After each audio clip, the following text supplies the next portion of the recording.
Hello everyone and welcome back to Old Man Stories.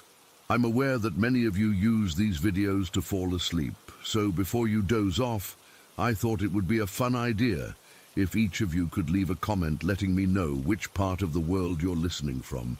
Also, give a like and subscribe to the channel if you're enjoying the episodes, okay? Let's get comfortable, relax, and begin. I never really believed in the paranormal before all this happened.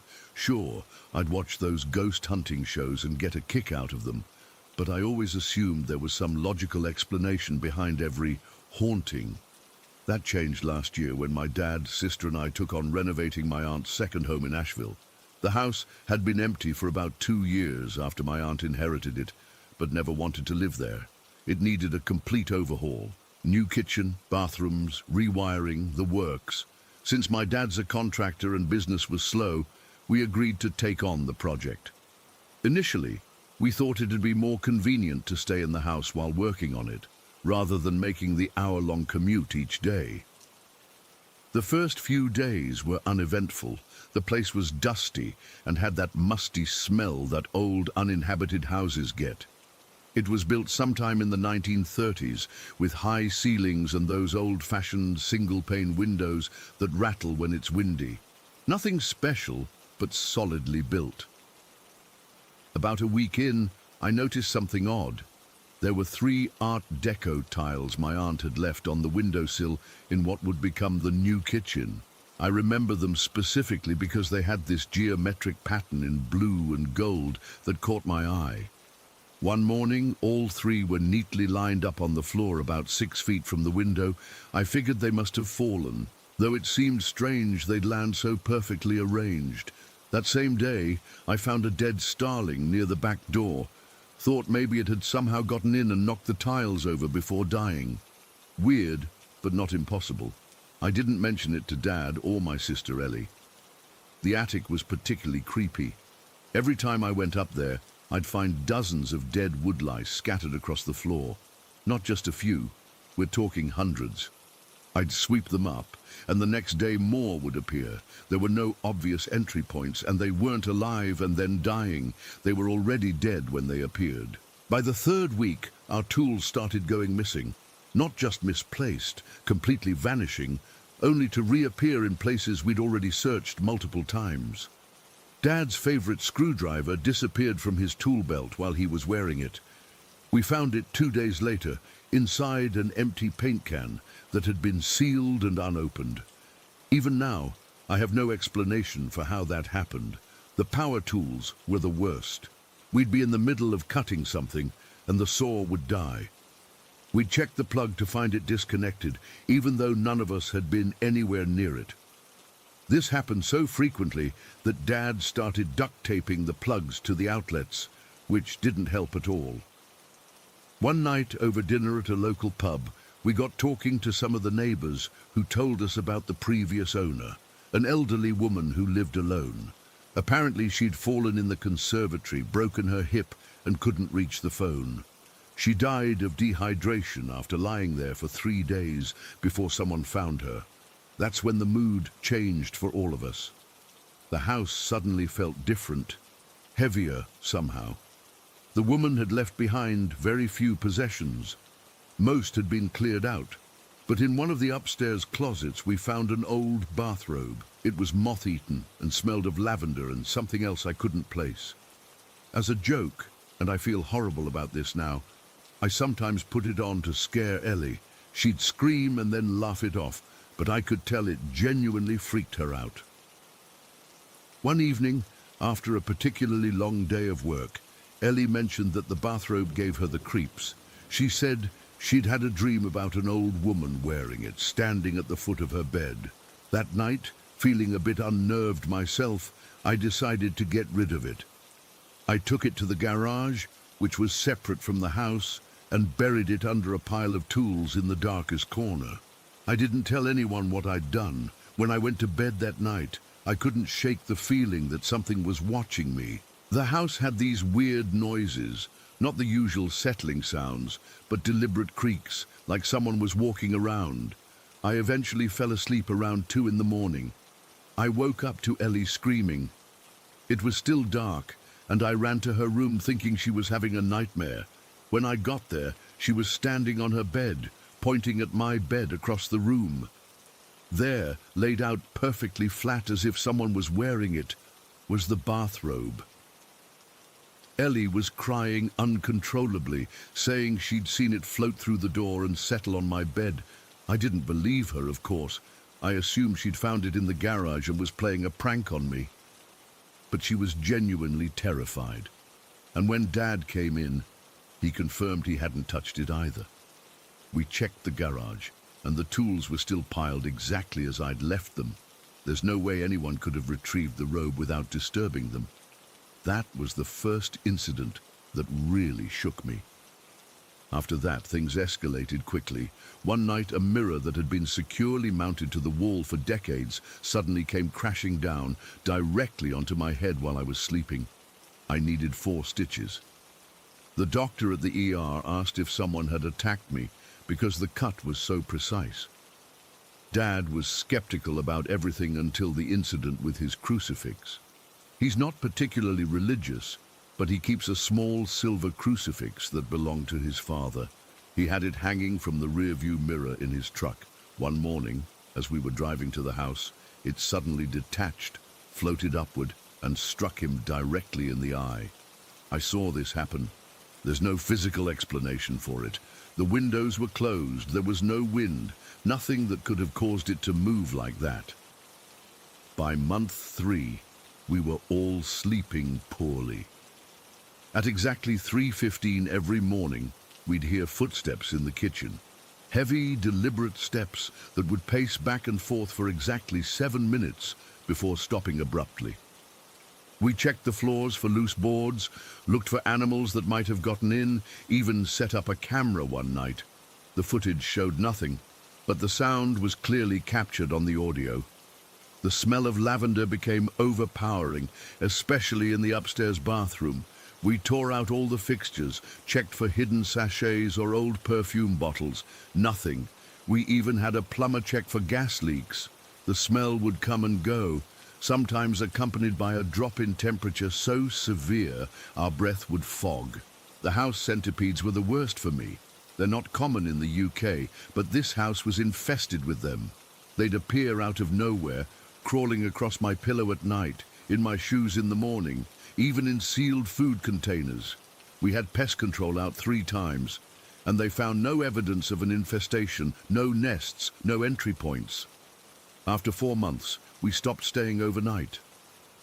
The commute was brutal, but it was better than what was happening in that house. We'd arrive at 7 in the morning, work until 6 in the evening, and leave before dark. But even during daylight hours, strange things continued. Tools would fly off shelves, narrowly missing our heads. We'd hear whispering coming from empty rooms. Once, every faucet in the house turned on simultaneously, even though the water main was shut off for plumbing work. Dad tried to rationalize everything. Old pipes, foundation settling, wind.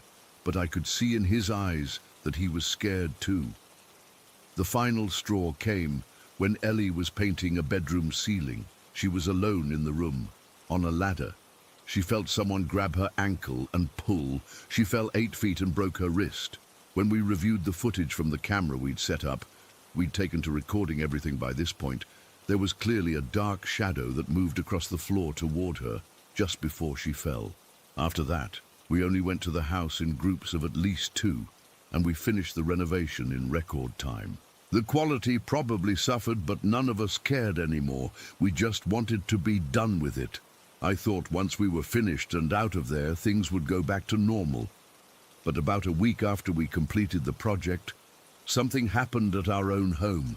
We were having dinner when a picture frame that had been securely mounted to our living room wall for years suddenly flew across the room and shattered. It wasn't near a window. There was no draft. No explanation whatsoever. That's when I started to wonder if whatever was in that house had somehow followed us home. Is that even possible? Can a poltergeist attach itself to people rather than places? It's been almost a year now, and things have mostly quieted down. Occasionally I'll still find house centipedes in strange places, or catch a whiff of lavender when there's none around. Sometimes I wake up at exactly 3:15 in the morning for no reason at all.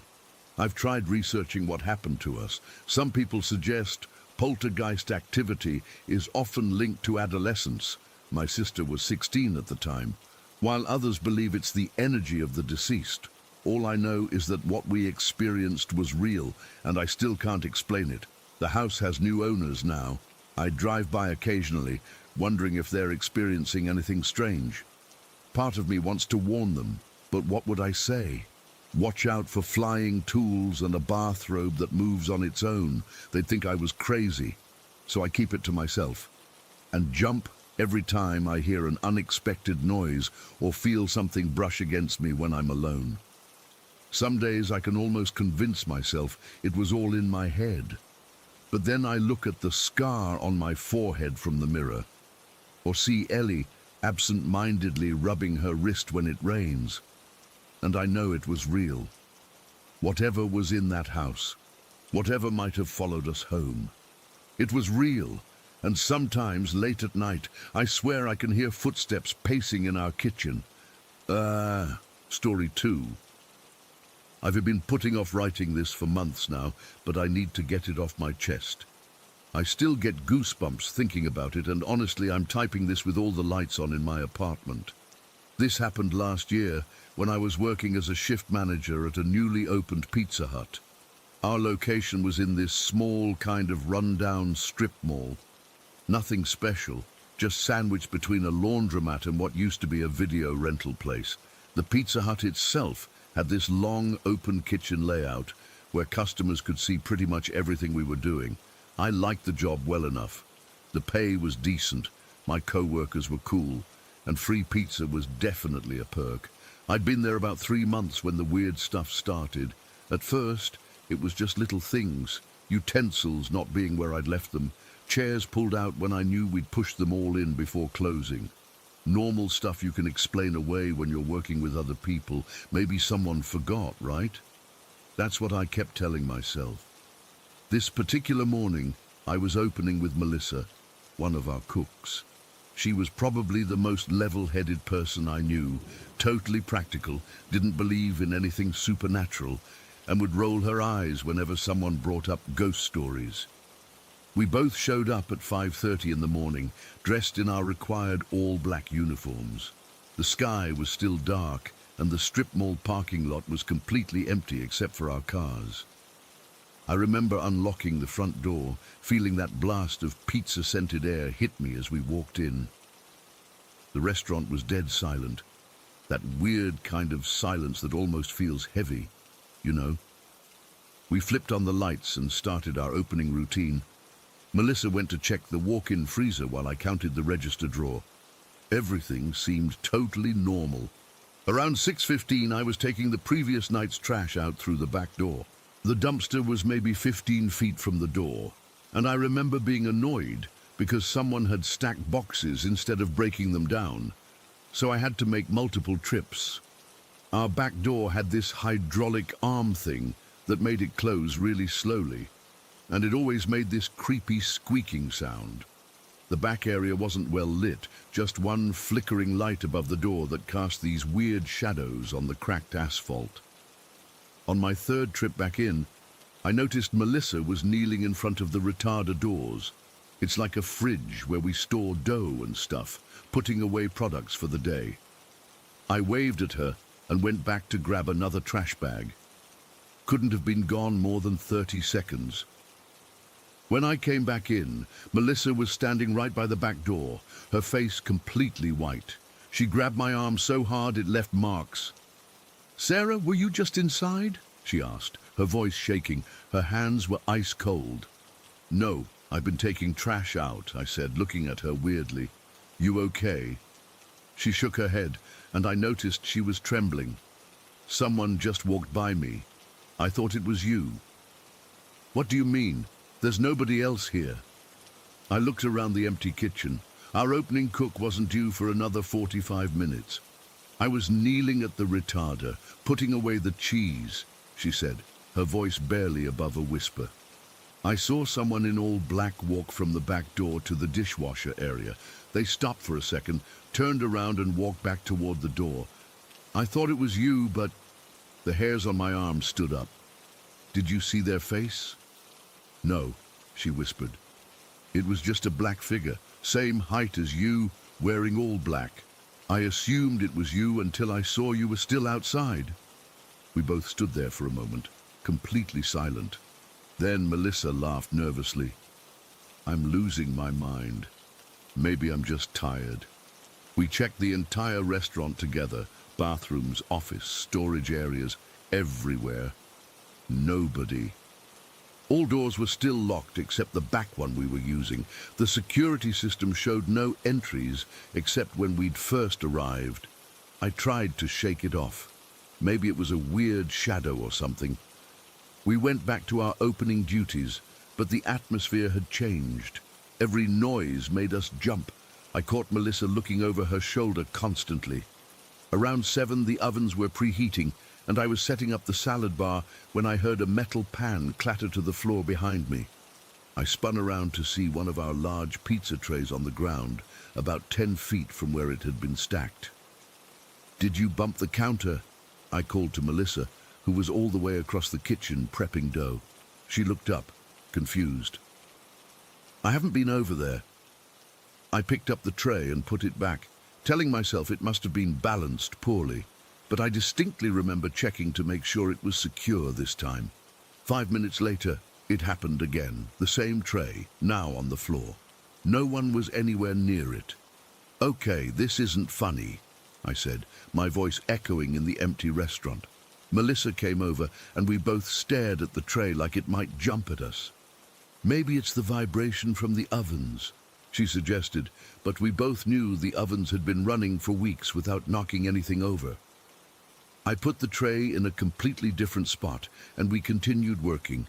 But there was this tension in the air now. I kept feeling like someone was watching me, and I'd catch glimpses of movement in my peripheral vision that disappeared when I turned to look.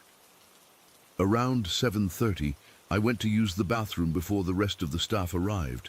Our bathrooms were down a short hallway past the dining area. I pushed open the door to the women's room and froze. Every hair on my body stood up, and I felt this wave of cold wash over me. I can't explain why, but I just knew I wasn't alone in there. Hello, I called out, feeling stupid but too freaked out not to check. No answer. The bathroom had 3 stalls, and they were all open and empty. I quickly used the bathroom, keeping my eyes on the door the whole time, and washed my hands as fast as I could. As I was drying my hands, I heard it. The unmistakable sound of one of the stall doors slowly swinging closed. I watched in the mirror as the middle stall door moved, as if someone had just walked in and pushed it. I ran out of there so fast I nearly slipped on the tile floor. I found Melissa in the kitchen and must have looked like I'd seen a ghost because she immediately asked what was wrong. The bathroom stall just moved by itself, I said, knowing how ridiculous it sounded. But after what she'd seen earlier, she didn't laugh. This place is freaking me out, she admitted. I keep feeling like someone's behind me. By 8 o'clock, our opening cook Jason arrived, and another server named Emma came in shortly after. We didn't tell them what had happened. It sounded too crazy. The restaurant opened at 11, so we had a few hours to finish prep. Having more people around made things feel more normal, and I started to think maybe we'd just psyched ourselves out. Then around 9:30, Jason was cutting vegetables at the prep table when he suddenly stopped and looked around. Did someone just call my name? He asked. We all shook our heads. I swear I heard someone whisper Jason right in my ear, he insisted, looking confused. Emma laughed it off, but Melissa and I exchanged glances. We weren't imagining things. The rest of the morning was relatively quiet, though I noticed small things, utensils that would move slightly when no one was near them, lights flickering in just one section of the restaurant, and that constant feeling of being watched. Lunch rush came and went, and with a restaurant full of people, the weird vibes seemed to disappear. By mid-afternoon, I had almost convinced myself I was being ridiculous. I was scheduled to close that night, and Melissa had left around 4. As the dinner crowd thinned out and we got closer to closing time, that uneasy feeling started creeping back. By 10:30, the last customers had left, and it was just me and 2 other employees finishing cleanup. I sent them home around 11:15, telling them I'd finish the last few things and lock up. In hindsight, that was incredibly stupid of me. As soon as they left and their cars pulled out of the parking lot, the atmosphere in the restaurant changed. The silence was overwhelming. I rushed through my closing duties, counting the register, entering sales into the computer, and making sure everything was prepped for the morning crew. I was in the office, finishing up paperwork, when I heard it. Footsteps on the tile floor in the dining area, heavy, deliberate footsteps like someone wearing work boots. I froze, pen in hand, listening. The footsteps moved slowly across the dining room, then stopped. "Hello?" I called out, my voice embarrassingly shaky. "We're closed." Nothing, just silence. I grabbed my phone, ready to call 911, and slowly opened the office door. The dining room was completely empty, chairs upside down on tables, exactly as we'd left them. I checked every corner, behind the counter, even the bathrooms, all empty, all doors still locked. I hurried back to the office, grabbed my things, and decided paperwork could wait until morning. As I was shutting down the computer, the lights in the entire restaurant flickered, then went out completely for about 3 seconds before coming back on. My heart was pounding so hard I could feel it in my throat. I grabbed my keys and practically ran toward the front door. As I passed the kitchen, every single metal pan on the drying rack crashed to the floor at once. The sound was deafening in the empty restaurant, and I screamed. I didn't even look back. I bolted for the door, fumbling with my keys. Just as I was about to unlock it, I felt something. A hand, I swear it was a hand, brush against the back of my neck. I spun around, keys held out like a weapon, but there was nothing there. I got that door open and ran to my car without looking back once. My hands were shaking so badly I could barely get my key in the ignition. I called my district manager the next morning and quit, made up some excuse about family issues. I couldn't bring myself to tell him the real reason, because I knew how it would sound. Melissa quit 2 days later. I found out recently from a friend who still works for the company that our location has gone through 4 managers in the past year. No one seems to last more than a few months, especially the ones who close alone. I still drive 20 minutes out of my way to avoid that strip mall. Sometimes I wonder if that Pizza Hut was built on something, or if something happened there before. All I know is that whatever was in that building wasn't just my imagination, and it didn't want us there. The worst part? Sometimes when I'm home alone at night, I still catch glimpses of a dark figure in my peripheral vision, and I can't help wondering if whatever was in that Pizza Hut followed me home. Story 3 dots. I've been holding this in for 5 months now. I need to get it off my chest, and honestly, I don't know where else to turn. I know how this is going to sound, but I swear every word is true. For most of my life, I was the last person you'd expect to have a spiritual experience. I was a committed atheist for over 20 years. Richard Dawkins' books on my shelf, ready to debate any religious person who crossed my path. I'd roll my eyes at ghost stories, mock people who believed in the afterlife, and generally thought I had it all figured out. The universe was just atoms bumping into each other. Nothing more. That all changed this past August. I live in Thornfield, a small town with a lot of history and old buildings. It's the kind of place where everyone knows everyone, and traditions run deep. I'd been seeing a therapist for about 4 years for my anxiety, the kind that would keep me up at night, heart racing, mind spinning with worst-case scenarios. We'd been working through cognitive behavioral therapy, and I was making progress. Then, at the beginning of August, something shifted in me. I can't explain it exactly, but I started feeling this weight. The weight of all the crappy things I'd done, the people I'd hurt, the time I'd wasted, not in a depressive way, but in a suddenly seeing clearly way. I spent days just thinking about my life, acknowledging all the ways I'd been selfish or mean or just oblivious. I decided I needed to change, to accept whatever came my way instead of fighting everything. That's when the weird stuff started happening. It was like I woke up one morning seeing the world through different eyes. Colors seemed more vibrant.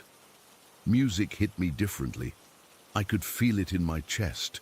I started noticing patterns everywhere, in the way leaves arranged themselves on the ground, in the timing of traffic lights, in chance encounters with people. It sounds crazy, but it felt like everything was suddenly connected in ways I'd never noticed before. I found myself looking up religions online, Judaism, Christianity, Buddhism, Islam, all of it. And the strangest part? It all made sense to me. Not in the "I believe all of this" way, but in the "I understand why people find meaning in this way." I could see the common threads, the universal truths. It was like a veil had been lifted. My grandmother was Catholic. She had these little figurines of Mary and Jesus that she'd gotten from a place called La Salette. When I was a kid, we'd visit this shrine maybe once or twice a year. I hadn't thought about it in decades. Then one night in mid-August, I felt drawn there. It wasn't a voice in my head or anything dramatic like that. Just this feeling that I should go. It was around 10 at night, which I know sounds weird, but I wasn't planning to go inside any buildings. The National Shrine of La Salette has these beautiful grounds with statues and a giant rosary path with plaques telling Christ's story. I just wanted to walk around, clear my head, maybe reconnect with some childhood memories. The shrine was technically closed, but the grounds were still accessible. It was a warm summer night, crickets chirping, stars overhead. The place was deserted. I walked along the paths, looking at the statues in the moonlight. Everything was peaceful, normal. I made my way to the rosary path and started walking it, reading the plaques about Jesus' life. I wasn't praying or anything, just observing, taking it in. I reached the part about the crucifixion when I got this feeling of being watched. I turned around, and that's when I saw it. About 40 feet away stood a figure in a white robe. I couldn't make out any features, no face, no hands, just this human-shaped form in flowing white. My first thought was that someone else was visiting the shrine, maybe someone in costume for some reason, but the way it moved wasn't right. It seemed to both walk and glide at the same time, like its feet were touching the ground, but it wasn't exactly stepping. The movement was fluid, too smooth to be natural. I rubbed my eyes, thinking maybe I was seeing things, but when I looked again, it was still there, moving slowly away from me. I'm not sure why, but I wasn't scared. Curious, yes. Confused, definitely, but not afraid. I wanted to get a closer look, to confirm what I was seeing, so I started walking toward it. As soon as I moved, the figure stopped, then it vanished. Just disappeared. I stood there, frozen, wondering if I'd imagined the whole thing. Then I spotted it again, now on the opposite side of the path, still about 40 feet away. This happened several times. I'd approach, and it would disappear, only to reappear somewhere else. I tried to predict where it might show up next, to intercept its path, but it was always one step ahead. When I went left, it appeared to my right. When I tried to circle around, it would materialize behind me. The weirdest part wasn't the disappearing and reappearing. It was how it looked. This figure wasn't just white. It was luminous, not glowing bright like a light bulb. Nothing that dramatic. It was more like the darkness didn't affect it. You know how at night, everything takes on the blue-gray color of darkness. This figure didn't. It looked the same as it would in daylight, and it didn't cast a shadow. Even with the moonlight, everything around me cast faint shadows, not this figure. It looked almost superimposed on reality, like a special effect in a movie that doesn't quite match the lighting of the scene. After about 20 minutes of this strange cat-and-mouse game, I sat down on a bench, my heart racing, not from fear but from something else. Excitement maybe? Or I don't have the right word for it. I watched as the figure stood still for a long moment facing me. Then it raised what seemed to be an arm, almost like a gesture of acknowledgement or blessing, and then it faded away, not suddenly but gradually, like mist evaporating in sunlight. I stayed on that bench for another hour, waiting to see if it would return. It didn't. Eventually, I walked back to my car, my mind racing, trying to make sense of what I'd seen. Was it a ghost, an angel, a hallucination?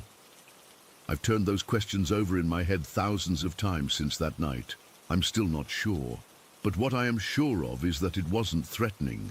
If anything, it felt reassuring, like it was confirming something for me, that there is more to existence than what we can measure and test.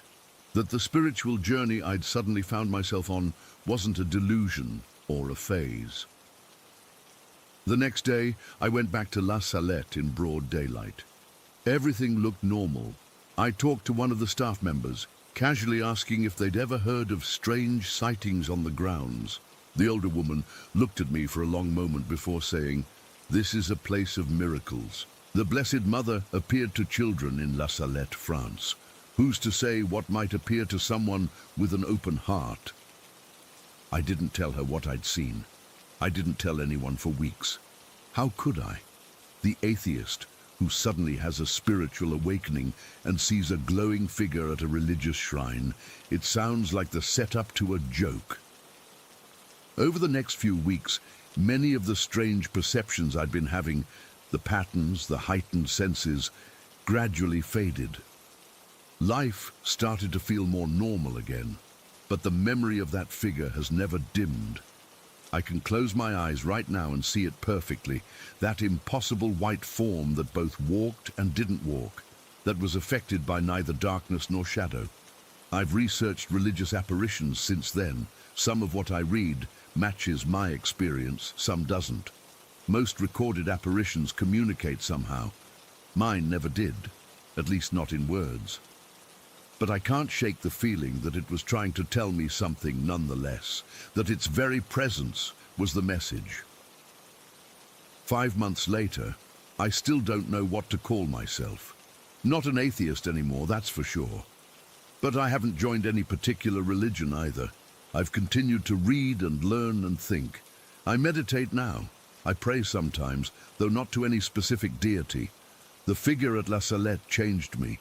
Or maybe it was just the visible manifestation of a change that was already happening inside me.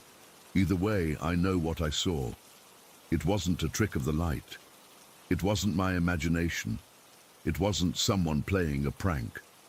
Sometimes I go back to La Salette at night, hoping to see it again. It hasn't returned, but the feeling I had that night, that sense of being in the presence of something beyond our everyday reality, that's never left me.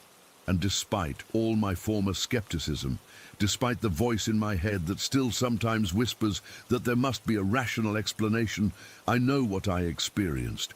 I saw something that shouldn't exist in the material world as we understand it. Something that moved through our reality but wasn't entirely bound by its rules. And it showed itself to me for a reason. I just wish I knew what that reason was. Story 4. I still get goosebumps when I think about that night. It's been 3 years, but the memory is as fresh as if it happened yesterday. I've never shared this with anyone except my therapist, who probably thinks I hallucinated the whole thing, but I know what I saw. I was 19 when my parents decided to move to Chicago for my dad's new job. I chose to stay behind to finish my college semester in our small town of Oak Ridge. It's one of those places where everyone knows everyone, where the most exciting thing that happens is the annual Harvest Festival. My grandmother offered to let me stay with her in her small 2-bedroom apartment in town. She only used it during weekdays for her part-time job at the local library, then would drive back to her actual house in the countryside on weekends. The apartment was nothing special, just a modest place in a building that had probably been around since the 70s. The walls were thin, the floors creaked, and the pipes made weird noises at night. But it was cozy in its own way. My room was small, with just enough space for a twin bed, a desk, and a small dresser. The window faced the back of another building, so there wasn't much of a view. My grandmother, Nana Ruth, was 72 at the time. She had this distinctive look, curly grey hair cut short around her ears, slightly hunched back from years of gardening, and she always wore these floral house dresses at night. She moved slowly but deliberately, with this shuffling gait that I could recognize from a mile away. I've always struggled with insomnia. It got worse after my parents left. I'd lie awake for hours, staring at the ceiling, my mind racing with thoughts about college, my future, and whether I'd made the right choice staying behind. During those sleepless nights, I became very familiar with Nana's routines. Every night, like clockwork, she would get up once, usually around 2 in the morning. I'd hear her bedroom door open with that slight squeak. Then her shuffling footsteps down the short hallway to the bathroom. The toilet would flush, the faucet would run briefly, and then she'd shuffle back. Sometimes she'd stop in the kitchen for a glass of water, and occasionally, maybe once or twice a week, she'd peek into my room. I'd always pretend to be asleep, keeping my breathing even as I felt her watching me for a second or two before closing my door again. It was a Tuesday night in late October when it happened. The weather had turned cold early that year, and the radiators in the apartment made these loud clanking sounds as they heated up. I remember because I'd been startled awake by a particularly loud clank around 1:30 in the morning. After that, I couldn't fall back asleep. I was lying there, earbuds in, listening to some podcast about unsolved mysteries, ironically enough, when I heard Nana's door open. The familiar squeak, followed by her shuffling steps down the hallway. I glanced at my phone, 2:17 a.m., right on schedule. I heard the bathroom door close, then the flush, the running water, normal routine. I wasn't expecting her to check on me that night. She'd done so the night before, and she usually didn't 2 nights in a row. So I was surprised when I heard footsteps approaching my door. My door was already slightly ajar. I kept it that way to let some of the heat from the main room in. The footsteps stopped outside, then slowly the door pushed open wider. I kept my eyes nearly closed, just open enough to see a sliver through my eyelashes, but not enough that anyone would notice I was awake. I could make out Nana's silhouette in the doorway. The hallway light was off, but there was enough ambient light from the street lamps outside that I could see her outline. The hunched shoulders, the curly hair, the house dress, it was definitely her. She stood there not moving, just watching me. Normally she'd take a quick look and leave, but this time she lingered. 5 seconds passed, then 10. I started to feel uncomfortable. Why was she just standing there?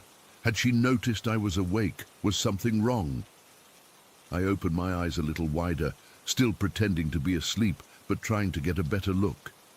That's when I realized something felt off. She wasn't moving at all, not even the slight movements people make when they breathe, just completely still, like a statue. Then, without warning, she started moving toward my bed. Her movements were exactly like Nana's, that same shuffling gait, the slight tilt to the right from her arthritic hip. She approached the foot of my bed and started to reach for my sheets, just like Nana did when she thought my covers had fallen off. I figured she was checking if I was cold, so I decided to end the charade. I sat up quickly, laughing, saying, "Caught you, Nana. I'm not really asleep." But there was no reaction, no startled jump, no laugh, no response at all. The figure just continued reaching for my sheets, as if it hadn't heard me, and that's when true fear began to creep in. Something was very, very wrong. In the dim light, I still couldn't see her face clearly, but I could tell she wasn't looking at me. Her head was tilted down, focused on the sheets, as if I wasn't even there. "Nana?" I whispered, my voice shaking. No response. The figure continued moving, now grabbing the edge of my comforter with movements so familiar. The exact way my grandmother's arthritic fingers would pinch the fabric. Pure instinct took over. I grabbed my pillow and swung it at the figure while screaming, "Nana! Nana!" at the top of my lungs, hoping my real grandmother would hear me. The pillow met no resistance. None. It swung through the air as if nothing was there. But I could still see the figure, clear as day, standing there pulling at my sheets. I kept swinging and screaming. With each swing, the figure seemed to become less substantial, like it was fading, not disappearing suddenly, but gradually becoming transparent. After what felt like an eternity, but was probably only seconds, it was gone completely. I sat there, pillow clutched to my chest, hyperventilating. And that's when I heard it. The sound of my grandmother's snoring coming from her bedroom. Loud, rhythmic snores that she'd been making all night. She hadn't gotten up at all. Whatever I had seen wasn't my grandmother. It had never been my grandmother. I was paralyzed with fear, unable to move or call out again. What if making noise brought it back? What if my real grandmother came in and the thing returned? My mind raced with terrifying possibilities. I sat there, back pressed against the wall, pillow clutched to my chest like a shield, until the first light of dawn filtered through my window. Only then did I find the courage to dash across the hall to Nana's room. She was there, sound asleep, exactly as she should be. I shook her awake, probably more roughly than I should have. She was startled and confused as I babbled about what I'd seen. "You must have had a nightmare, dear," she said, patting my hand. "I took my sleeping pill last night. I've been asleep the whole time." And it was true. She'd mentioned taking a strong sleeping pill because her arthritis was acting up. She wouldn't have been able to get up without me hearing her struggle. The person, or thing I saw, couldn't have been her. We checked the apartment, of course. Doors locked, windows secured, nothing out of place, no sign of an intruder. Nana called my uncle who lived nearby, and he came over and checked the whole building. Nothing. Everyone tried to convince me it was just a vivid dream or sleep paralysis, but I know what sleep paralysis feels like. I've had it before. This was different. I was fully mobile, fully conscious, and the figure, it was so detailed, so specific to my grandmother.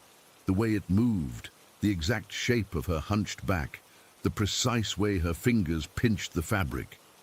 These weren't details my subconscious could have invented. What terrifies me most, even now, is how perfectly it mimicked her. Not just her appearance, but her movements, her mannerisms, things so subtle and specific to her. Whatever it was, it had been watching us, studying her, learning how to become her. I stayed with my uncle for the rest of that week. When the weekend came, I went with Nana to her actual house in the countryside. I never spent another night in that apartment, and neither did she after I told her what happened. She called her boss the next day and retired early. We never experienced anything like it again, but sometimes, when I visit Nana at her countryside home, I catch myself watching her movements, studying her mannerisms, looking for any sign that what I'm seeing isn't really her, but something pretending to be her. I've done research since then. Read about doppelgangers, Vardoigers, fetch and other folklore about entities that take on the appearance of living people. Some say they're omens of death, but Nana is still alive and well 3 years later. Others say they're interdimensional beings or spirits attempting to interact with our world. I don't know what it was that night. I don't know why it appeared or why it never came back. All I know is that it was real. It wasn't human. And it knew exactly how to become someone I loved. Sometimes I wonder if it's still out there, perfecting its imitation, waiting for another opportunity. And sometimes, late at night when I can't sleep, I wonder if it's watching me right now, learning my mannerisms, preparing to become me. Story 5. I never wanted to write this down. Honestly, I thought keeping it all in my head would somehow contain it, like if I didn't acknowledge it, it wouldn't be real. But it's been following my family for too long, and I need to get this out somewhere. Maybe someone else has experienced something similar. Maybe I'm not crazy. I grew up in a small town in Michigan. One of those places where everyone knows everyone, and the most exciting thing that happens is when the high school football team makes it to state finals. My childhood was normal in most ways. I had friends, went to school, played outside until the streetlights came on. But there was always something off about our house, about our family. Mom never talked much about the weird stuff when I was little. I'd catch fragments of hushed conversations between her and my aunt, conversations that would stop abruptly when I walked into the room. I didn't know then that she was trying to protect me from something that had been haunting our family for generations. I was the second daughter my mom had, though most people didn't know that. Before I was born, my mother had a stillborn baby girl. They nicknamed her Benny. They never even got to bring her home. Mom kept a small box with Benny's things, a tiny hat, hospital bracelet, and a single photo. She'd take it out sometimes when she thought I was asleep. I'd watch her from the hallway as she cried silently, holding that little hat. The first really strange thing happened when I was exactly 1 month old. Mom told me this story when I was in high school, and the way her voice shook as she described it still gives me chills.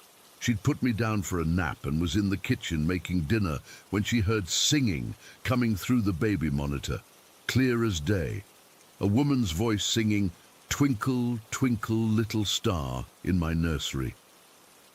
Mom said she dropped everything and ran to my room, convinced someone had broken in, but when she got there I was alone, sleeping peacefully. The singing stopped the moment she opened the door. She checked the entire house. Nobody was there. Dad was at work. We lived in a rural area with no close neighbors. There was simply no explanation for that voice. For years after, Mum would sometimes hear humming or soft singing near my room. She never told Dad. I think she was afraid he'd think she was losing it. When I was 7, I had my first personal experience with whatever this thing is that follows our family. Mom had to run some emergency errand and left me at my grandmother's house. It was the first time I'd ever been left alone there.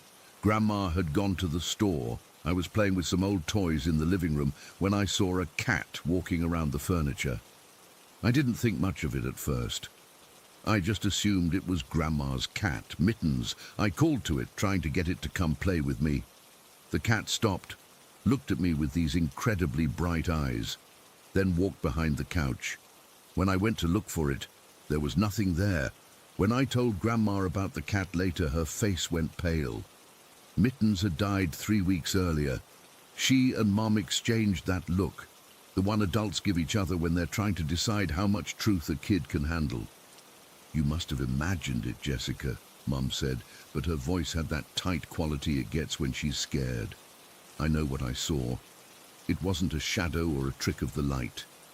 It was a cat, solid, real. And then it wasn't. After that, I started noticing more things.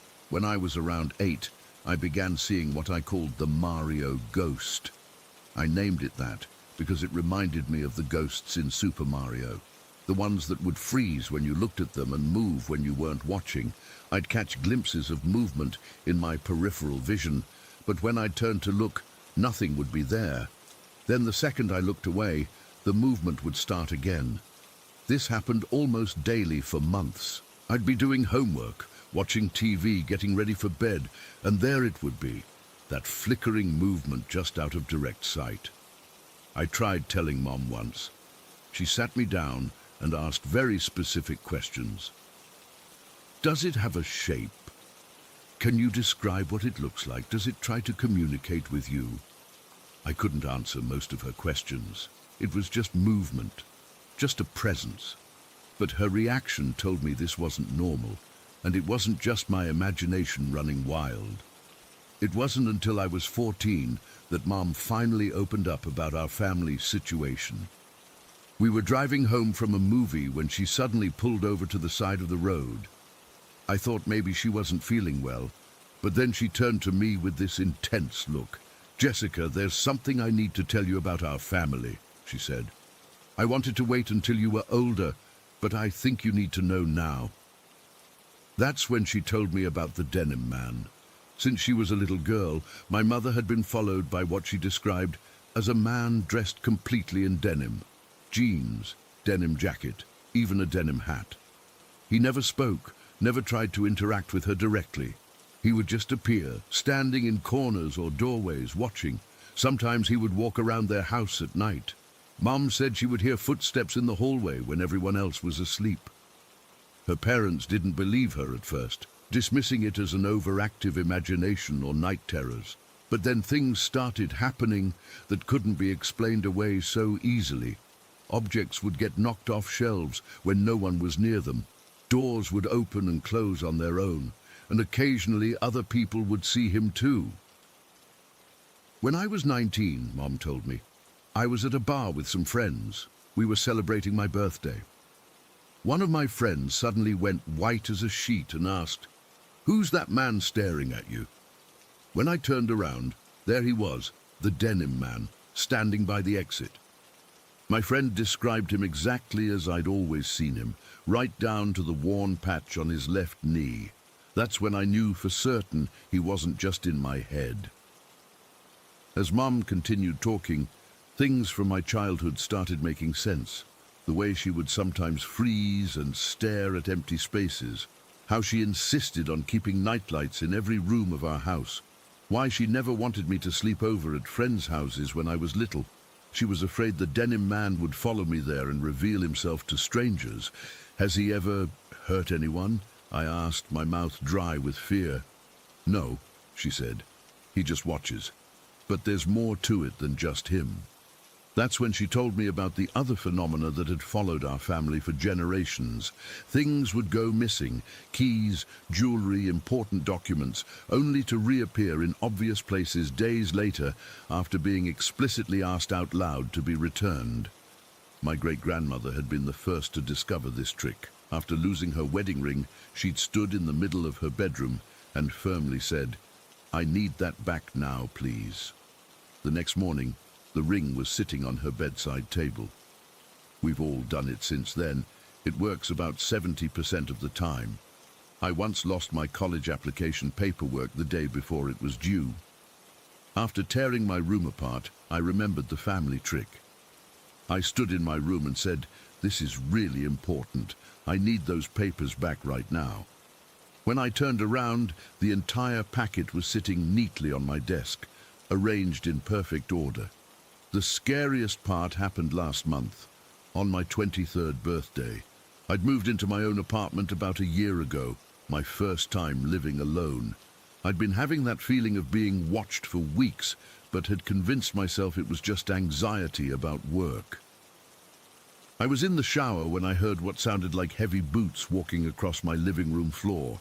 My bathroom door was closed, but I could hear the footsteps clearly over the running water. At first, I thought someone had broken in. I shut off the shower, wrapped myself in a towel, and grabbed the only potential weapon nearby, a hairdryer. I stood frozen in the bathroom for what felt like hours, listening. The footsteps had stopped. Eventually, I gathered the courage to peek out. There was nobody in my apartment, but sitting on my coffee table was an old, worn denim hat. Exactly like the one my mother had described the denim man wearing. I called Mom immediately, my hand shaking so badly I could barely hold the phone. "He's never left anything before," she whispered when I told her. "Never." I didn't touch the hat. I left it exactly where it was and went to stay with a friend. When I came back 2 days later, the hat was gone, but in its place was a small, yellowed piece of paper with a single line of text. "Benny says hello." That was 6 days ago. I haven't slept properly since. Mom's coming to stay with me tomorrow. She says there's more she needs to tell me about our family history, things she's been keeping from me. I don't know what's happening or why our family is experiencing these things. Is it a ghost? Multiple ghosts? Something else entirely? All I know is that the denim man has been with us for at least 3 generations, and for some reason, he's becoming more active now. Last night, I woke up at exactly 3:15 in the morning to the sound of "Twinkle, Twinkle, Little Star" being hummed softly from somewhere in my apartment. When I turned on the light, The humming stopped. On my dresser was a small baby's hat, the exact one from my mother's memory box for Benny, the box that's kept locked in my mother's closet, 60 miles away. I'm writing this down because I'm scared of what might happen next. If anyone has experienced anything similar or knows what this could be, please let me know. The denim man is watching me as I type this. I can feel him standing behind me, but I'm too afraid to turn around. Story 6. I've never been a fan of basements. Most people aren't, I guess, but mine wasn't just some random fear. It was tied to a specific place, my childhood home. The same home I had moved back into when I was 17, after my parents lost it in their divorce and foreclosure mess 4 years earlier. It was weird moving back, like stepping into a time capsule, but everything was slightly off. New paint colors, different furniture, but the same creepy feeling in the basement that had followed me around as a kid. I remember telling myself I was being stupid. I was 17, for God's sake. Too old to be freaked out by a basement. So one afternoon I decided to prove it to myself. Mom had asked me to put some food in the chest freezer in the laundry room. Simple enough task, right? I remember standing at the top of the stairs, clutching a package of frozen chicken, trying to work up the courage. The stairs creaked under my feet as I made my way down, and that familiar, musty smell hit me immediately. You know that smell basements have, like cold concrete and old cardboard boxes? That. The main part of the basement was finished. Carpeted floors, painted walls, but the laundry room was unfinished. Concrete floor, exposed pipes. One of those bare light bulbs hanging from the ceiling with a little pull string. I walked through the basement past the couch where our roommate Jackie usually watched TV and stopped at the laundry room doorway. The room was pitch black and I couldn't see the string for the light. I took a step in, my hand outstretched, feeling around for it. My fingers brushed against it, and just as I was about to pull, I saw her. Just at the corner of my eye. A small figure, a little girl. She was standing in the far corner of the laundry room, partially hidden behind the dryer. She looked about 10 years old, with shoulder-length hair. She was wearing what looked like a white dress, but the weirdest thing, and I'll never forget this, was that she was sort of see-through, like I could make out the outline of the water heater behind her. She was whitish, almost glowing a little in the dark.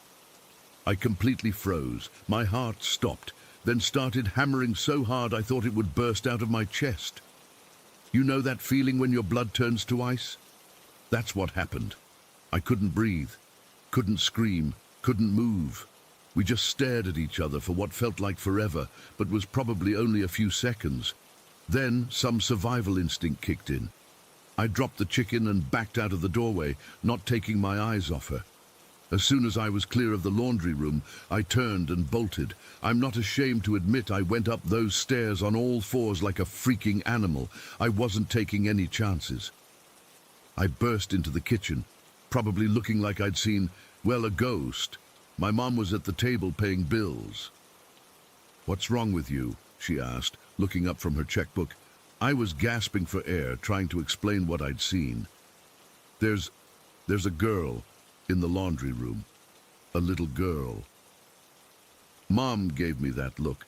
You know, the one parents give when they think you're being ridiculous. "What are you talking about? There's no one down there." "No, Mom. Not a real girl, like a ghost girl. I saw her. She was standing in the corner watching me." She sighed and went back to her bills. "You've always been scared of that basement. Your imagination is just getting the better of you." "I'm not making this up," I insisted, but she wouldn't listen. She told me to go back down and get the chicken I'd dropped, but there was no way in hell I was going back down there. Not that day. For the next week, I avoided the basement completely. I made excuses, asked others to grab things for me. I know it sounds childish, but you didn't see what I saw. Then, about a week later, Jackie came tearing up the basement stairs one afternoon. Jackie was in her 20s, renting the basement from us to help my mom with the mortgage.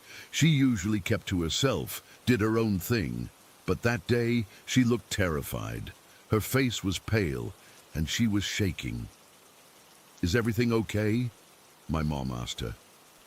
Jackie shook her head. "I was doing my makeup in my room and I saw..."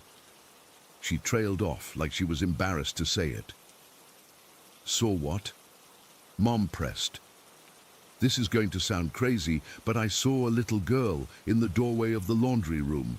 Jackie was staring at her hands. "I saw her in my mirror first, just standing there, watching me. When I turned around, she was gone. But then I saw her again in the mirror. She looked like she was wearing a white dress, and she was kind of transparent." I felt that ice in my veins again. Jackie had never heard about what I'd seen. We'd barely spoken that week. There's no way she could have known. My mom looked between us, her face changing from skepticism to concern. "What exactly did this girl look like?" she asked Jackie. "About 10 years old, I think. Shoulder-length hair, white dress. But the weird thing is, I could see through her. Like, not completely, but she wasn't solid." My mom's face went pale. She looked at me, then back at Jackie. I could tell she was finally starting to believe us. "Have you seen her before?" Jackie asked, looking at me. I nodded. "Last week, in the laundry room, exactly like you described." After that, my mom couldn't deny it anymore. Two people seeing the exact same thing? It was too much of a coincidence. That night, we all sat around the kitchen table sharing ghost stories like it was some kind of bizarre bonding experience. Mom admitted that she'd sometimes heard strange noises from the basement, even before we moved back in, like children playing or laughing when no one was down there. She'd always written it off as pipes or the house settling. Jackie decided to move her bedroom to the upstairs spare room. Can't say I blamed her, but that wasn't the end of it. Over the next couple of years, weird stuff kept happening. The basement door would be open in the morning when we knew we'd closed it the night before. Lights would turn on by themselves. One time, all of our kitchen cabinets were open when we woke up. I moved out when I was 19. College was my ticket out of that house, and I took it. Mom stayed, though, said she'd gotten used to the quirks of the place. I'm 32 now. I've been diagnosed with schizoaffective disorder, which made me question a lot of what I experienced back then. Was the little girl just a hallucination, some product of teenage anxiety? But that doesn't explain Jackie seeing her, too, describing her exactly as I had, without ever hearing my account. I've stayed at my mom's place occasionally over the years. Holidays, visits, that sort of thing. The activity seemed to die down. Mom rarely mentioned anything strange happening anymore. I'd almost convinced myself it was all in my head, until about 3 months ago. I was staying the weekend while my apartment was being fumigated. Mom was out of town visiting my aunt, so I had the place to myself. I was watching TV in the living room when I heard it. The sound of a child laughing coming from the basement. I turned the TV off. Silence. Then, the distinct sound of small footsteps running across the basement floor. My heart was pounding. I wanted to grab my keys and get the hell out, but something kept me there. Curiosity? Stupidity? I don't know. I walked to the basement door and opened it. The stairwell was dark. I flipped the light switch, and the bulb at the bottom of the stairs flickered on. "Hello?" I called down, feeling ridiculous. "Is someone there?" Nothing. Just silence. I took a deep breath and started down the stairs. Each step creaked under my weight, announcing my descent. When I reached the bottom, I looked around the main basement area. Empty. The door to Jackie's old room was open, showing nothing but an empty storage space now. The laundry room door was closed. I stood there staring at it, my hand hovering over the knob. Did I really want to do this after all these years? I turned the knob and pushed the door open. The room was dark. I reached in and felt for the string, pulled it. The bulb flickered on. The laundry room was empty. No little girl, just the washer, dryer, and chest freezer. I let out a breath I didn't know I was holding. And then the light went out. Not like the bulb burned out, like someone pulled the string again. But I was alone. At least I thought I was. In the darkness, I felt something brush against my arm, something cold. I jerked away, backing into the doorframe. "Who's there?" My voice was barely a whisper, a giggle, soft, childlike, right next to my ear. I ran, just like I had when I was 17. I bolted up those stairs on all fours, scrambled through the door and slammed it shut behind me. I grabbed my phone and keys and didn't stop until I was in my car, driving away from that house. I called my mom later that night from a hotel room, told her what happened. She sighed and said, "She's been more active lately. I didn't want to worry you." "Who is she, Mom? Do you know?" "No, honey, but she doesn't seem to want to hurt anyone. She's just there." I haven't been back to the house since. Mom says the activity has picked up. Toys that haven't been in that house for decades appearing in random places. The TV turning onto children's shows. The sound of a child singing coming from empty rooms. I still don't know what to believe. My doctors tell me that my condition can cause hallucinations. But how do I explain Jackie seeing the exact same thing? How do I explain my mom's experiences? Sometimes I wonder if I should go back, try to communicate with her, find out who she is and what she wants. But then I remember that cold touch in the dark, that giggle right next to my ear, and I know I'm not ready. I don't think I ever will be. Story 7. I've never shared this story online before. For years, I've carried it with me, replaying what happened over and over, wondering if I could have prevented it. I'm not some thrill seeker who goes looking for paranormal experiences. I was just curious. Now I know curiosity can be dangerous. It started as something casual. My sisters and I found an old Ouija board in our attic while cleaning out some junk. Jessica and Kate thought it would be fun to mess around with it one night when our parents were out. I was hesitant at first. I'd heard the warnings about Ouija boards, but they insisted it was just a game. "Come on, Leah, don't be such a baby," Jessica had teased. "It's just a piece of cardboard with letters on it." The first few times we used it together, something weird happened. The planchette would only move when my fingers were on it. If Jessica and Kate tried without me, nothing happened. Zero movement. But the second I put my finger on it, the thing would start sliding across the board. "You're pushing it," Kate accused after our third session. "I swear I'm not," I told her. I wasn't. I could feel something else guiding my hand.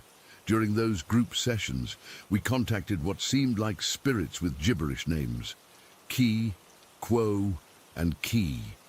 They'd spell out random phrases, sometimes claiming to be children who died in the 1920s. Other times pretending to be famous dead people. Nothing particularly scary happened, but I couldn't shake the feeling that something was different when I touched the board. Last Tuesday, I had the house to myself. My sisters were both out for the evening, and my parents were at some dinner party. I don't know why I did it. Maybe it was because of all those comments about me being the only one who could make the board work. Maybe I was just stupidly curious. I decided to try using the Ouija board alone. I knew the rules. Everyone says never to use a Ouija board by yourself. It opens doors that should stay closed. But I convinced myself it would be fine.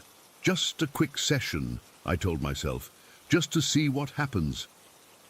I set everything up in my bedroom, placed the board on my bed, lit 4 vanilla candles around it, and even put out some of my crystals because I'd read somewhere that they could offer protection. The house was completely silent, except for the occasional creak of the old wooden floors settling. It was around 10 at night, and the only light came from my candles, casting long shadows across my walls. At first, nothing happened. I placed my fingers lightly on the planchette and asked, "Is anyone there?" No movement. I asked again. Still nothing. For about 15 minutes, I sat there feeling increasingly foolish, asking questions to an empty room. Then I remembered reading about an entity called Zozo that people claim to encounter on Ouija boards. I don't know what possessed me to do this, but I slowly guided the planchette to spell out Z-O-Z-O. The moment I finished spelling it, the planchette jerked violently under my fingers. It started moving so fast I could barely keep my fingers on it.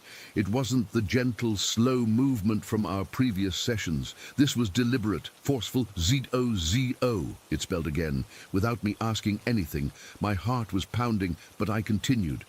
"Who are you?" I asked. I-K-N-O-W-Y-O-U. A chill ran down my spine. "What do you mean?" I-K-N-O-W-Y-O-U-R-F-A-M-I-L-Y. I should have stopped right there. I should have said goodbye and closed the session. But I didn't. "How do you know my family?" I-V-E-A-L-W-A-Y-S-B-E-E-N-H-E-R-E. My bedroom suddenly felt 20 degrees colder. I noticed one of the candles was burning with an unnaturally tall flame, at least 6 inches high, while the others remained normal. "What do you want?" My voice cracked as I asked. Y-O-U-A-R-E-A-P-S-Y-C-H-I-C. This caught me off guard. I'm not a psychic. The planchette moved again, faster than before. F-A-L-L-E-N-A-N-G-E-L. I laughed nervously. "I'm definitely not an angel." Then, without prompting, it spelled J-E-S-S-I-C-A-I-S-A-W-H-O-R-E. My blood ran cold. Jessica is my older sister. How did it know her name? I hadn't mentioned my sisters at all. "Don't talk about my sister like that," I said firmly, trying to sound braver than I felt. G-O-D-I-S-N-O-T-R-E-A-L. At this point, my hands were trembling. The tall, flamed candle began to flicker erratically, casting strange, moving shadows across my room. I swear I could hear whispering coming from the corners of my bedroom, but when I looked, nothing was there. "I want to say goodbye now," I said, trying to move the planchette to goodbye at the bottom of the board. It wouldn't budge. Instead, it spelled N-O-G-O-O-D-B-Y-E-F-O-R-Y-O-U-I, yanked my hands away from the planchette. The moment I broke contact, the tall flamed candle went out with a hiss. The room plunged into a deeper darkness, with only 3 candles now providing light. I quickly put the board away, shoving it under my bed. My hands wouldn't stop shaking. I told myself I was being stupid, that I'd somehow influenced the planchette myself. It was just the power of suggestion, right? I'd read about Zozo and scared myself into thinking something was happening, but deep down, I knew something wasn't right. The air in my room felt heavy, like someone was watching me. I couldn't sleep that night. I kept hearing scratching sounds in my walls, and my bedroom door, which I'd closed, creaked open twice on its own. The next morning I convinced myself I'd just freaked myself out. The human mind is powerful. It can make you see and hear things that aren't there when you're scared.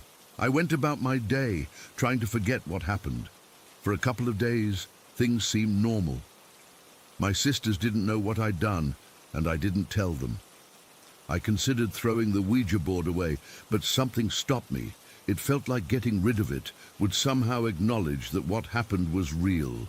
Then 3 days after my solo session, I was taking a shower in the evening. The bathroom was steamy as usual, and I was just rinsing the shampoo from my hair when I felt a sudden drop in temperature. The water was still hot, but the air around me turned ice cold. I finished my shower quickly, feeling uneasy. As I stepped out and reached for my towel, I glanced at the mirror above the sink. My heart nearly stopped. In the steam on the mirror, someone had drawn a perfect pentagram with what looked like a circle around it.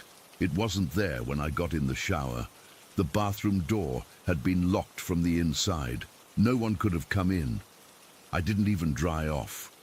I grabbed my robe and ran from the bathroom, water still dripping down my legs. I burst into Jessica's room, barely able to speak.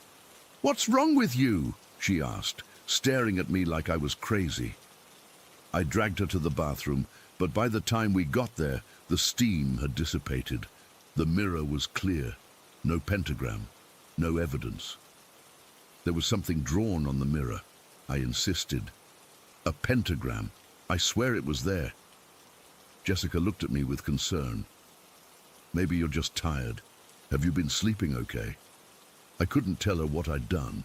She'd either think I was making it up, or she'd freak out completely. So I nodded and apologized for barging in on her. That night, I kept waking up feeling like someone was standing at the foot of my bed. I'd jerk awake, heart racing, but no one was there.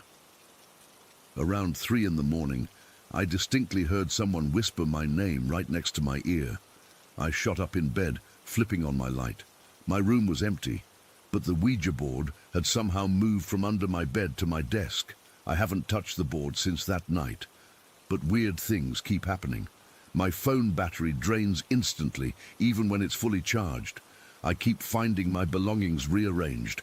Yesterday I came home to find all the photos in my room turned face down.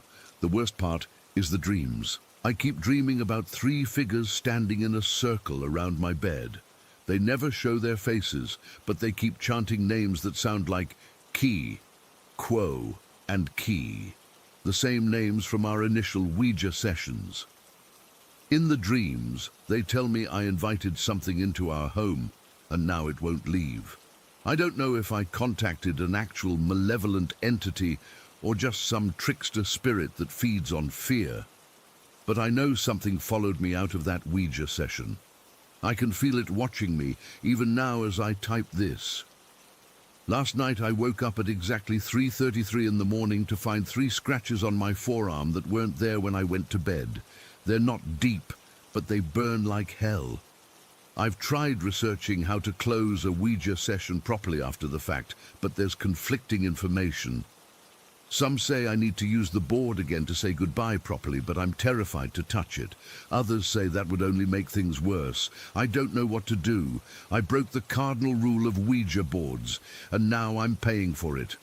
If anyone has experienced something similar or knows how to fix this, please help. I haven't told my family. They'd never believe me. But I know what I saw on that mirror. I know what I felt. Whatever came through that board is still here with me, and I don't think it's planning to leave anytime soon. Story 8. I've never told this story to many people. Even now, I'm not sure I can fully explain what happened. I don't expect anyone to believe me, but I need to put this somewhere, because it's been bothering me for years, and I still can't make sense of it. This happened about 11 years ago when I was 13. I was staying at my grandma's house in Westbrook for the weekend. My parents were going through a rough patch, and I think they just needed some space to sort things out. Grandma lived in this really quiet suburban neighborhood where nothing ever happened. Like seriously, nothing. It was the kind of place where people still left their doors unlocked sometimes. Her house was pretty old, built in the 70s, I think, with those creaky wooden floors and weird wallpaper patterns that only old people seem to like. The guest bedroom where I stayed was at the end of the hallway, and it had this huge window that looked out into the backyard. Nothing special about the room, just a bed, a dresser, and this old wooden desk that used to be my dad's when he was a kid. That night, I wasn't even trying to sleep yet. It was around 11:30, maybe closer to midnight, and I was just lying in bed scrolling through my phone. Grandma had already gone to bed hours earlier. She always went to sleep by 9. The house was completely quiet, except for the occasional creaking that old houses make and the distant hum of the refrigerator. I remember I was actually looking at some stupid memes my friend had sent me, nothing special, when I got this weird feeling. You know that sensation when you think someone's watching you? It was like that, but stronger. I glanced up from my phone, and that's when I noticed something weird at the foot of my bed. At first, I thought my eyes were playing tricks on me. There was this, I don't even know how to describe it properly. It was like a slight distortion in the air, almost like when you see heat waves rising from hot pavement in summer. But it was nighttime, in a cool room, and this distortion was slowly taking shape. As I watched, completely frozen, these orbs started to form. Not all at once, but gradually, as if they were materializing from another dimension or something. They were unlike anything I've ever seen. Each orb had these distinct layers. The innermost part was completely black, like a void. Around that was this pulsating white layer that kind of faded at the edges. Then there was another black layer surrounding that, and finally this faint white glow encompassing the whole thing. I'm not talking about just a few orbs either. There were dozens of them. I'd guess between 70 and 100, and they were all moving together. The weirdest part, they seemed to be arranged in the shape of a person. Like, imagine a human-shaped container filled with these orbs. I couldn't see any actual body, just these orbs moving within what appeared to be an invisible humanoid form. I remember my heart was pounding so hard I could feel it in my throat. I wanted to scream for my grandma, but I couldn't make a sound. It was like my voice was stuck. My phone slipped from my hands and fell onto the bed, but I barely noticed. I was completely transfixed by what I was seeing. Then, the entity, because that's the only word I can think of to describe it, moved closer to me. Not in a jerky or threatening way, but smoothly, almost cautiously. And then it sat down on the edge of the bed, right next to me. The mattress actually sank under its weight. That's what really freaked me out. This wasn't some hallucination or trick of the light. Whatever this thing was, it had physical weight. I could see the depression in the mattress where it sat, even though nothing solid was visible except for those orbs. I was pressed against the headboard as far away as I could get without actually leaving the bed. Part of me wanted to bolt from the room, but I was too terrified to move. My whole body was shaking, and I remember feeling ice cold, like all the warmth had been sucked out of me. But here's the thing that still confuses me to this day. Despite being absolutely terrified, I didn't feel like I was in danger. There was no sense of malevolence coming from this entity.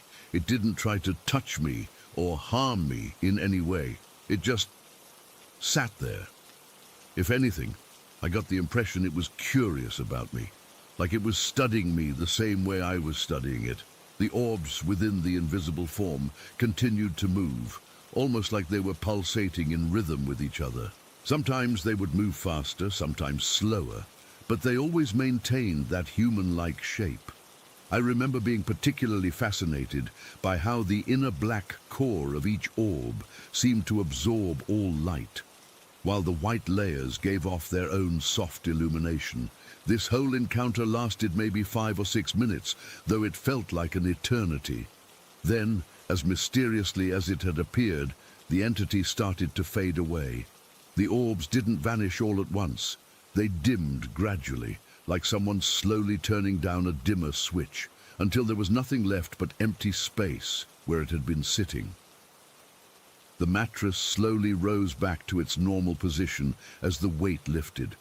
I didn't sleep that night, not even for a minute.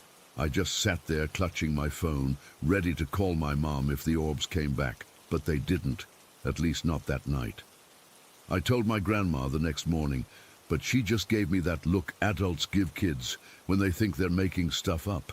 She said it was probably just a bad dream, even though I insisted I had been wide awake.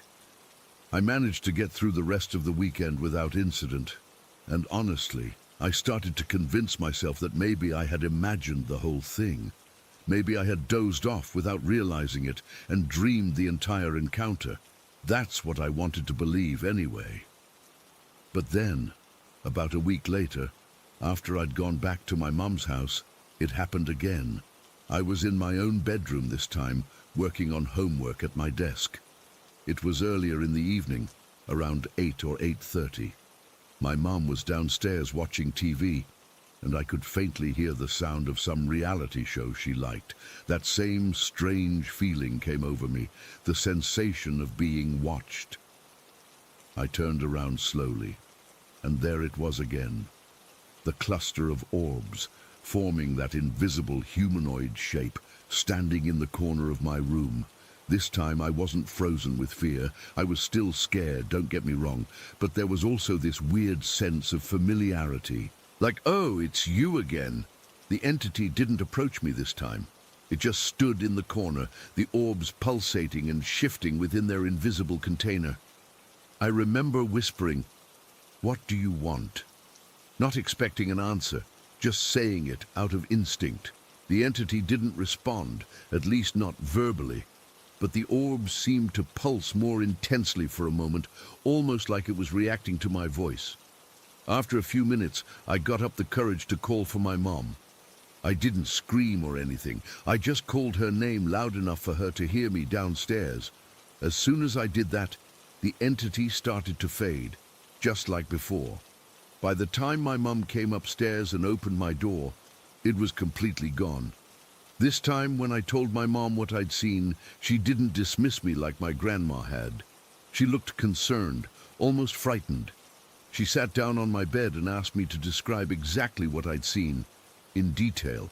So I told her everything about the orbs, their layered appearance, how they moved together in the shape of a person, how the mattress had sunk at my grandma's house. Instead of telling me it was my imagination, my mom said something that surprised me. She said that sometimes people can see things that others can't, and that maybe what I was seeing was something from the other side. I remember thinking it was weird that she believed me so quickly. A few days later, she took me to see this woman she knew, a medium or psychic or something. I was skeptical, even at 13. The woman had this small office in her house, with crystals everywhere and weird-smelling incense burning. She asked me to describe what I'd seen, and when I did, she nodded like she knew exactly what I was talking about.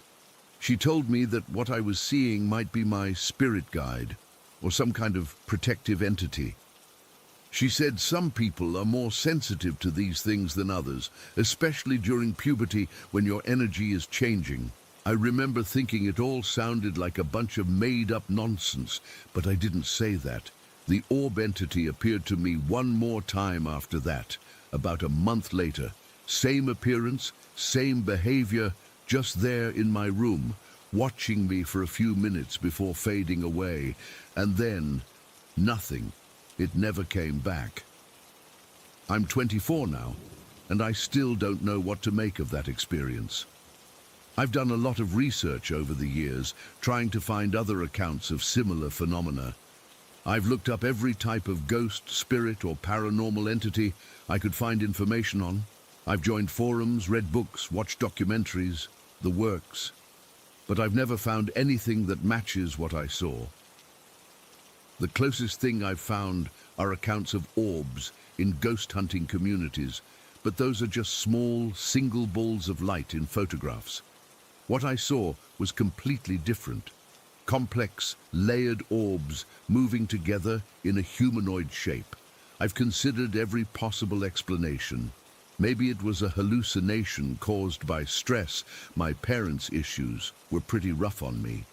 Maybe it was some kind of seizure activity in my brain, though I've never had any other symptoms. Maybe it was sleep paralysis, though I'm certain I was fully awake during each encounter. But none of those explanations feel right. The weight on the mattress, that's what I keep coming back to. How could a hallucination or dream cause a physical depression in my bed? So here I am, over a decade later, still wondering about those orbs. What were they? Why did they appear to me? Why did they stop? I don't have any answers, and maybe I never will. But I know what I saw. Those layered orbs moving within an invisible human form are burned into my memory forever. It's made me question a lot of things about reality and what might exist beyond what we can normally perceive.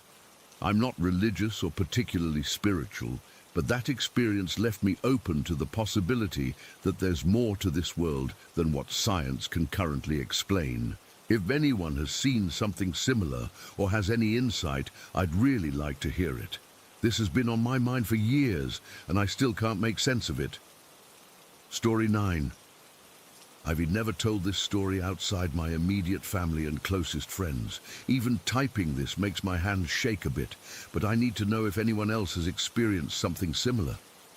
This happened about 3 years ago when my husband James and I were living in our Harborview apartment. It was an older building, probably built in the 70s, but it had been renovated before we moved in. Nothing fancy, just a 2-bedroom place on the 2nd floor with decent rent. We'd been there about 2 years without incident. I've always been a light sleeper. The slightest noise or movement wakes me up, which is why I noticed immediately when James got up to use the bathroom that night. It was around 4 in the morning, that weird hour when the world feels completely still. We had one of those digital alarm clocks with the red numbers, and I remember staring at it, watching 4:03 a.m. glow in the darkness while I listened to him shuffling down the hallway.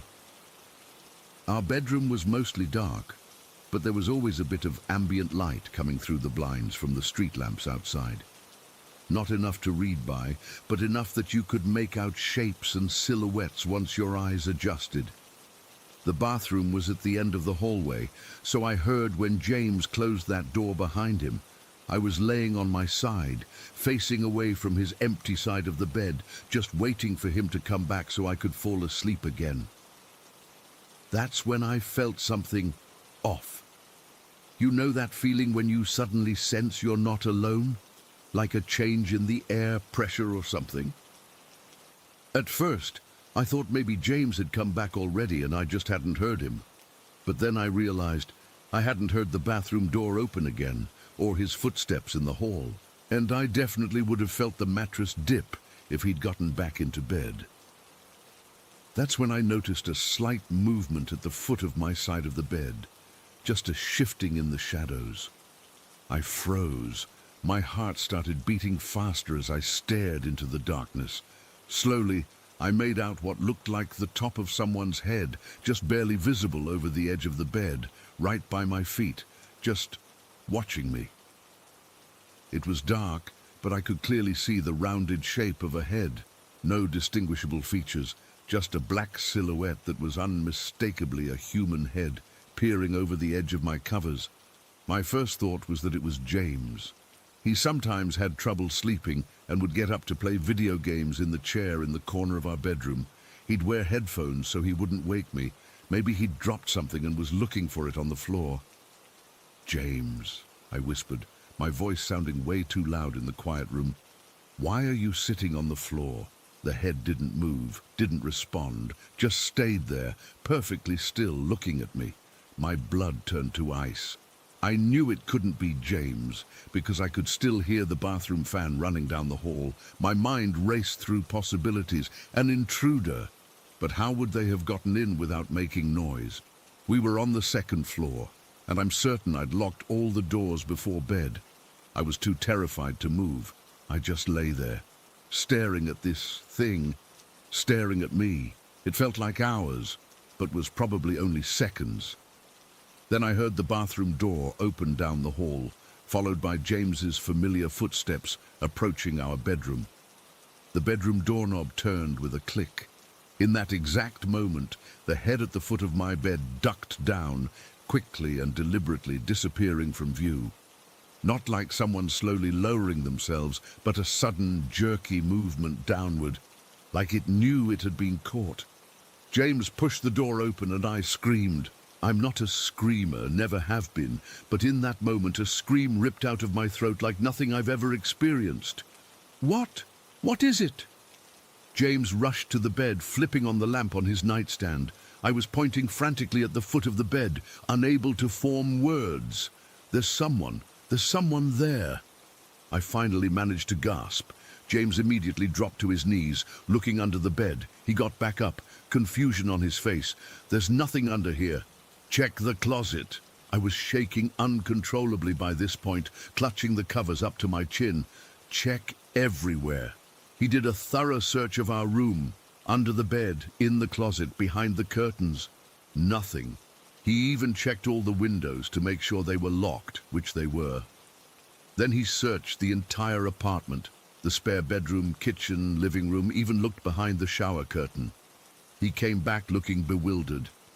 "Becca, there's no one here. The front door is still chained from the inside. All the windows are locked. No one could have gotten in or out." I couldn't stop shaking. "I saw someone, James.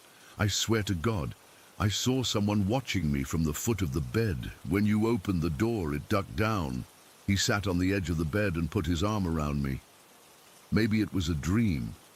You know how sometimes when you're half asleep, dreams can seem real.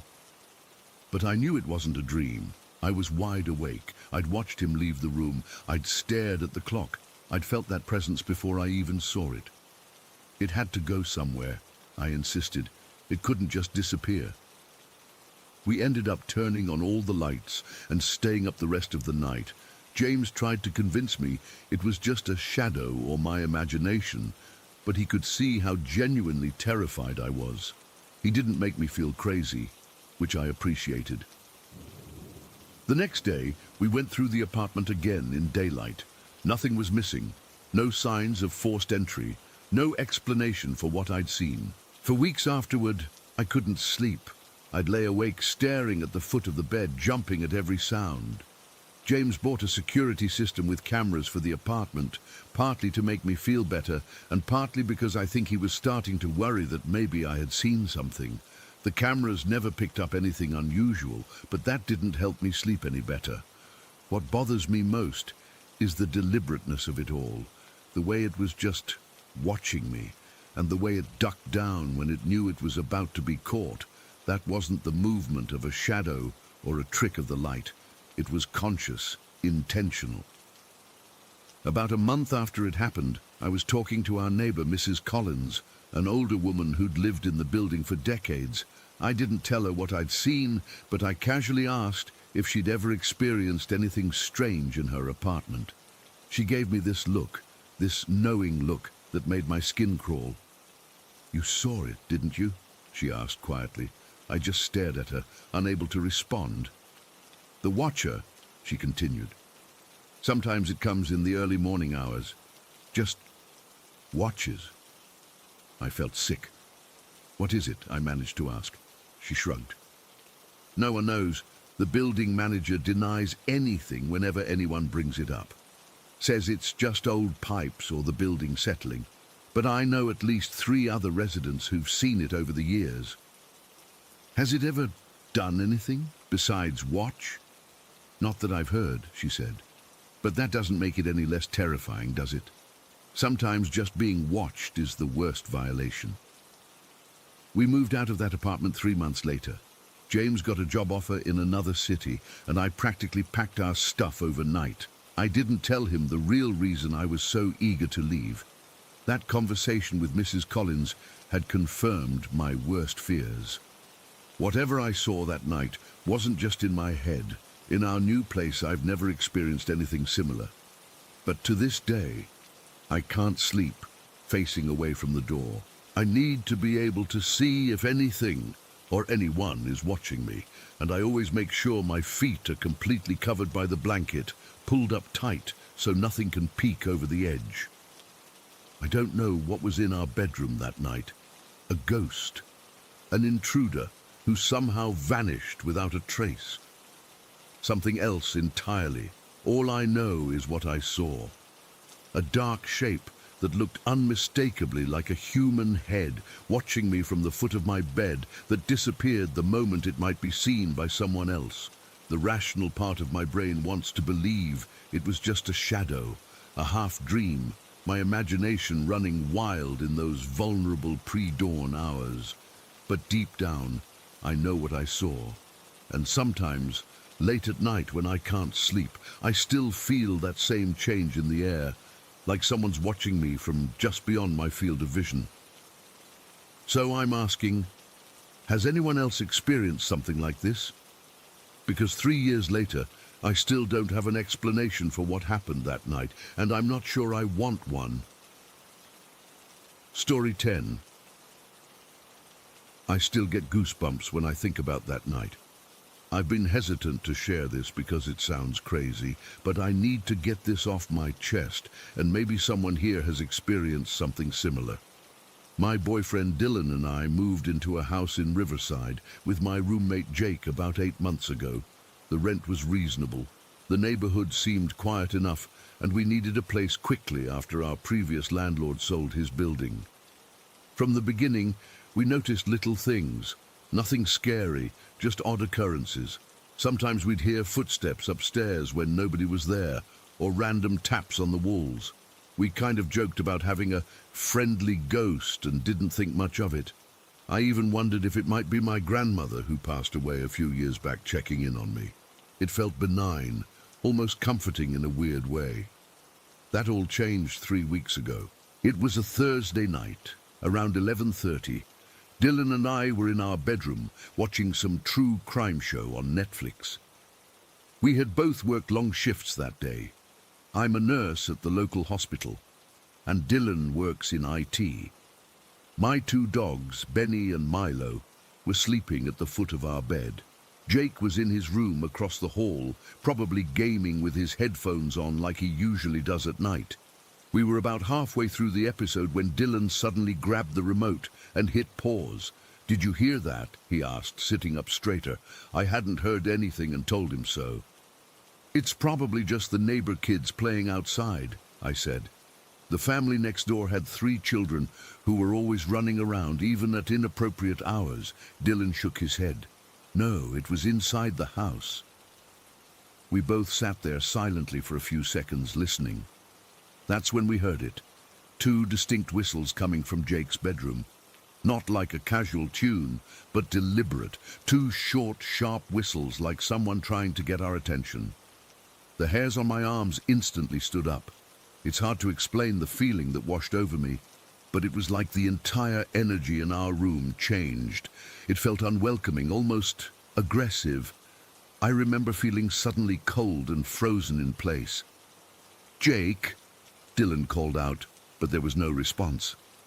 "Maybe he's messing with us," I suggested, but my voice sounded small even to my own ears. Something inside me already knew it wasn't Jake. Dylan got up and grabbed his phone.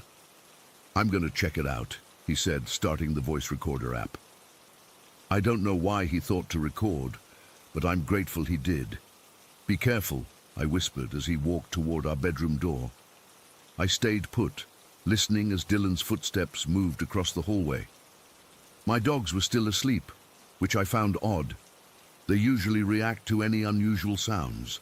Through the open door, I could see Dylan pause outside Jake's room. "It's this room," he whispered into his phone, marking his location on the recording. That's when I heard it, a deep grunt that sounded distinctly male. It wasn't Dylan, and it definitely wasn't Jake, who has a much higher voice. The sound was captured clearly on Dylan's recording, which we listened to later with shaking hands. Suddenly, my dogs jolted awake. Benny, my usually calm golden retriever, started growling. A deep, threatening sound I'd never heard him make before. Milo, my smaller terrier mix, began barking furiously, both of them staring at our bedroom doorway. "Dylan!" I called out, my heart pounding. "Dylan, come back!" I heard footsteps rushing up the stairs, and Dylan appeared in the doorway, breathless. "What are you doing downstairs?" I asked, confused. "I thought you were checking Jake's room." Dylan looked at me, his face pale. "I was just downstairs getting water. I heard you screaming for me." "I wasn't screaming," I said. "I just called for you now because the dogs started acting weird." We both realized with growing horror that Dylan had never gone into Jake's room. He had gone downstairs for water after checking the hallway. Whatever made that grunt wasn't him, and whatever I had seen walking toward Jake's room wasn't Dylan. The dogs were still on high alert, Benny positioning himself between us and the door, his hackles raised.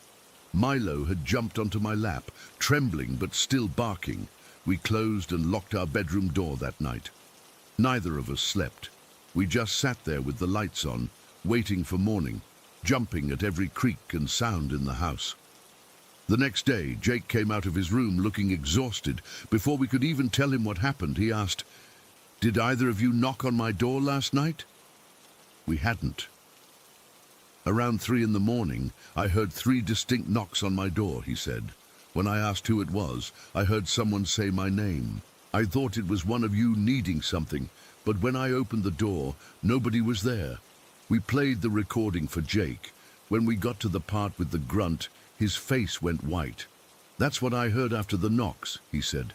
"But it sounded like it was saying my name.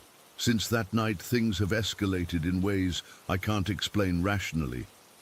I've experienced sudden, intense headaches that start the moment I walk through our front door and disappear as soon as I leave. Dylan, who is normally the most laid-back person I know, has been snapping at the smallest things. Last week, I found myself in a blind rage over a spilled glass of water, completely unlike me. It's affecting our energy too. We're constantly exhausted when we're home, but feel fine once we leave the property. The dogs refuse to be alone in any room now and follow us everywhere, always on edge. We've done some research about what might be happening.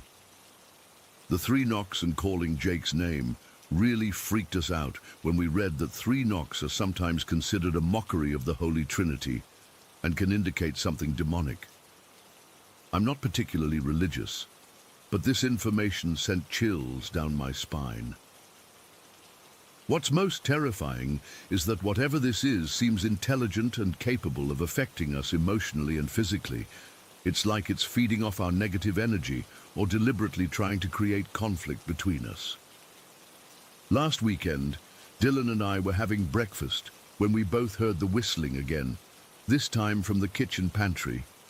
2 short, deliberate whistles. We looked at each other, and I could see my own fear reflected in Dylan's eyes. Neither of us had the courage to open the pantry door. Later that day, I was alone in the house while Dylan and Jake went grocery shopping. I was doing laundry in the basement when I distinctly heard footsteps walking across the ceiling above me. Heavy, deliberate steps that followed my movements. When I moved to the right, the footsteps followed. When I stopped, they stopped. It was like whatever it was wanted me to know I was being watched. We've started keeping detailed records of everything that happens. The activity seems strongest between 11 at night and 4 in the morning. The dogs refuse to go into Jake's room or the kitchen pantry now. They stand at the thresholds and whine, but won't cross over no matter what treats or encouragement we offer. Last night was the worst so far. Around 2 in the morning, we all woke up to the sound of every cupboard and drawer in the kitchen being opened and slammed shut. The 3 of us huddled in the hallway, too terrified to go downstairs. The sounds continued for almost 10 minutes before stopping abruptly. When we finally worked up the courage to check the kitchen at daybreak, nothing was disturbed. Every cupboard and drawer was closed exactly as we'd left them. I'm writing this now from a coffee shop because I can't stand being in that house any longer than necessary. We've tried sage, salt lines and prayers. Nothing seems to help. We're trapped in a 1-year lease with 9 more months to go, and none of us can afford to break it. The worst part is the feeling of being watched constantly. Sometimes I catch glimpses of a dark shape in my peripheral vision, but when I turn to look, nothing's there. Dylan says he's experienced the same thing. We've considered reaching out to paranormal investigators, but we're afraid of antagonizing whatever this is and making things worse. What if acknowledging it directly gives it more power? What started as benign little occurrences that we could brush off as a friendly ghost has evolved into something that feels malevolent and calculating. It's like it's studying us, learning our weaknesses and exploiting them. I don't know what to do anymore. I'm exhausted, constantly on edge, and afraid to be in my own home. Has anyone experienced anything like this? How do you fight something you can't see but can feel, watching your every move? The whistles still haunt me the most. 2 short, deliberate calls that seem to say, "I'm here, I see you, and I'm not going anywhere." Story 11. I still get goosebumps thinking about what happened back when I was in 5th grade. I've never really told this story online before, but after all these years, I still can't explain it. Maybe someone here has experienced something similar. My elementary school was right next to an old military camp. It wasn't active anymore. Just some old buildings and a big field where they kept a bunch of trucks. The school used the field as our playground, since we didn't have much space on our actual campus. During lunch and recess, we'd run around out there playing tag, climbing on stuff, and doing what kids do. Me and my friends, Mike, Gabriel, CJ, and a few others, we always hung out together. We were 10 years old and thought we were pretty brave. We'd dare each other to climb on the military trucks that were parked on the field. The teachers didn't really pay attention as long as we didn't get hurt or break anything. Everything was normal until that Wednesday in October. I remember it clearly because it was unseasonably warm and I was wearing my favorite blue t-shirt that my mom had just washed the night before. We were playing around the trucks during lunch when I first heard it, this weird tapping sound coming from one of the vehicles. It wasn't loud, more like a consistent tap, tap, tap that would stop and then start again. "Hey, do you guys hear that?" I asked, freezing in place. Mike stopped running and listened. "Yeah, what is that?" Gabriel shrugged. "Probably just the metal expanding in the heat or something." That made sense, so we ignored it and kept playing. But the next day, it happened again. Same truck, same tapping. It was starting to get creepy, but in that exciting way that kids find thrilling rather than actually scary. We even made a game of it, taking turns getting close to the truck when the tapping started. About a week later, everything changed. We were out at lunch, and Mike suddenly stopped dead in his tracks, staring at something near the trucks. "Miguel," he whispered, grabbing my arm so hard it hurt. "Look over there, by the green truck." I looked where he was pointing, but didn't see anything unusual. "What? The truck?" "No, the lady!" Mike's voice was shaking. "The one in the white dress. She's just standing there, staring at us." I squinted, looking harder, but saw nothing. "I don't see anyone, Mike." By now, Gabriel and 2 other kids had joined us, and they were all pointing and whispering. "She's right there," Gabriel insisted. "How can you not see her? She's wearing this long white dress and she's just watching us." I felt a cold feeling in my stomach.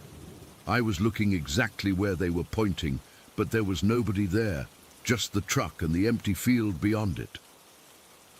"You guys are trying to scare me," I said, but my voice came out small and uncertain. "We're not," CJ said. "She's right there, and she's beautiful, but there's something wrong with her face. It's like too perfect or something." The bell rang, ending our lunch period, and we all ran back to class. I kept thinking about it all afternoon, about how 4 of my friends had seen something I couldn't see. It bothered me more than I wanted to admit. That night, I couldn't sleep. I kept thinking about the woman in white and why I couldn't see her when everyone else could. Was something wrong with me? Or were they all playing an elaborate prank? The next day was Friday, and I was determined to figure out what was going on. I convinced Gabriel and CJ to come with me to the trucks during lunch. Mike refused to come, saying he didn't want to see her again. It was cloudy that day, and the playground felt different, quieter, like the air was thicker somehow. When we got to the truck, the tapping started immediately. Tap, tap, tap. Pause, tap, tap, tap. "There it is again," CJ whispered. "I want to see what's making that noise," I said, trying to sound braver than I felt. "Are you crazy?" Gabriel grabbed my arm. "What if it's, her?" I shook him off. "I don't believe in ghosts. There's got to be an explanation." I got down on my hands and knees and looked under the truck. CJ reluctantly joined me, while Gabriel stood nervously nearby. "See anything?" Gabriel asked from above. "Nothing," I replied, squinting into the shadows beneath the vehicle. The tapping had stopped. CJ suddenly grabbed my shoulder. "Miguel," he whispered, his voice tight with fear. "Look at the other side of the truck." I shifted my position to see what he was pointing at. There, on the opposite side of the truck, I could see a pair of feet. Not normal feet in shoes like you'd expect. These were bare, pale white feet that didn't quite touch the ground. They hovered maybe half an inch above the dirt. My whole body went cold. The feet weren't moving, just hanging there, attached to what I assumed was a person, or something else, standing on the other side of the truck. "Do you see that?" I whispered to CJ. His face had gone completely white. He nodded slowly. Is it her?" I asked, my heart pounding so hard I could feel it in my throat. Before CJ could answer, the feet began to move, not walking, but slowly rotating, turning toward our side of the truck. That's when I noticed something else. There were no sounds of footsteps, no disturbance in the dirt beneath those hovering feet. We scrambled out from under the truck in panic. Gabriel, seeing our faces, didn't even ask what we'd seen. We just ran, all three of us, as fast as we could back toward the school building. I remember the sensation of my lungs burning, my backpack bouncing against my spine, and the overwhelming feeling that if I looked back, something terrible would be right behind me. We didn't stop until we reached our classroom, gasping for breath. Our teacher yelled at us for being late from lunch, but I barely heard her. All I could think about were those pale feet hovering above the ground. That afternoon, I couldn't focus on anything. When I got home, my grandmother could tell something was wrong. We were staying with her temporarily while my parents were dealing with some work stuff. I hadn't planned to tell her anything, but somehow it all came spilling out. The tapping, my friends seeing the woman in white, and finally, the floating feet under the truck. Instead of dismissing my story or telling me I was imagining things, my grandmother's face grew serious. She sat down across from me at the kitchen table and took my hands in hers. "Miguel," she said softly, "that military camp has always been haunted." My mouth went dry. "What do you mean?" "When your mother was young, we heard stories. There's a woman in white who roams those grounds. People say she appears beautiful during the day, but at night..." She paused, seeming to consider whether to continue. "At night, what?" I pressed. "At night, her true form shows. It's not something a child should hear about." She squeezed my hands. "But there's another one too. The locals call him the black-shirted man. He hates daylight and hides in shadows." I thought about the tapping sound coming from inside the truck. A dark, shadowy place. "Promise me you'll stay away from those trucks," my grandmother said firmly. "Some places attract spirits, and that old camp is one of them." I nodded, too frightened to argue. That night, I slept with my bedside lamp on. The weekend passed uneventfully, and I started to convince myself that we'd all just gotten carried away with our imaginations. By Monday morning, I'd almost managed to push the whole thing out of my mind. That afternoon, everything changed again. My little brother Anthony, who was only 6 at the time, was playing in the living room while I did homework at the dining table. My grandmother was in the kitchen cooking dinner. Suddenly, Anthony started screaming. I jumped up and ran to the living room. Anthony was standing in the center of the room, pointing at the corner near our TV. "The man! The man!" he kept screaming, his little face contorted with terror. "What man?" I asked, looking where he was pointing. There was nothing there. My grandmother rushed in from the kitchen. "What's happening?" "He says there's a man in the corner," I explained, trying to comfort Anthony, who was now sobbing hysterically. My grandmother's face went pale. She quickly crossed herself and began whispering what I recognized as a prayer. That's when it happened. The electronic toys scattered across the living room floor suddenly lit up. A toy car started driving in circles. A robot began walking, its lights flashing. My brother's tablet, which had been off and sitting on the coffee table, turned on by itself, the screen cycling rapidly through different apps. I stood frozen, watching this impossible scene unfold. Anthony was still screaming. My grandmother grabbed both of us and pulled us into the kitchen, slamming the door behind us. "Don't look!" she ordered, holding Anthony against her chest. "Don't acknowledge it." We huddled in the kitchen for what felt like hours, but was probably only minutes. Eventually, the sounds from the living room stopped. When my grandmother finally opened the kitchen door, a crack, and peeked out, everything was normal again. The toys were scattered where they had been, motionless. The tablet was off. But Anthony refused to go back into the living room, and the strangest part, we had never told him about the ghosts at the military camp. He had no way of knowing about the black-shirted man my grandmother had mentioned. The next day at school, I told my friends what had happened at home. Mike's eyes got wide. "I saw him too," he whispered. "Yesterday when I was walking home, there was a man following me, but when I turned around he would disappear. He was wearing all black. For the rest of 5th grade, we stayed away from the trucks. Sometimes we'd see other kids playing there, and I'd wonder if they heard the tapping or saw the woman in white. I never had the courage to ask. We moved away the following summer, and I never went back to that school or the military camp, but to this day, I still think about those pale, hovering feet and the toys that moved by themselves. I've tried to find logical explanations, but nothing quite fits. The strangest part, sometimes when I'm alone in my apartment late at night, I swear I can hear that familiar sound. Tap, tap, tap, pause, tap, tap, tap. And I wonder if whatever was in that truck somehow followed me home. Story 12. I've never really told this story to anyone except my therapist. Even after 20 years, I still get chills thinking about it. I guess I'm hoping someone here might have experienced something similar or can offer an explanation that makes sense.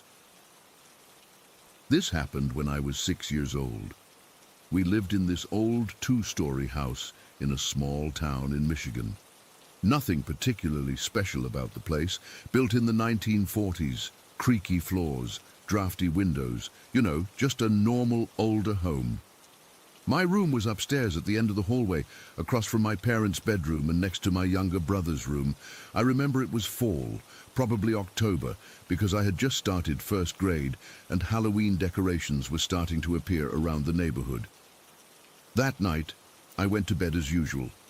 My mum had tucked me in around 8:30, read me a story about dinosaurs. I was obsessed with them back then, and turned off the light, leaving only my small nightlight plugged in near the closet. I don't know exactly what time it was when I woke up. It was still dark outside, and the house was completely silent. That kind of heavy silence where you can almost hear your own heartbeat. At first, I didn't know what had woken me. I just remember opening my eyes and feeling instantly alert, like someone had called my name or touched my shoulder. I rolled over to face my bedroom door, which was always left slightly ajar so light from the hallway could come in. That's when I saw it. Standing just inside my doorway was a figure, not some shadowy blob or vague shape. It was clear as day, illuminated by my nightlight. It was a woman in a white nightgown or dress that was completely soaked through, water seemingly dripping onto my carpet, though it left no marks. Her hair was dark and extremely long, hanging well past her waist, also wet and clinging to the white fabric of her dress. But what made my blood run cold wasn't just that there was someone in my room. It was her face. It was my face, not my 6-year-old face, but what looked like an adult version of me. The same eyes, the same nose, the same facial structure I would later grow into. It was like looking at a mirror from the future, except everything was wrong. This adult version of me was staring directly at me with this smile. God, that smile. It wasn't warm or friendly. It was stretched too wide, showing too many teeth, and never reached the eyes. Those eyes just stared, unblinking, while that horrible smile remained fixed in place. I couldn't move. I literally could not make my body respond. I wanted to scream for my parents, to run, to hide under my covers, anything. But I was completely paralyzed with fear. All I could do was stare back at this twisted version of myself as she stood there, dripping wet, smiling that terrible smile. Time seemed to stretch forever. I have no idea how long we stared at each other. It could have been minutes or hours. My heart was pounding so hard, I thought it might explode. I couldn't breathe properly, just taking these shallow, terrified gasps. I remember thinking I might actually die from fear. Then she took a step toward my bed, just one slow, deliberate step. The movement seemed weird, like her body glided rather than walked naturally. That's when my paralysis finally broke, and I squeezed my eyes shut as tight as I could, started crying, and pulled my blanket over my head. I was counting in my head, something my kindergarten teacher had taught us to do when we were scared, and when I reached 100, I gathered every bit of courage I had and peeked out from under the blanket. She was gone. I spent the rest of the night with my blanket pulled tight around me, too terrified to sleep, too terrified to call out for my parents, in case my voice somehow brought her back. When morning finally came, I was exhausted and still shaking. At breakfast, I tried to tell my mum what had happened. She listened patiently, then told me it was just a nightmare and not to worry about it.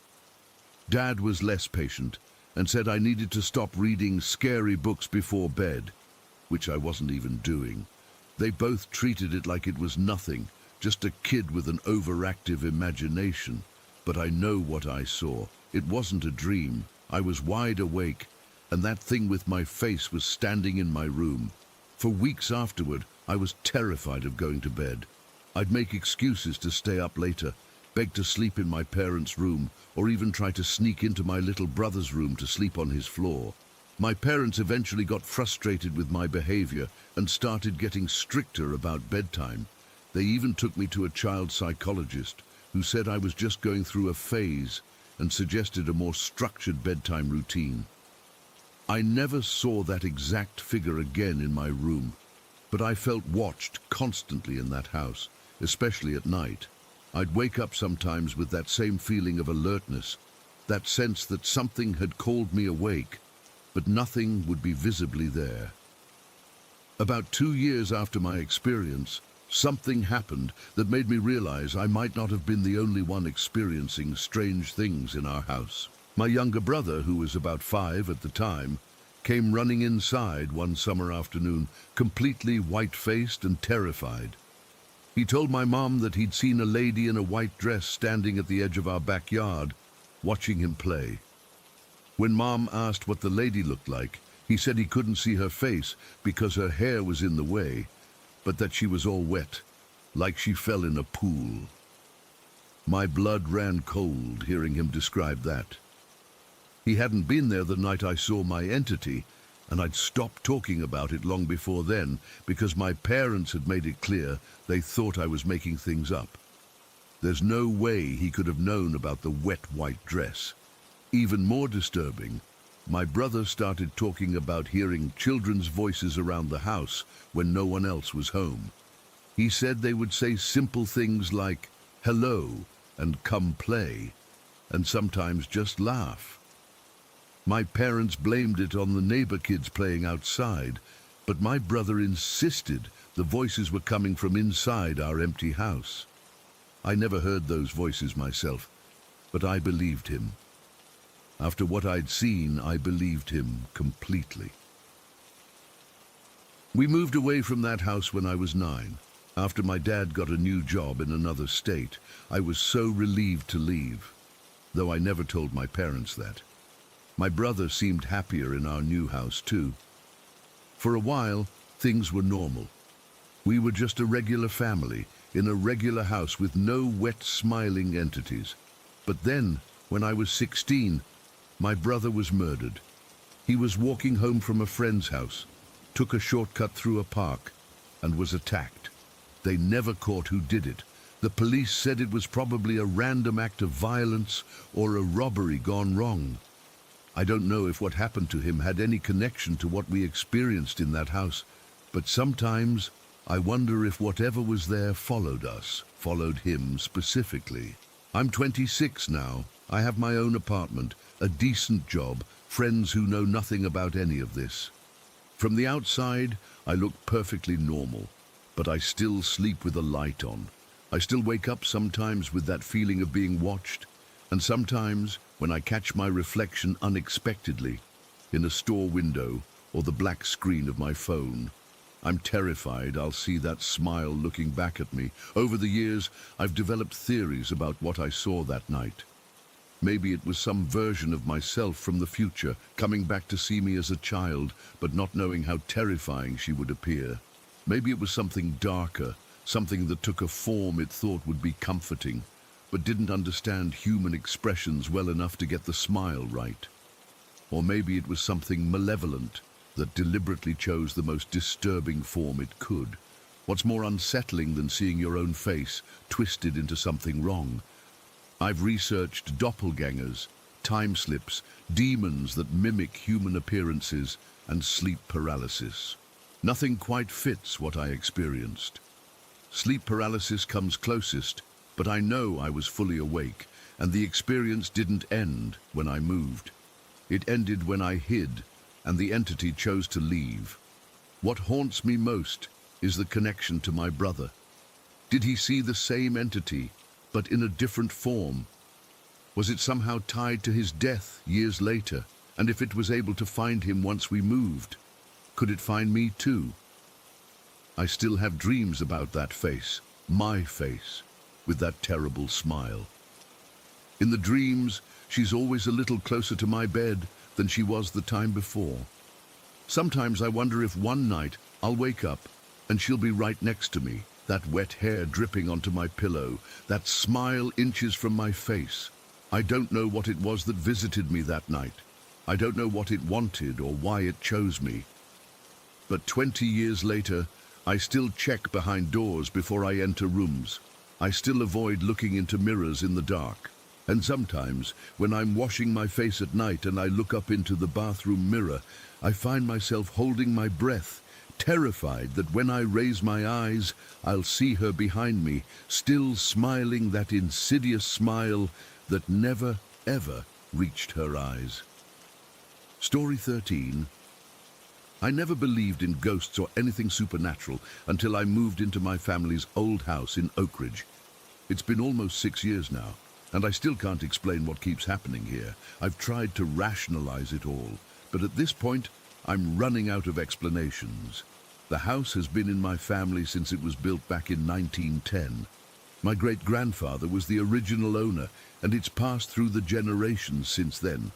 Various relatives have lived here over the decades, and it underwent major renovations in 1998. Before I finally moved in during 2019, I was excited about living in a place with so much family history, but now I'm not so sure it was a good idea. The first weird thing I noticed was my dog's behavior. I have this 5-year-old German Shepherd named Max, who's normally super chill. About a month after moving in, he started barking at nothing in particular. At first, I thought maybe he was hearing neighborhood noises or something outside, but it became clear he was focused on specific spots inside the house. One evening, I was watching TV in the living room, with Max lying next to me on the couch. Out of nowhere, he jumped up, hair raised on his back, and started barking aggressively at the ceiling in the corner of the room. His eyes were locked on that spot, and nothing I did could distract him. I looked up, but saw absolutely nothing there. This went on for almost 10 minutes before he finally calmed down, but he kept whimpering and staring at that same spot for the rest of the night. This has happened at least a dozen times now, and it's always the same corner. I've checked for pests, unusual sounds, drafts, nothing. There's no logical explanation for why my dog gets so fixated on that empty space. But the doors are what really started to freak me out. This house has these old, heavy wooden doors that make a distinctive creaking sound when they open and shut. The ones leading to the basement are particularly noisy and require some real effort to move. They're these thick oak double doors with original brass handles, and they weigh a ton. About 6 months after moving in, I went down to the basement to grab some tools. When I finished, I made sure to close those doors completely. I even remember turning around to double check because I needed to carry some bulky stuff upstairs and wanted them out of the way. I was halfway up the stairs when I heard them swing open behind me. Not just a little, but fully open, like someone had pushed them with force. I froze on the stairs, my heart pounding in my chest. I was completely alone in the house. Slowly, I turned around, expecting to see, I don't know what, but there was nothing. Just those doors standing wide open when I know I had closed them seconds before. I went back down, checked all around, looked for drafts, anything that could have caused it. Nothing made sense. This has happened at least 20 times now. Sometimes I'll be in the kitchen and hear doors opening and closing elsewhere in the house. The sound is unmistakable, that specific creak these old doors make. I've tested every door in this place, trying to figure out if there's some weird air pressure issue or something structural causing it. But they all stay firmly shut unless significant force is applied. One night last winter, I was up late working on my laptop. It was around 3:30 in the morning when I heard a loud crash from the walk-in closet upstairs. It's a big space that I use for storage, filled with boxes of family heirlooms and old photos. The sound was so distinct, like something heavy had fallen over. I grabbed my flashlight, because for some reason, that closet light never stays on for long, another issue I haven't been able to fix, and slowly made my way upstairs. The whole time, I was telling myself it was probably just a box that had been poorly stacked and finally tipped over. But when I got there and shined the light around, everything was exactly as I'd left it. Not a single box out of place, nothing on the floor that could have made that noise. I spent nearly an hour in there, moving things around, trying to recreate the sound I'd heard. Nothing came close. It was like the sound happened in a different reality than the one I was examining. The TV thing was another incident that left me questioning my sanity. I'd come home from work one evening, exhausted. I remember specifically not turning on the TV because I had a headache and just wanted to take some medicine and lie down.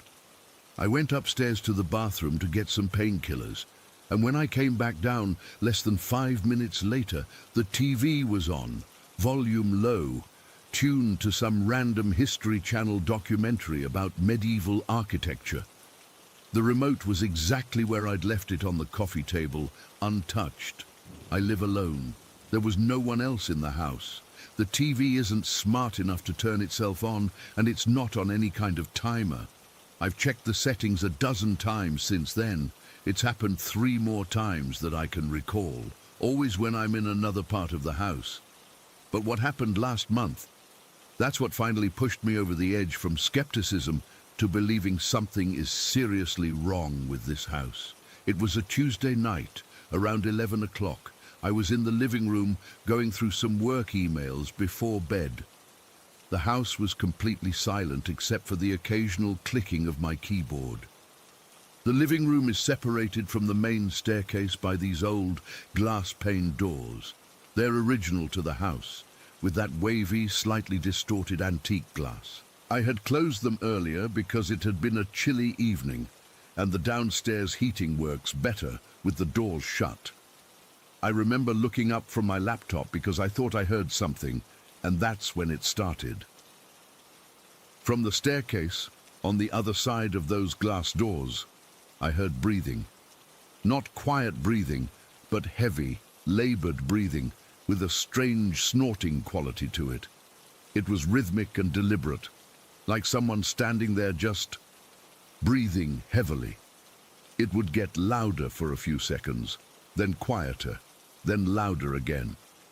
My first thought was that somehow an animal had gotten into the house. Maybe a raccoon or something had found its way in through the attic. But this didn't sound like any animal I've ever heard. It sounded almost mechanical, like those breathing sounds you hear in horror games when the monster is near. But it was unmistakably real and coming from just beyond those doors. I sat completely still, barely breathing myself, listening to this sound continue for what felt like forever. My phone was right next to me, so I slowly picked it up and started recording. The breathing continued for a full 5 minutes. I have it on video. though when I play it back now, it somehow doesn't capture the true dread I felt in that moment. Eventually, I gathered enough courage to stand up. The sound immediately stopped. I walked to the glass doors, hands shaking, and pulled them open. The staircase was empty. The entire house was empty. I checked every room, every closet, under every bed. Nothing. I've played that recording for a few close friends. Some say it sounds like some kind of HVAC issue or pipe settling, but I've had professionals check the entire house. The heating system is in perfect working order, and the plumbing is fine. Besides, I know what I heard, and it wasn't mechanical in origin. It was breathing, deliberate, conscious breathing. What makes all this worse is knowing my family's history with this house. My dad never wanted to talk about why he moved out in the 80s. My uncle, who lived here in the 90s before the renovation, always seemed uncomfortable when the house came up in conversation. Now I understand why. Last week, I found an old journal in the attic from my great-aunt who lived here in the 50s. She described hearing someone walking upstairs when nobody was home and doors that refused to stay closed. She wrote about her children refusing to sleep in certain bedrooms because of the man who watches them at night. I'm not easily frightened. I've tried to approach all this rationally. I've had the electrical system checked, looked for structural issues, researched the history of the land, everything I can think of. Nothing explains what's happening here. The worst part is how it seems to be escalating. The breathing incident wasn't a one-time thing. It's happened 3 more times since then, always between 3 and 4 in the morning, always from different parts of the house when I know I'm alone. Last night, it was right outside my bedroom door. I lay in bed, frozen, as whatever it is stood there, breathing for almost 10 minutes before it finally stopped. I don't know what to do anymore. This is my family home, filled with generations of history. But something else is here with me, something I can't see or understand, but that makes itself known in ways I can no longer ignore or explain away. I'm not sleeping much these days. Every noise has me on edge. Max refuses to go to certain parts of the house now, and honestly, I don't blame him. The breathing is getting louder, closer, more deliberate, like it knows I'm aware of it now and doesn't care about hiding anymore. Story 14. I've been putting off writing about this for months because I honestly still don't know what happened to me. I'm not the type who believes in supernatural stuff. I've always been pretty grounded. I work in IT, I like my facts and logic. But what happened 3 months ago in my apartment building has completely messed with my head. I live in one of those old Soviet-style apartment blocks. You know, the ones that all look the same, 12 floors high, 2 elevators side by side in the center. I'm on the 8th floor, which was never a problem until now. The building itself is probably from the 70s. Nothing special about it. Just concrete, worn carpets in the hallways, and those typical heavy metal doors on each apartment. It was a Tuesday in October, around 7 in the evening. I remember because I'd stayed late at work fixing a server issue, and I was completely exhausted. All I wanted was to get home, microwave something for dinner, and crash on the couch. It had been raining all day, so my clothes were still damp, and I was feeling that deep in the bones kind of cold. When I got to my building, I did what I always do, pushed the elevator button and waited. There are 2 elevators in our building, and the left one arrived first. I've never paid attention to which elevator I take. They're identical as far as I was concerned. I stepped in, pressed 8, and leaned against the wall, scrolling through messages on my phone. The doors closed normally, but then something weird happened. Usually there's that slight jolt as the elevator starts moving up, but this time there was nothing. Instead, there was this strange mechanical sound, almost like the elevator was trying to move, but couldn't. It was a repetitive grinding noise that went on for maybe 10 seconds. I looked up from my phone, mildly annoyed, thinking the elevator might be broken again. Our building management is terrible with maintenance. That's when the light in the elevator flickered. Not in that quick, normal way lights sometimes do, but in a slow, deliberate pulse that made my stomach tighten, and then we started moving downward. This didn't make sense. I was already on the ground floor.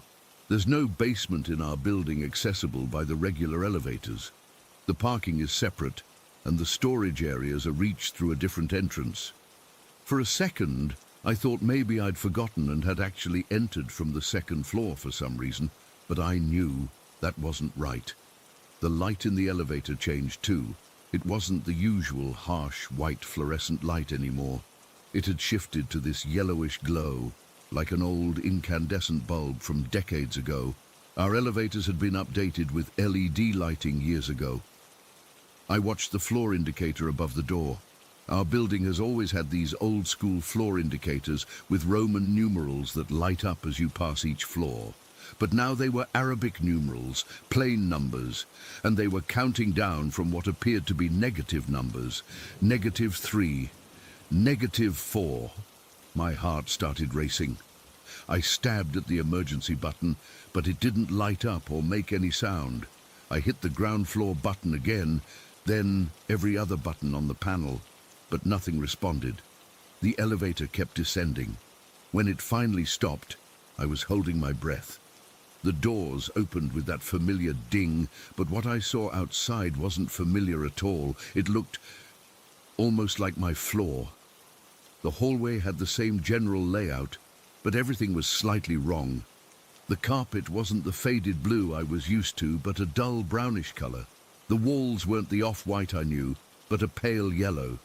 The lighting was dimmer, with only every other ceiling fixture working, casting long shadows between pools of that same yellowish light. I stayed in the elevator, my finger hovering over the door-open button. Part of me was curious, but a stronger part was screaming that something was very wrong. Looking down the hallway, I could see apartment doors that resembled the ones in my building but weren't quite right. The numbers were in a different font, larger and more ornate. Curiosity got the better of me. I stepped out just enough to look at the apartment that would be mine, number 846. It was there, but everything about it was different. My door is a standard metal security door painted dark green with a peephole at eye level and a regular lock. This door was heavier looking, made of what appeared to be dark wood with metal reinforcements. The peephole was lower, and there was an ornate knocker I'd never seen before.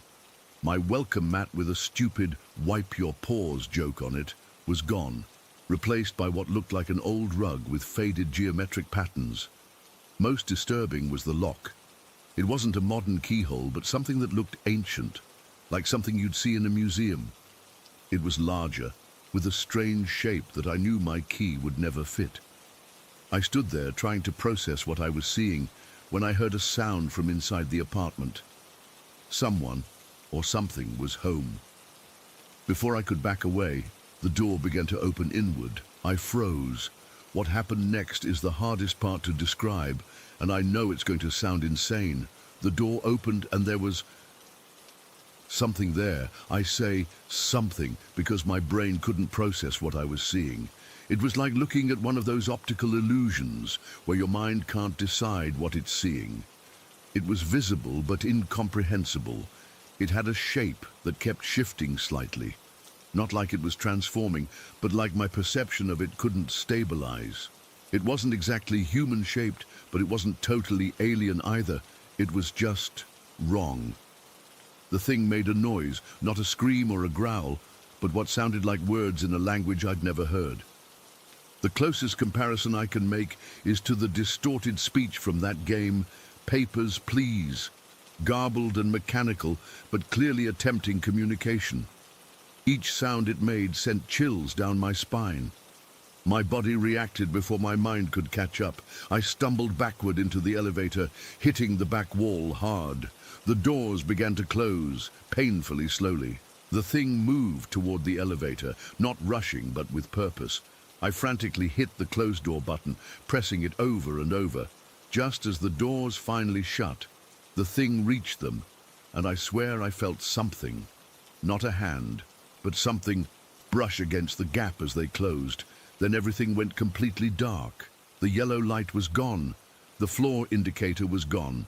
For a terrifying moment, I couldn't even feel the elevator around me. There was no sound, no light, not even a sense of gravity. It was like floating in a void. I couldn't tell if my eyes were open or closed. I couldn't even feel the floor beneath my feet. This state lasted for what felt like an eternity, but was probably only seconds. Then the yellow light flickered back on, weak and unstable. Through the small window in the elevator door, I could see nothing but darkness. Not a hallway, not walls, just empty blackness.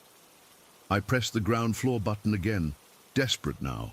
This time, the elevator responded, but it moved upward through the darkness.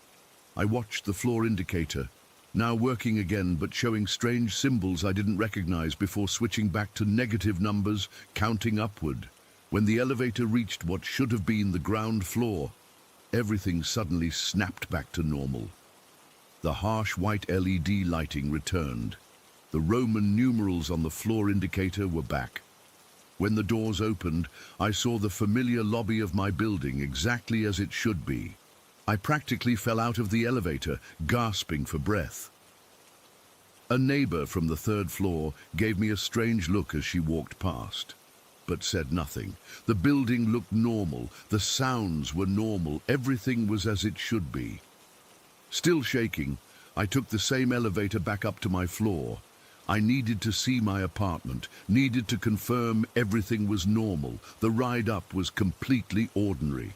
When I reached the 8th floor, my hallway was exactly as it should be. Faded blue carpet, off-white walls, my dark green door with its stupid welcome mat. My key fit perfectly in the lock, as it always had. Inside, my apartment was untouched. My half-empty coffee cup from that morning was still on the counter. My laptop was still charging on the couch. Everything was normal. The entire experience lasted maybe 1 or 2 minutes at most, but it felt much longer. I've never been so terrified in my life. I spent that night with all the lights on, jumping at every sound. It's been 3 months, and I haven't used that elevator since. I take the stairs every day, all 8 flights. My co-workers have noticed I'm more physically fit now, and I joke about getting my steps in, but the truth is, I can't bring myself to step into that elevator again. I've looked into the history of the building, thinking maybe something happened there, but there's nothing unusual. I've casually asked neighbors if they've experienced anything strange in the elevators, but they just give me weird looks. I still live there. I still pass those elevators every day. Sometimes when I'm walking up the stairs and I hear the mechanism working, I freeze, wondering if whoever or whatever I encountered might find its way here. I wonder if somewhere, in some other version of my building, that thing is still standing outside the elevator, waiting for me to return. I don't know what happened that day. Was it some kind of hallucination brought on by exhaustion, a momentary slip between dimensions, a glitch in reality? I have no answers, just the memory of that thing at the door and the absolute void that followed. Whatever it was, it changed me. I'm more cautious now, more aware of the thin veneer of normalcy we all take for granted. And I'm terrified that one day I'll step into an elevator or open a door or turn a corner and find myself back in that place where nothing makes sense and something waits for me in an apartment that is mine, but not mine. Story 15. I never believed in the supernatural. I was always the guy who laughed during horror movies, the one who'd walk through haunted places just to prove nothing would happen. My girlfriend Sarah was the opposite, totally into paranormal stuff, watching ghost hunting shows and listening to spooky podcasts. I'd always tease her about it. That was before the box. About 7 months ago, we were watching this documentary about the original Dybbuk box. You know, the one that supposedly inspired that horror movie? The whole time I was rolling my eyes while Sarah sat there completely fascinated. When it was over, she kept talking about how creepy it was, how the history behind it seemed legitimate. It's just clever marketing, I told her. People make up these stories to sell junk at higher prices. She got that look she always gets when I'm being too cynical. You don't know that. There are things in this world we can't explain. I should have just dropped it. Instead, I decided to prove my point. Watch. I'll buy one of these things online and nothing will happen. Then you'll see it's all bull. I found one on an auction site a few days later. It wasn't expensive, like $200, which already seemed suspicious to me. If it was really containing some ancient evil spirit, wouldn't it cost more? The seller claimed it was a genuine Dybbuk box that had been in their family for generations, with some vague story about Jewish mysticism and how it needed to be handled with care. The whole listing was dramatic, warning that they weren't responsible for what might happen if opened improperly. Classic fear marketing. When it arrived, it was smaller than I expected, maybe 8 inches long, made of dark wood with Hebrew letters carved into it. It had this weird smell, like old books mixed with something I couldn't identify. The wood felt unusually cold to the touch, but I figured it was just from being in a delivery truck. Sarah refused to be in the room when I opened it. "I'm not messing with that," she said, actually looking scared. "You shouldn't either." "That's exactly why I bought it," I replied. "To show you it's nothing." Inside was pretty anticlimactic. Just some weird little objects. A dried black rose, a coin I didn't recognize, a lock of hair tied with thread, and a small piece of parchment with more Hebrew writing. Nothing jumped out, no smoke, no demon, just as I expected. "See? Nothing. Just junk someone put together to look spooky," I called out to Sarah. That night I woke up around 3 in the morning to get some water. Our apartment was dead silent, except for this weird scratching sound coming from the living room. It sounded like fingernails on wood. I figured it was our cat, but when I went to check, she was asleep on the couch. The scratching seemed to be coming from the box I'd left on the bookshelf. I told myself it was just the wood contracting in the night air or something, but when I got closer, the sound stopped. I touched the box. It was ice cold again, even though our apartment was warm. I felt stupid for even checking, so I went back to bed and didn't mention it to Sarah. The next day, my grandfather called. "We're close. He practically raised me after my parents divorced." He sounded shaken. "I heard your grandmother last night," he said, without even saying hello first. "My grandmother had passed away 3 years ago from cancer." "What do you mean you heard her?" I asked. "She was calling my name from the hallway, clear as day. I got up to look, thinking I was dreaming, but there was nobody there. Then I heard her voice again from the bedroom. I felt a chill but pushed it aside. "Grandpa, you were probably just dreaming. It happens." "I wasn't asleep," he insisted. "I was watching the late show. I know what I heard." 2 days later, my cousin who lives with my grandfather called me in a panic. "Something weird is happening at Grandpa's house," she whispered. "He keeps saying he hears Grandma, and now I've heard it too. Last night I was in the kitchen and heard a woman's voice say my name. It sounded exactly like Grandma. I still didn't connect it to the box. Why would I? My grandfather lives 40 minutes away." But then things started happening in our apartment too. Sarah woke me up in the middle of the night, clutching my arm so hard it hurt. "There's someone in the apartment," she whispered. I listened and heard footsteps in our hallway, slow, dragging footsteps, then a voice, soft, barely audible, calling my name. It sounded like my grandmother. I grabbed my phone to use as a flashlight and went to check. There was nobody there, but the apartment felt freezing cold, especially near the bookshelf where I'd put the box. Our cat was staring at that spot, her back arched, fur standing on end. The next morning, Sarah found 3 dead birds on our balcony. They were arranged in a perfect triangle, no signs of injury. When I went to dispose of them, I noticed they were all completely stiff, like they'd been dead for days, but they hadn't been there the previous evening. A week after opening the box, I started getting sick. Nothing major at first, just constant headaches and nosebleeds. I'd wake up with scratches on my arms that I couldn't explain. Sarah said I'd talk in my sleep, sometimes in a language that didn't sound like anything she recognized. The thing that finally convinced me something was seriously wrong happened about 3 weeks after the box arrived. My grandfather had installed a security camera in his living room after hearing the voice multiple times. He called me over to show me the footage. "I wasn't going to show you this, but I need someone else to see it," he said, his hands shaking as he operated the remote. The footage showed his empty living room at night. The timestamp read 2:15 a.m.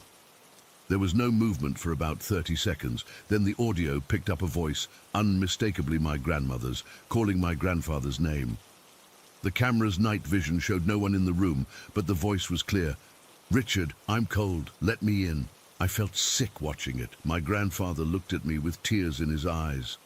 "That's her voice. That's exactly what she used to say when she'd come home late from her night shifts." I didn't tell him about the box. I couldn't. How do you tell someone you might have unleashed something that's now mimicking their dead wife? Things escalated quickly after that. A friend who had visited our apartment shortly after I opened the box died in a car accident. Then another friend was diagnosed with aggressive cancer.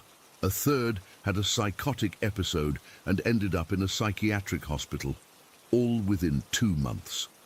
I started researching Dybbuk boxes frantically. Most of what I found seemed like superstitious nonsense, but there were too many similarities to what we were experiencing to ignore. According to Jewish folklore, a Dybbuk is a restless, malicious spirit that can possess the living. The boxes were meant to contain these spirits, and opening one without proper precautions could release the entity. One night I was alone in the apartment. Sarah was visiting her parents when all the lights went out.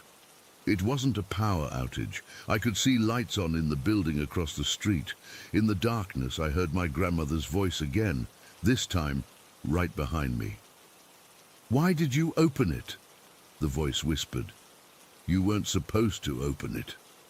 I spun around and saw nothing, but the air in front of me was visibly colder. I could see my breath. Then I smelled something rotten, like meat left out too long, and felt something brush against my face.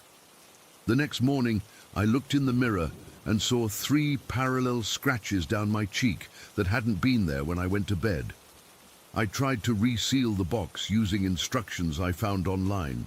I placed all the items back inside, apologized to whatever might be there, and closed it with red wax and a prayer I found on some obscure website.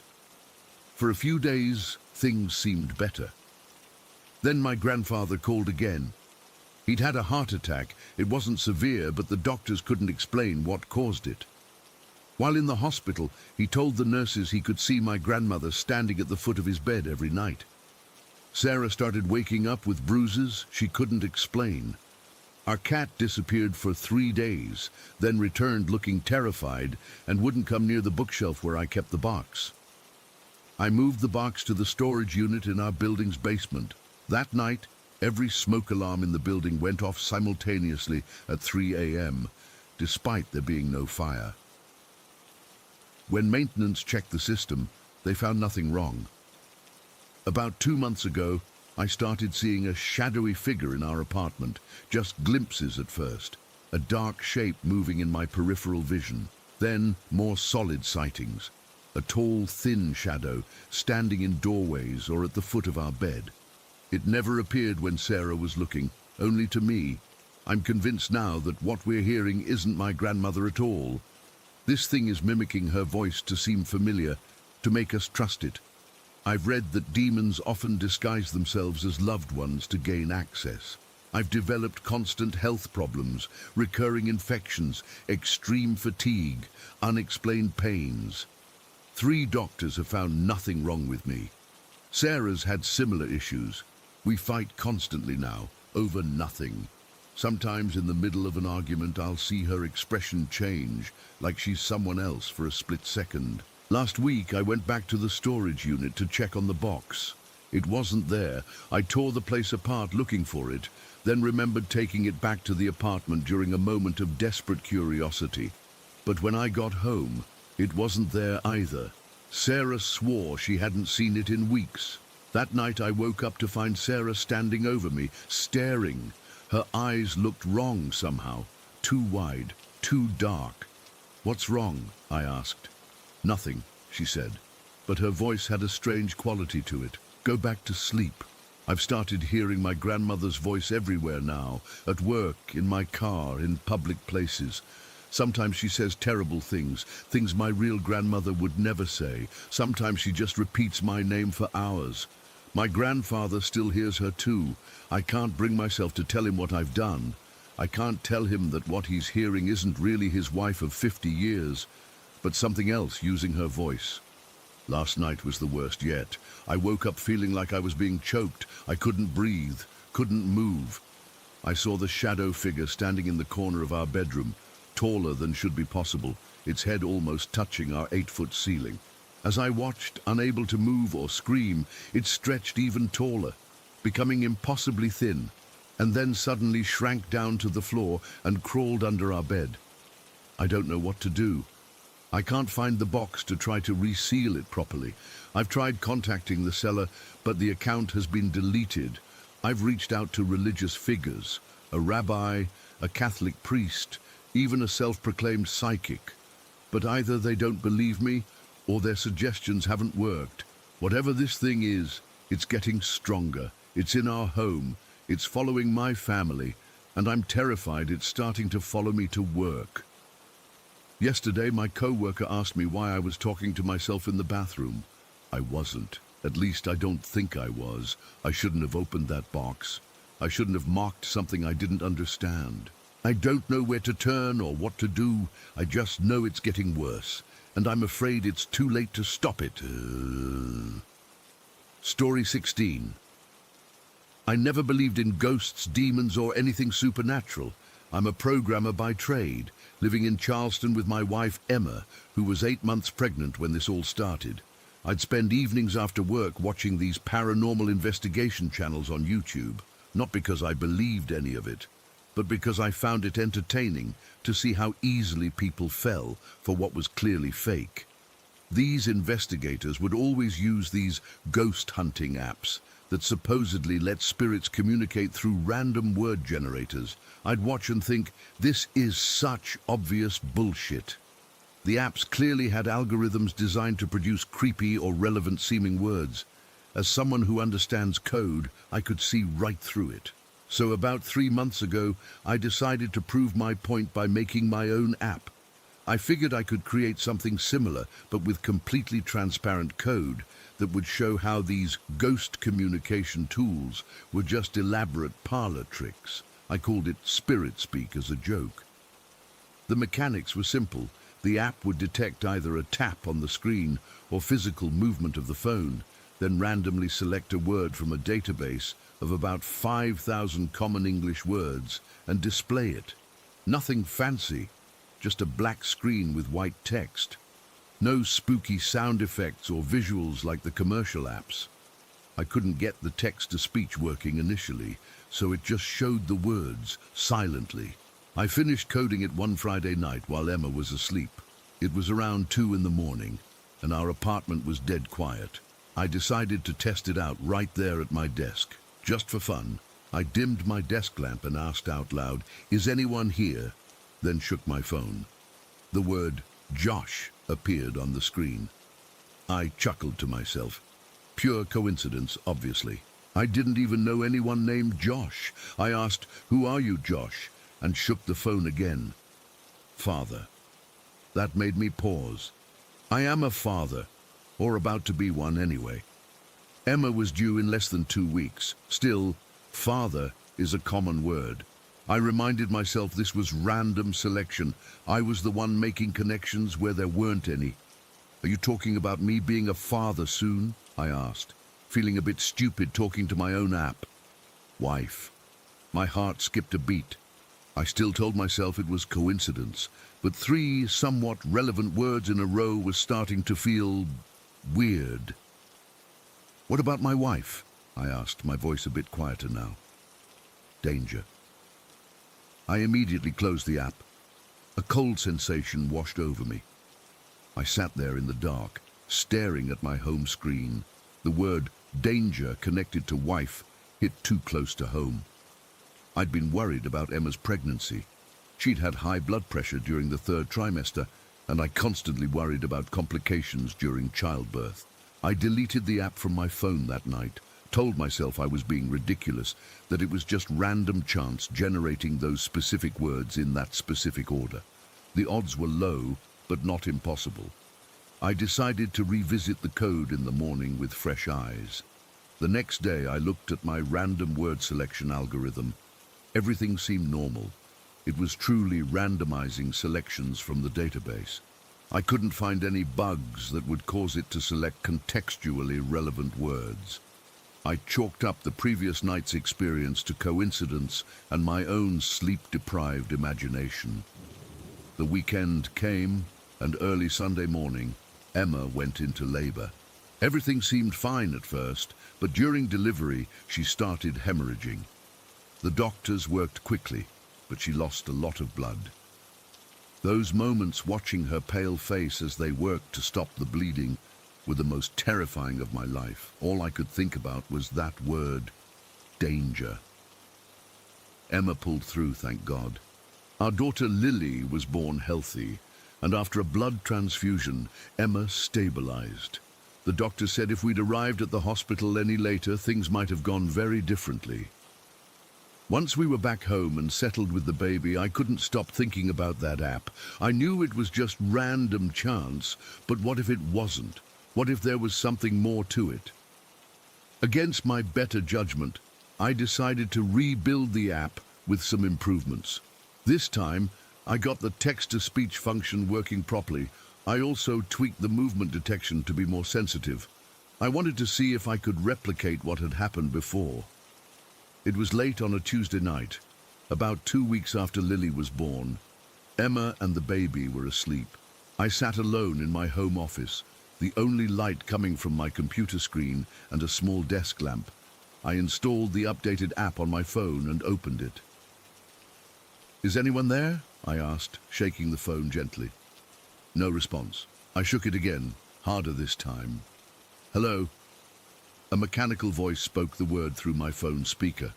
I hadn't expected the volume to be so loud, and it startled me. I quickly turned it down. "Who am I speaking with?" I asked. "Friend." I laughed quietly to myself. "Right. Friend. Sure. Are you the same entity that warned me about my wife?" "Yes." My skin prickled. I reminded myself that this was random.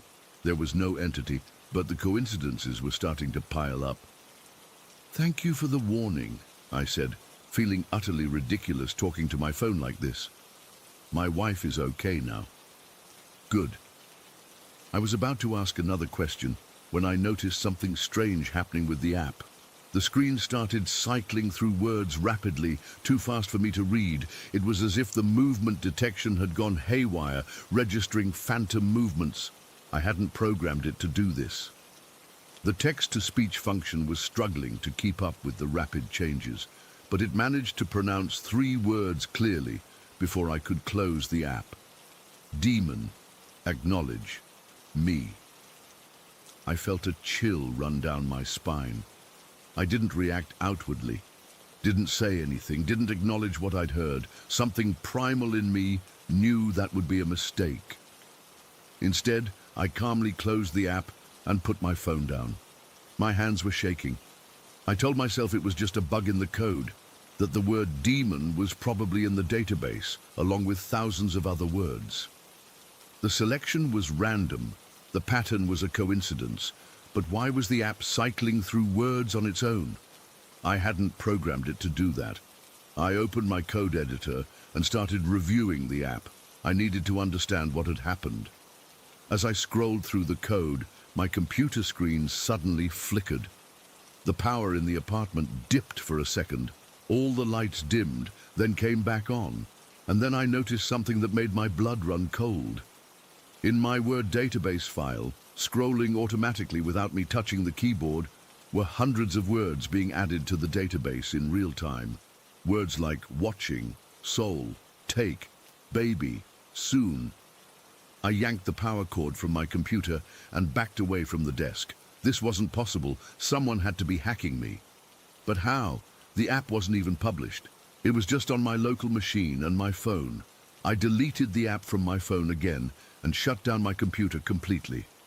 I went to check on Emma and Lily, finding them both sleeping peacefully. I stood there watching them breathe for a long time before I could convince myself to go back to bed. The next morning, I convinced myself I'd imagined most of it. Sleep deprivation from having a newborn was getting to me. I was seeing patterns where there weren't any, imagining threats because I was in new father protection mode. But when I booted up my computer to check my code, the word database had indeed been modified.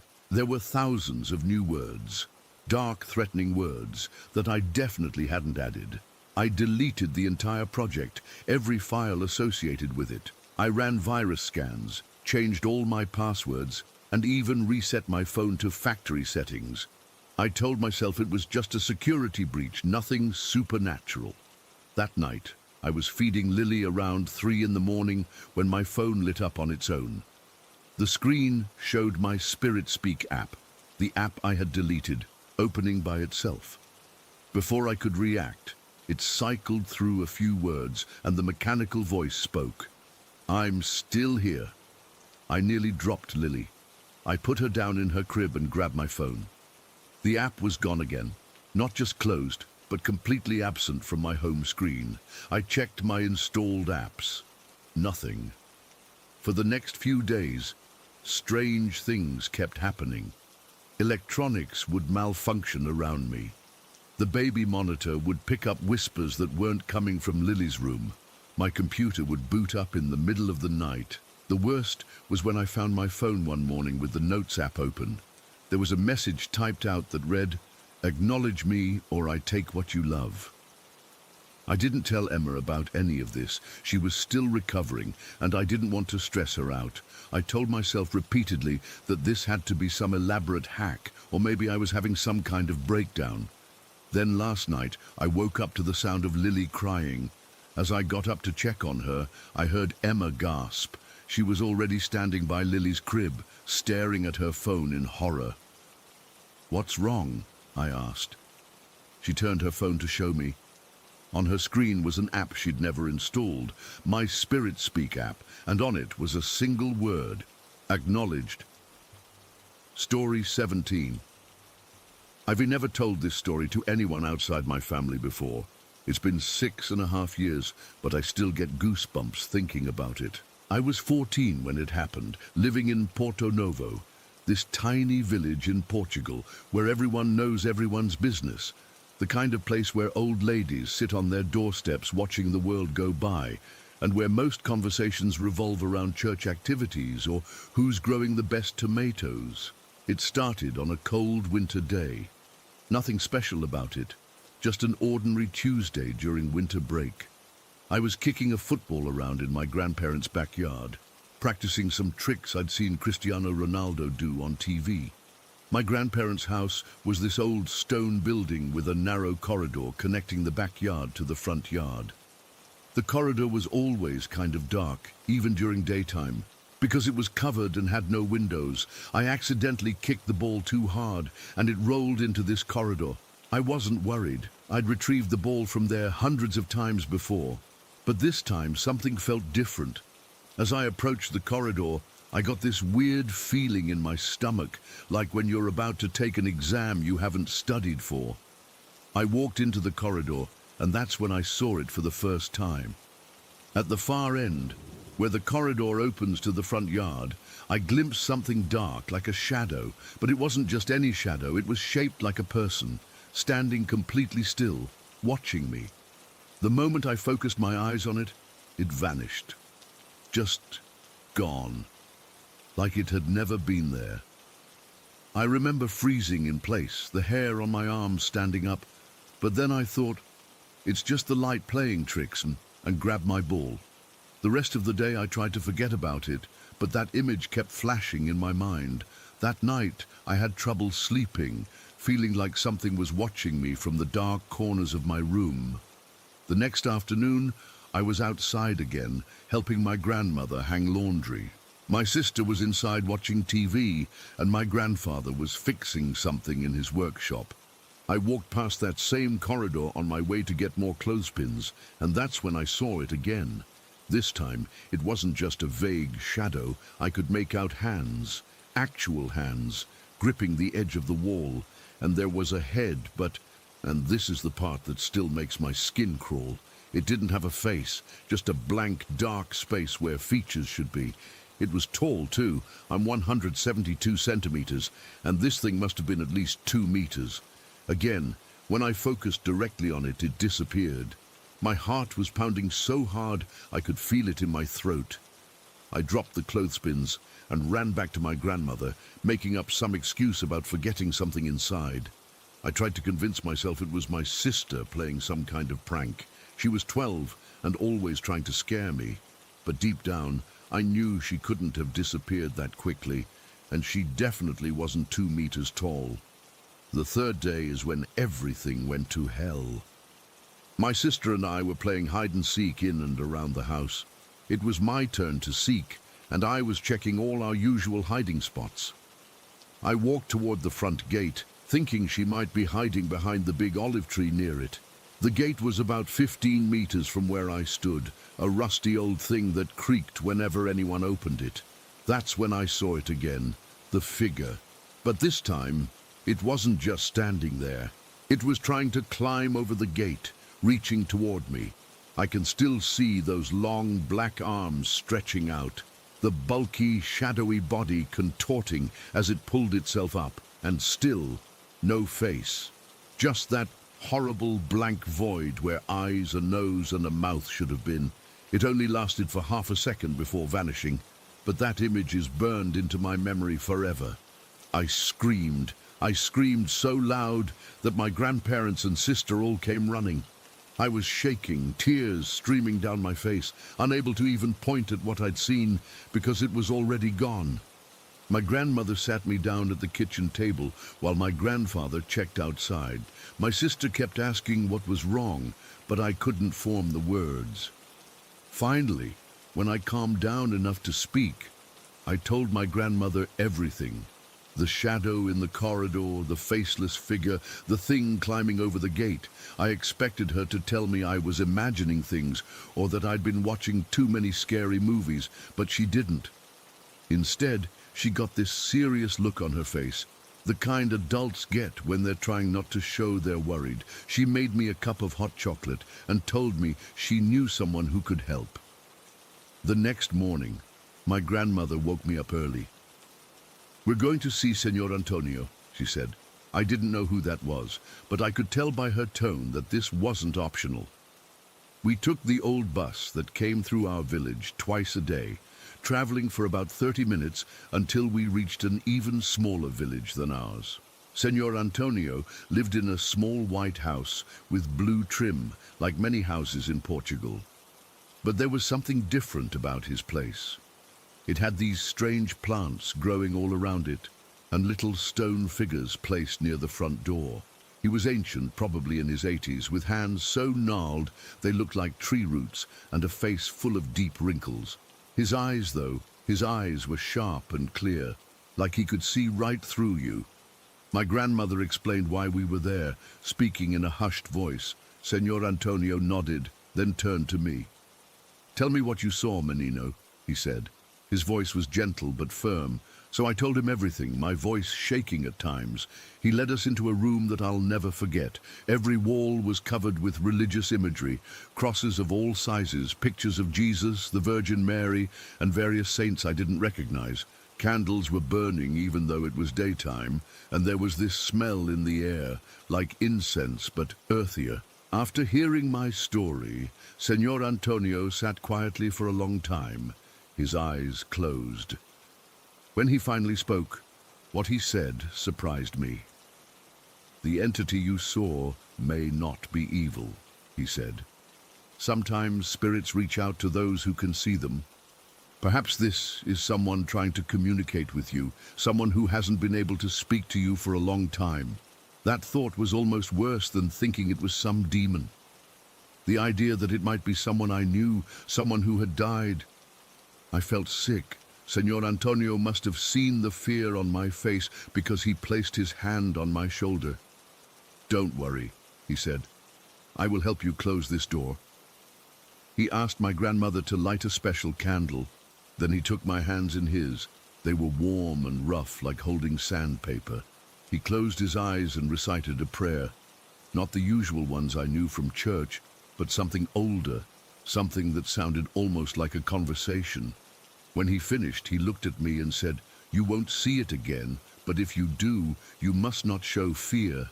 Fear is what gives them power." The bus ride home was quiet. My grandmother held my hand the whole way, something she hadn't done since I was small. That night I was terrified to go to sleep, convinced the faceless thing would be waiting for me in my dreams.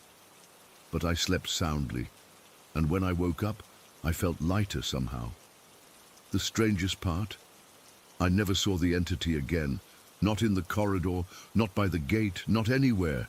It was like Senor Antonio's prayer had worked, like he'd closed a door between me and whatever that thing was. 6.5 years have passed, and I've tried to make sense of what happened. Was it really a ghost? Was I just an anxious kid with an overactive imagination? But I know what I saw. Those hands gripping the wall, that faceless head, the way it reached for me from the gate. Sometimes I wonder if the old man was right, if it was someone trying to reach out to me. My great-grandfather had died just a year before, and my mom always said I was his favorite. But why would he appear like that, so terrifying and unrecognizable? I've researched shadow people and similar phenomena since then. There are thousands of accounts from people all over the world who've seen similar entities. Some believe they're interdimensional beings. Others think they're manifestations of our deepest fears. All I know is that winter in Porto Novo changed me. I'm more sensitive now to the spaces between things, to the shadows that linger just a bit too long. I notice when the air suddenly feels heavy, or when a room goes quiet for no reason. I haven't told this story to my friends or anyone outside my family. They'd think I was crazy or making it up, but I know what I saw. And sometimes, late at night when I'm alone, I still check the dark corners of my room just to make sure there's nothing watching me with that terrible blank face. Story 18. I still get chills thinking about what happened that winter afternoon 14 years ago. I was 14 at the time, visiting my best friend Ellie, who lived on a dairy farm in rural western Quebec. Her family had been there for generations, and her dad was always buying up adjacent land to expand their operation. I used to spend almost every weekend there during winter break, because my parents worked long hours, and honestly, playing in all that open space was way better than sitting at home alone. That particular day started like any other winter Saturday. It was early January, the ground was covered in at least a foot of fresh snow, and the temperature was hovering around -15 degrees. Ellie, her cousin Mia, and I were bundled up in our snowsuits, ready to explore on the snowmobiles. Ellie's dad had just purchased another 50 acres that bordered their property, and we were dying to check it out. "My dad says there's an old house somewhere in the backwoods," Ellie told us as we prepared the snowmobiles. "Probably nothing left but a foundation, but we should go see." We always brought Ellie's dogs with us on these adventures, a German shepherd named Rex and a pit bull named Daisy. They were both well-trained farm dogs who followed the snowmobiles without straying too far. Rex was especially protective, always keeping an eye on us girls. I remember it was around 1 in the afternoon when we set off, the winter sun already low in the sky. Ellie led the way on her snowmobile with Mia riding behind her, while I followed on the smaller machine. We took the main trail that cut through their property, then veered off onto a narrower path that I'd never been on before. The trees grew denser as we traveled further into the new property, forming a corridor of snow-laden branches above us. After about 20 minutes of riding, we reached a part of the woods that felt different somehow. The air seemed heavier, and despite the cold, it felt almost suffocating. I remember thinking it was strange how the usual winter sounds, the crunch of snow, distant birds, wind in the branches, all seemed muted. The dogs noticed it too. They stopped running ahead and fell back, staying close to our snowmobiles. That's when we saw him, standing perfectly still at the edge of the trail, was an elderly man. I'll never forget how he looked, tall and thin, wearing an old-fashioned dark coat that reached almost to his ankles. He had a hat pulled low over his forehead, casting a shadow over his face, but I could still see his eyes. They were dark, almost completely black, and utterly expressionless. Ellie slowed her snowmobile, and I followed suit. We stopped about 15 feet away from the man. Neither of us cut our engines, which in retrospect was probably because something inside us was saying we might need to leave quickly. "Should we ask if he's okay?" Mia whispered to Ellie, loud enough that I could hear over the idling engines. The dogs approached the man, which seemed strange to me even then. Rex and Daisy were usually cautious around strangers, but they walked right up to him and began sniffing around his boots. The man didn't pet them or acknowledge them at first. He just stared at us. Behind him, partially obscured by trees, I could see what looked like a large house, more like a mansion, really. It was an old Victorian-style building with a steep roof and what seemed like at least 3 stories. In that moment, I assumed it was the abandoned house Ellie's dad had mentioned, though it looked far more intact than I'd expected. "Hello, sir. Are you okay? Do you need help?" Ellie called out, her voice sounding strangely flat in the still air. The man didn't respond. He didn't even blink. Then, slowly, he looked down at the dogs. He didn't touch them or speak, just looked. I remember feeling my heart pounding in my chest, though at the time I couldn't have explained why. There was nothing overtly threatening about him, yet everything inside me was screaming that something was wrong. "Let's go," I said to Ellie. "The dogs will follow." Ellie nodded and called to Rex and Daisy. They seemed reluctant to leave the man, which was bizarre behavior for them. Eventually they came back to us, and we continued down the trail, leaving the strange man standing there, still watching us. We rode for maybe another 5 minutes before the trail ended abruptly at a wall of thick brush. There was nowhere else to go. "Guess we have to turn back," Ellie shouted over her shoulder. I nodded, trying to ignore the dread building in my stomach. The idea of passing that man again made my skin crawl, though again I couldn't articulate why. He was just an old man in the woods, probably a neighbor checking out the property line, or something logical like that. We turned our snowmobiles around and headed back the way we came. The ride seemed quicker this time, and within minutes we were approaching the spot where we'd seen the man. I remember bracing myself, expecting to see him still standing there, still staring. But he wasn't there. Neither was the mansion. We slowed to a stop exactly where we'd seen him minutes earlier. The dogs ran to the spot, sniffing frantically at the snow, but there was nothing. No man, no house, not even footprints in the snow. The only tracks visible were our own snowmobile tracks from earlier. "Where did he go?" Mia asked, her voice shaking slightly. I got off my snowmobile and walked to where the man had been standing. The snow was pristine and untouched, except for the fresh paw prints from the dogs. "And where's the house?" I asked, looking at the dense trees behind where the man had stood. There was no clearing, no structure, nothing but woods as far as I could see. "What house?" Ellie asked, looking confused. "The big old house that was right there," I pointed. "Behind him. You didn't see it?"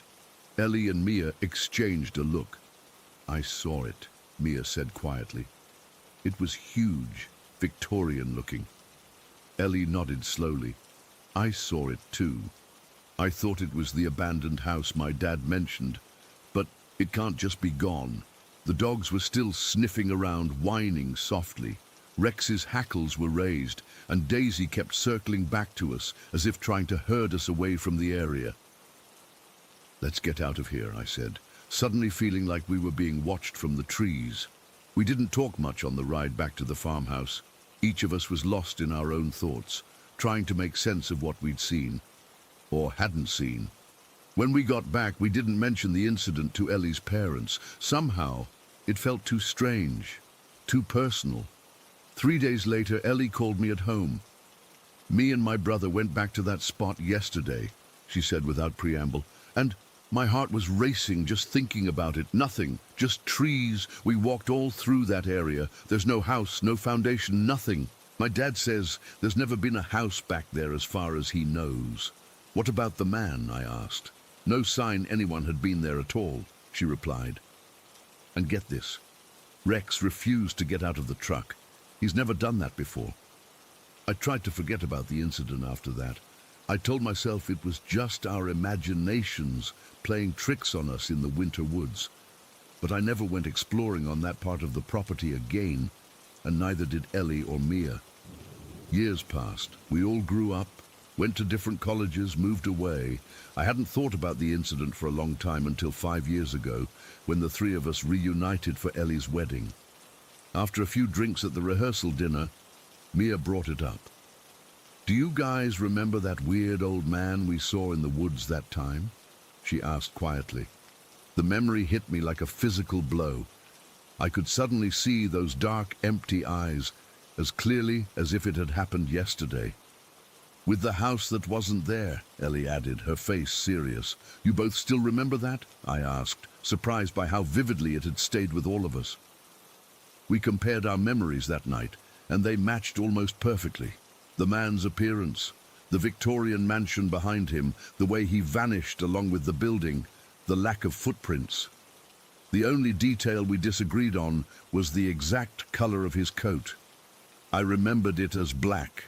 Ellie thought it was dark green, and Mia insisted it was navy blue. "I've tried to research it," Ellie admitted. "I looked into the history of that land, checked old maps and property records. There's never been a structure there, at least nothing officially recorded." "What do you think it was?" Mia asked. None of us had an answer. I've told this story to a few close friends over the years, and to my husband once. They all react the same way, with polite skepticism. They think we were just kids with active imaginations who scared ourselves in the woods, or that we saw a hunter or hiker who walked away while we were at the end of the trail and we simply missed his tracks in the snow. But that doesn't explain the mansion. It doesn't explain how 3 people saw the same thing, remembered it so clearly for so many years, and then found nothing when they went back to look. It doesn't explain those eyes. Empty. Watching. Waiting for something. I'm 38 now with kids of my own. I've never experienced anything like that incident again, and I've never returned to that part of Quebec. Ellie's parents sold the farm years ago, and I sometimes wonder if the new owners have ever encountered the man or the phantom mansion. Sometimes I try to convince myself it was nothing, a shared delusion, a trick of the winter light, a momentary overlap with something else. But then I remember how the dogs behaved, approaching him without fear, but then refusing to return to that spot days later. Dogs sense things we can't. I don't know what we saw that day. I don't know if it was a ghost, a glitch in reality, or something else entirely, but I know it was real as the cold air that burned our lungs and the snow that crunched beneath our boots when we stepped off those snowmobiles to investigate the unmarked snow. And sometimes, on winter afternoons when the light hits the trees just right, I catch myself scanning the edges of wooded areas, half expecting to see a tall, thin figure watching me with those empty eyes, waiting for me to approach, waiting for something I hope I never have to discover. Story 19. I've never shared this with anyone outside my family. I'm 23 now, but what happened when I was 16 still makes my skin crawl whenever I think about it. Growing up in a super Catholic household in suburban Ohio wasn't easy. My parents were the type who went to Mass 3 times a week and had crucifixes in every room. My dad would lead family prayer every night, and my mom was always talking about saints and miracles. By the time I hit high school, I was suffocating under all of it. I started rebelling in the way that would piss them off the most, getting into paganism, witchcraft, and occult stuff. I didn't even really believe in it at first. I just wanted something that was mine, you know? Something that would make my dad's face turn that specific shade of red when he'd find my books hidden under my mattress. I had this Starry Night poster, not even a real painting, just a cheap print from Target that my aunt had given me when I was like 12. It hung on the wall opposite my bed for years. I barely even noticed it anymore, just part of my room like the dresser or the desk. That night in October started like any other. My parents had gone to some church fundraiser, so I had the house to myself. I decided to try this meditation technique I'd found in one of my books. It was supposed to open your third eye or whatever. Again, I didn't really believe it would do anything, but I was bored, and it seemed cool. I sat cross-legged on my bed facing the Starry Night poster and started the breathing exercises. In, out, focusing on the center of my forehead. I must have been doing it for maybe 10 minutes when this weird feeling washed over me. It was like when you stand up too fast and get dizzy, but instead of passing, it intensified. The hair on my arms stood up, and I felt this pressure building in my ears. I opened my eyes, thinking I was just lightheaded from the breathing, and immediately noticed something was off with my room. Everything looked normal, except for the Starry Night poster. The stars in the painting were glowing, not reflecting light, actually producing it. The room was dim, but the stars in the painting were casting a faint blue light onto my walls. My first thought was that my parents had replaced my poster with some glow-in-the-dark version as a surprise. But that made no sense. As I stared, trying to figure out what was happening, one star in the top left corner started getting brighter than the others. Way brighter. It was like watching someone slowly turn up a dimmer switch. I remember thinking, this is not possible. But there it was, getting brighter and brighter, until it was almost painful to look at. I got off my bed and moved toward the poster, thinking maybe there was a trick to it, like maybe sunlight was somehow hitting it from outside or something. But the weirdest thing happened. As I got closer to the poster, the bright star started to dim. Not all at once, but gradually, like it was being covered by a fog or smoke. By the time I was standing directly in front of the poster, the star had completely gone out. But where the bright star had been, there was now just a dark spot that seemed deeper than the rest of the painting. I leaned in closer, my nose about 6 inches from the poster. The dark spot wasn't just dark, it was like a hole in the painting. As I stared into it, trying to make sense of what I was seeing, tiny points of light appeared within the darkness. At first, I thought the star was coming back, but then the lights arranged themselves into a face. I couldn't move, I couldn't even blink. The face became clearer. 2 bright red eyes, no nose that I could see, and a mouth that was just a dark line. Then the perspective seemed to shift, and I could see more of the figure, like it was stepping back to reveal itself. It was humanoid but completely black, like a shadow person, but with those glowing red eyes. The shadow filled a large portion of the painting now, replacing Van Gogh's night sky with this thing. We just stared at each other. I don't know how long exactly, maybe 20 seconds, but it felt like hours. I couldn't look away. It was like being hypnotized. I wasn't even breathing. Then, without warning, the figure raised its arm and reached toward me. Its hand extended toward the surface of the poster, and I swear to God, the surface of the poster bulged outward, like something was pushing through from the other side. The hand, if you can call it that, started to emerge from the poster into my actual room. It wasn't solid. It was like dark smoke formed into fingers reaching for me. That broke whatever spell had frozen me in place. I stumbled backward, tripped over my own feet, and fell on my ass. Without taking my eyes off the thing, I crawled backward until I hit my desk. I reached up, fumbling for the light switch, and flipped on my bright overhead light. The poster looked completely normal, just a regular Starry Night print. No glowing stars, no shadow figure, no hand reaching out. I sat there on the floor, my heart pounding so hard I could feel it in my throat. That's when I realized my face was wet. I touched my cheeks and found tears streaming down them, though I hadn't been aware I was crying. I glanced at my alarm clock and saw that almost 30 minutes had passed since I'd started meditating, even though the whole experience with the poster felt like just a few minutes. My legs were shaking so bad I could barely stand up. I kept staring at the poster, waiting for something to happen, but it just sat there, innocent as ever. I backed out of my room, not taking my eyes off the poster until I was in the hallway. Then I ran to my parents' bedroom and locked myself inside. When my parents got home around 11, they found me curled up on their bed with all the lights on. I was still crying. My mum thought someone had broken in, or that I was hurt.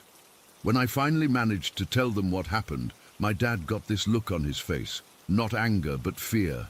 Real fear. My mum just crossed herself and started praying. My dad went to my room with a crucifix and holy water. Yes, we actually had that stuff in our house. He blessed the room, sprinkled holy water on the walls, and then took down the poster. He wouldn't even touch it with his bare hands. He used a pair of kitchen tongs to remove it from the wall. He left one of his Saint Benedict medals hanging where the poster had been. They took the poster outside to our fire pit in the backyard and burned it. I watched from the kitchen window as the flames consumed it. The fire flared up weirdly bright for a moment, but that might have just been my imagination. I slept in my parents' room that night. The next day, my dad went through all my occult books and burned those too. I didn't even argue. Whatever skepticism I'd had about spiritual stuff was gone. Something had tried to reach out to me from that poster, and I still don't know what it was or what it wanted. I never got back into the occult after that, just couldn't stomach it. Weirdly, I didn't go running back to Catholicism either. The whole experience left me in this spiritual no man's land where I believe something is out there, but I don't want to interact with it ever again. It's been 7 years, and I still feel uneasy in that bedroom when I visit my parents. Sometimes I'll wake up in the middle of the night feeling like I'm being watched. The spot where the poster hung seems darker than the rest of the wall, even though my parents repainted the room 2 years ago. My mum thinks it was a demon that I accidentally invited in through my meditation. My dad agrees but never talks about it directly. He just makes sure I go to Christmas Mass with them when I'm home for the holidays. Maybe they're right. All I know is that whatever looked at me through that poster was intelligent. It recognized me, and it wanted something from me. I've never bought another Van Gogh print. I can't even look at Starry Night online without feeling sick to my stomach. Sometimes I dream about that hand reaching out from the darkness, and I wake up in a cold sweat, certain that if I had taken it, I wouldn't be here to tell this story. I wish I could explain it away. Maybe it was just a hallucination from the meditation, or my eyes playing tricks on me in the dim light, but deep down, I know what I saw. Something was using that painting as a window to look at me, and for a moment, it almost stepped through. Story 20. I've never been the type to believe in ghosts. I always thought that when someone died, that was it. Game over. But what happened last month has shattered everything I thought I knew, and honestly, I'm still trying to make sense of it all. My name's Michael. I'm 27, and until recently, I thought I had a pretty good life. My wife, Emma, and I have been married for 3 years, living in Elmridge, one of those small towns where everybody knows everybody. We bought a little farmhouse on the outskirts of town 2 years ago, fixed it up ourselves.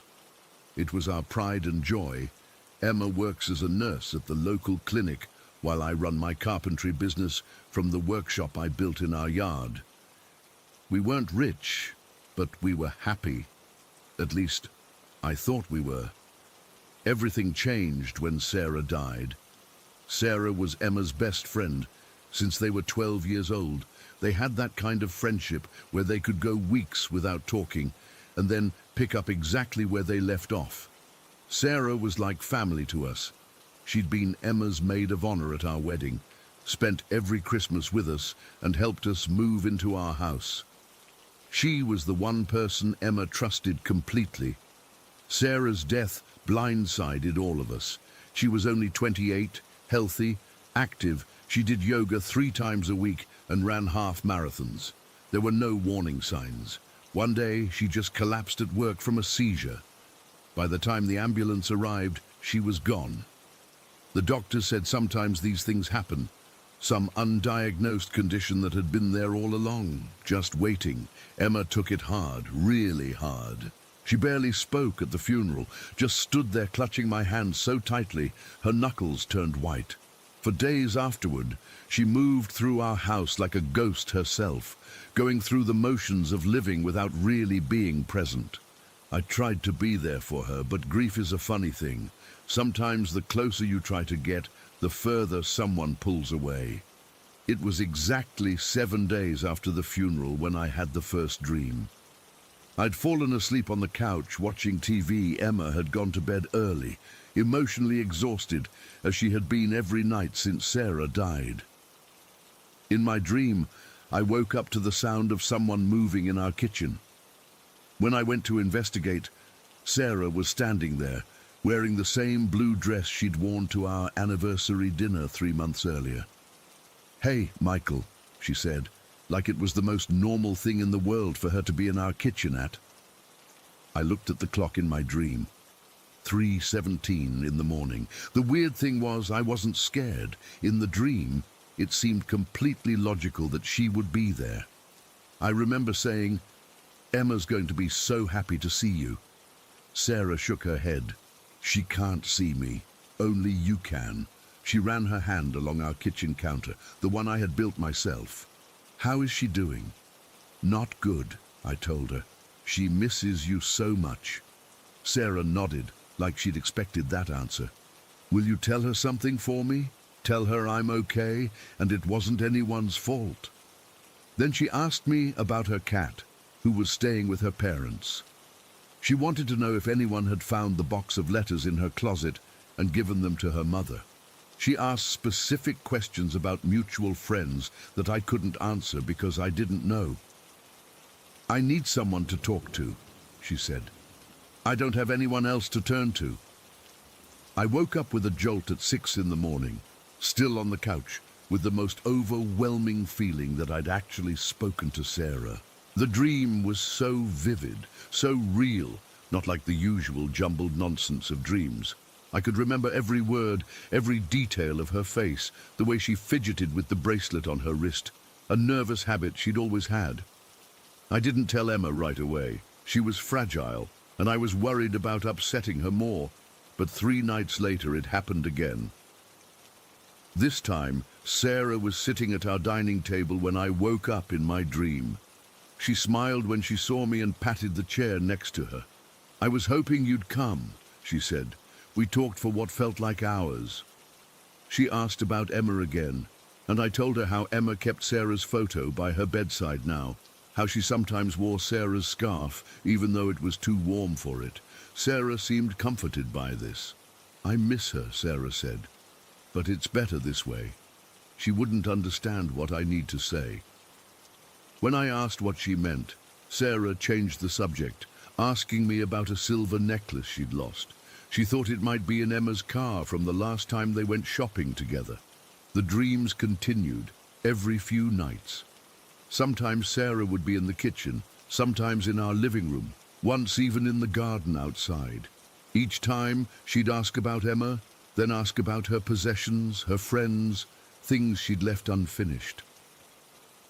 I started to look forward to these dreams. They were so real, so comforting in a strange way. I felt like I was helping Sarah find peace. After the 5th dream, I decided to tell Emma. I thought it might help her to know that Sarah was still around in some way, that she was okay. We were eating breakfast, and Emma had barely touched her food, pushing eggs around her plate like she'd been doing for weeks. "I had a dream about Sarah," I said. Emma's fork clattered against her plate. "What kind of dream?" I told her everything. How real it felt, how Sarah asked about her, how she seemed at peace. I mentioned the necklace Sarah had asked about. Emma's face drained of color. The silver one with the small diamond pendant. I nodded, surprised. You know about it? It was in my car. I found it last week. Her voice was barely above a whisper. I didn't tell anyone. There was no way I could have known about that necklace. Sarah had never mentioned it when she was alive, at least not to me. I expected Emma to find comfort in this, to feel like her friend was still watching over her. Instead, she pushed her plate away and left the table without another word. That night, for the first time since Sarah died, Emma didn't go to bed early. She sat with me in the living room, pretending to read a book but watching me over the pages. When I finally dozed off on the couch, she woke me immediately. "Did you see her?" she demanded. "No," I said, groggy and confused. "I was just napping." The next morning, as soon as I opened my eyes, Emma was there, sitting on the edge of the bed. "Did you dream about her last night?" I hadn't, but the intensity in Emma's eyes unsettled me. From that day on, it became her first question every morning. "Did you see Sarah? What did she say? Did she talk about me?" When I did have the dreams, I told Emma everything, hoping it would help her. Sarah continued to ask about Emma, about her well-being, but also specific things. Where Emma had put a box of Sarah's photos she'd borrowed, whether Emma still went to their favorite coffee shop, if Emma had been in contact with Sarah's ex-boyfriend. Each time I shared these details, Emma grew more withdrawn, more distant. She started sleeping in the guest bedroom. Our conversations dwindled to nothing except her questions about my dreams. One night, about 3 weeks after the first dream, Sarah appeared looking worried. "Michael, I'm concerned about you," she said. "You look tired." I told her about Emma's reaction, how our marriage was suffering. For the first time, Sarah looked guilty. "I didn't mean to cause problems," she said, "but I need to know these things. I need to make sure Emma's okay." When I reported this conversation to Emma the next morning, she threw a coffee mug across the kitchen. It shattered against the wall, leaving a dark stain on the pale blue paint. "Why you?" she screamed. "Why does she talk to you? I was her best friend for 15 years. 15 years, Michael, and she comes to you." I tried to reason with her, to explain that I didn't ask for this, that maybe Sarah had a reason for choosing me as her messenger, but Emma was beyond reason. "What did I do wrong?" she sobbed. "Why won't she come to me?" I tried to hold her, but she pushed me away. That was the moment I realized our marriage was in serious trouble.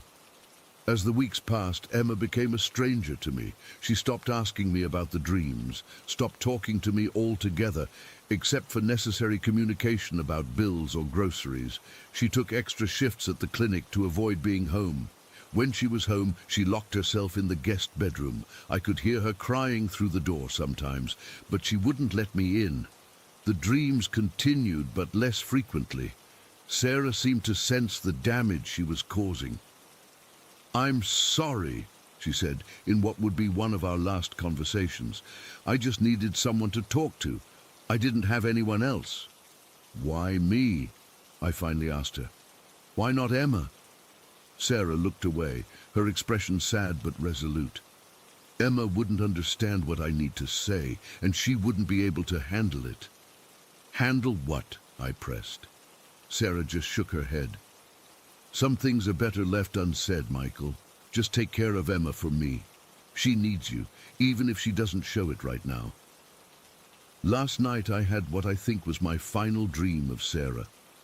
She was standing in our kitchen again, where it all started, but this time she looked different, more faded somehow, like a photograph left too long in the sun. "I won't be coming back after tonight," she said. "I've found what I needed."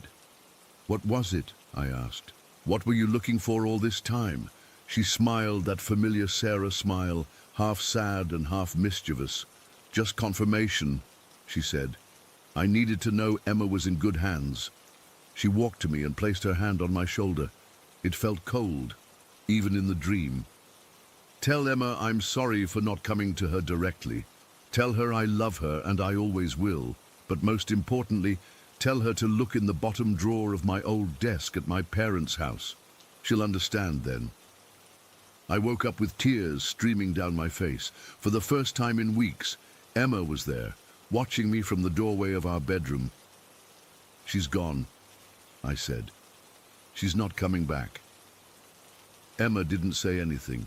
She just turned and walked away. I heard the front door close a few minutes later.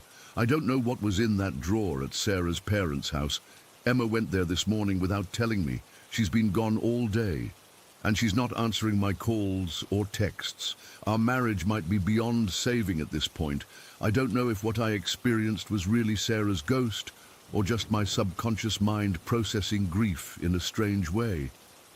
What I do know is that something inexplicable happened to me, something that's destroyed the life I thought I had. The dreams have stopped now. Our house feels emptier than ever. I keep thinking about Sarah's last words to me, that she needed confirmation Emma was in good hands. I'm not sure what she meant, but I can't help feeling I've failed them both somehow. I'm writing this all down because I need to make sense of it. I need someone to tell me I'm not crazy, that grief can do strange things to people, or maybe I need someone to tell me that sometimes, just sometimes, the dead really do speak to us, and it's not our place to question why they choose the messengers they do. Story 21. I've never been the type to share personal stuff online, but I'm at my wit's end and need some outside perspective. My wife thinks I'm overreacting, but I know what I've experienced. I can't explain it, and it's getting worse by the day. About 2 months ago, my wife and I moved into this small one-bedroom apartment in a 2-story complex. The price was right, the location was convenient, and the layout was perfect for us. When we first toured it, I remember thinking how lucky we were to find such a nice place within our budget. I should mention that I've always been sensitive to energies, I guess you could call them. My grandmother was the same way. She could walk into a house and immediately tell if something wasn't right. My family used to joke about it, but I've had enough experiences to know it's real. The moment we stepped into this apartment, something felt off. Not overwhelmingly bad, just strange. Like that feeling when you think someone's watching you. The first few days were busy with unpacking and settling in. While organizing our bedroom closet, I noticed a crawl space in the ceiling, about 2 feet wide with a wooden lid. It was heavy enough that I had to push hard to slide it open. Inside was just insulation and some wiring. Nothing unusual, but something about it made me uneasy. I closed it and tried to forget about it. The first 2 weeks were pretty quiet. We'd hear occasional thumps or creaks, but we have 2 cats, so we blamed them. The apartment was still new to us, and new places make new noises, right? That's what I kept telling myself anyway. By week 3, things started to change. It began with footsteps, not subtle creaks that old buildings make, but distinct heavy footsteps directly above our bedroom. The thing is, nobody lives above us. We're on the 2nd floor, with just the attic space above. I mentioned it to my wife, who suggested it could be raccoons or maybe maintenance workers checking something. Reasonable explanations, except these footsteps sounded exactly like a person walking back and forth. Sometimes they'd start at 3 in the morning and continue for nearly an hour. Then came the cabinets. We'd be sitting in the living room, both cats curled up with us, and clearly hear kitchen cabinets opening and closing. The first time it happened, we both froze. My wife whispered, "Did you hear that?" I nodded, and we rushed to the kitchen to find everything closed, but not as we'd left it. Cabinets that had been open were now closed, and vice versa. Objects started moving too. Nothing dramatic like flying across the room, but noticeable enough.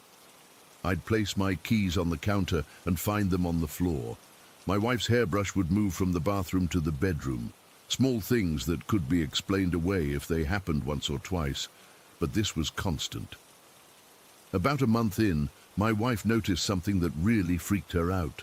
We were getting ready for bed when she called me into the hallway. "Look at the ceiling," she said, pointing up. There were strange patterns of light dancing across it, almost like reflections from water. But there was no water, no source for these lights at all. They moved in ways that didn't make sense, casting shadows that seemed to take shapes before dissolving again. We checked outside, thinking maybe it was car headlights or something, but nothing explained it. Last week, things escalated. We were watching TV in the living room around 9 at night when we heard a loud bang from our bedroom. It wasn't like something had fallen. It was more like someone had slammed their hand against a wall. We looked at each other, and I could see the fear in my wife's eyes matching my own. I grabbed a baseball bat we keep by the door. We live in a decent area, but you can never be too careful. And slowly made my way to the bedroom. The lights were off, just as we'd left them. I flipped the switch and scanned the room.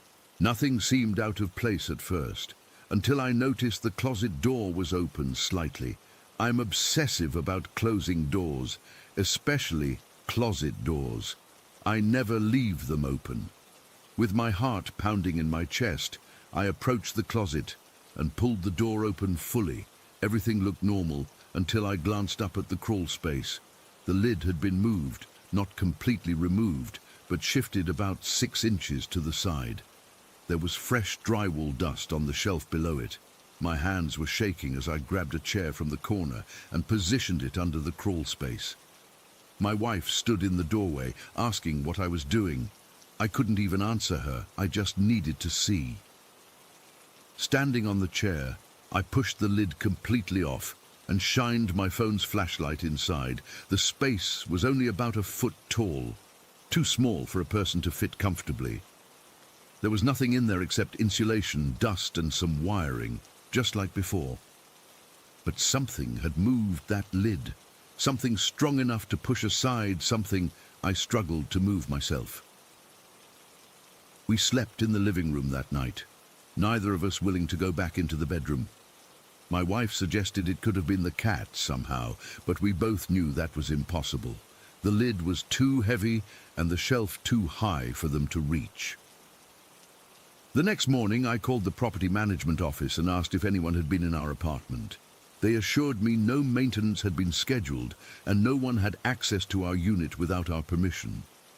I asked about the history of the apartment, trying to be casual about it. The manager said it had been continuously rented for years, with no issues reported. I wasn't sure if I believed her. After that night, I contacted my mom. She's deeply religious, and while I'm not, I figured it couldn't hurt to cover all bases. She's arranging for her pastor to come and bless the house next week. I've also reached out to my friend, who practices Wicca. She's coming over tomorrow with sage and some other things for a cleansing ritual. My wife thinks I'm going overboard, but she's not the one who saw that crawl space lid moved. Last night, things got even stranger. We were both in the kitchen making dinner when all the cabinet doors flew open at once. Not gradually, not one by one, all of them, simultaneously, with enough force that some of them bounced back.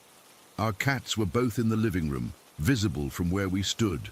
There was no draft, no earthquake, nothing that could explain it. My wife finally admitted she's scared too.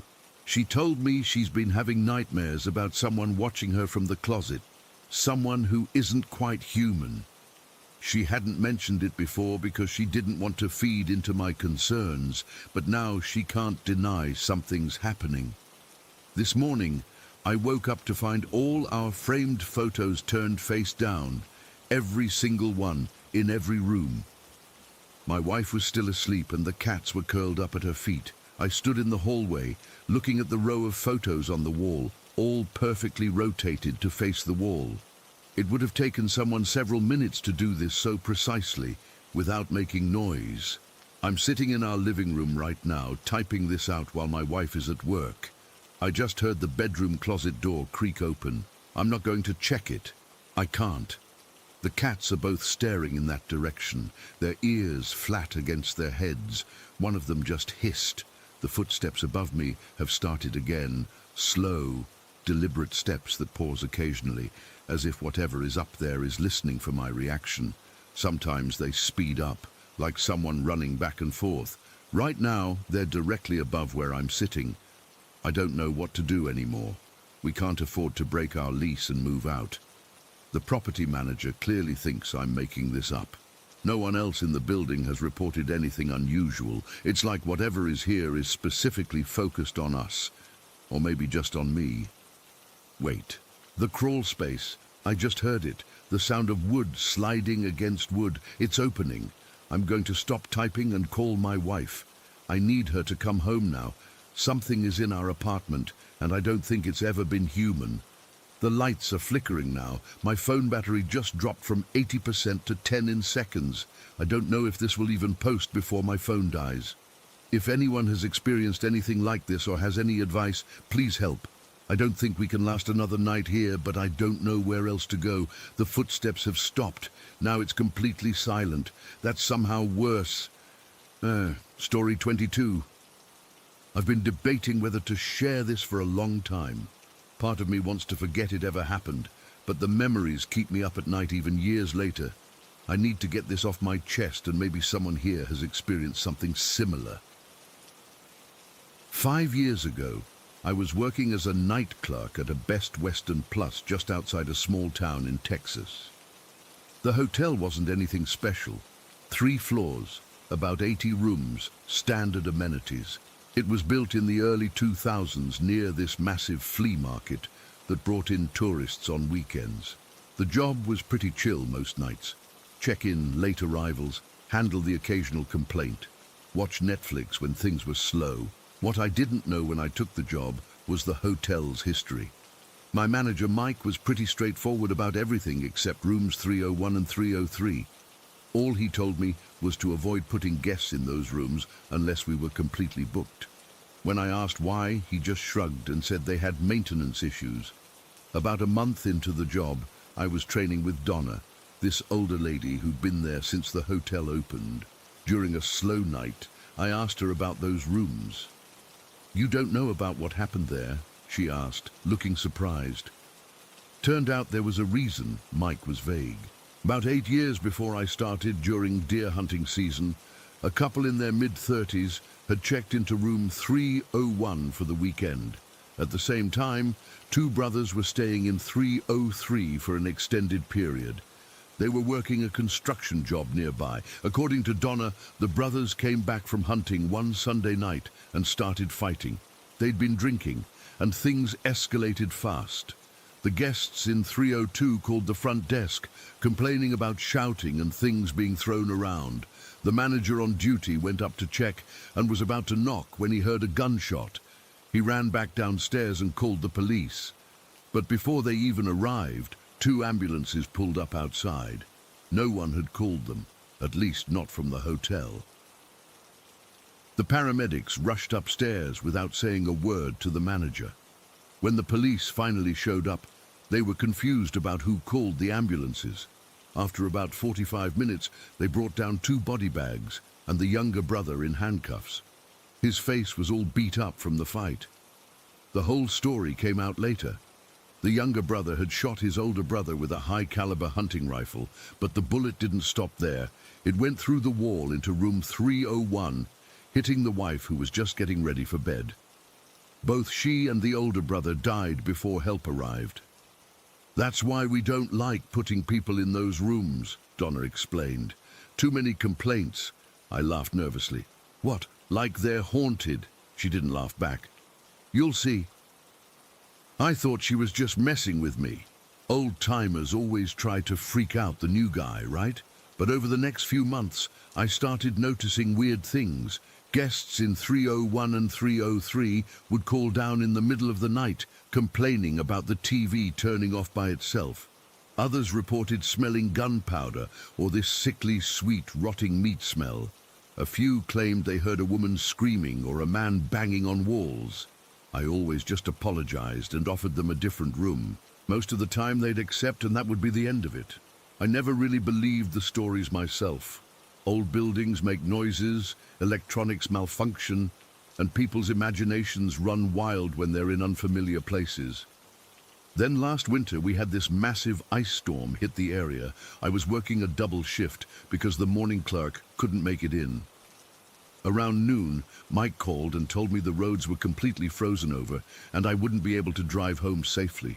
He offered to comp me a room for the week until the weather cleared up. Guess which room was available?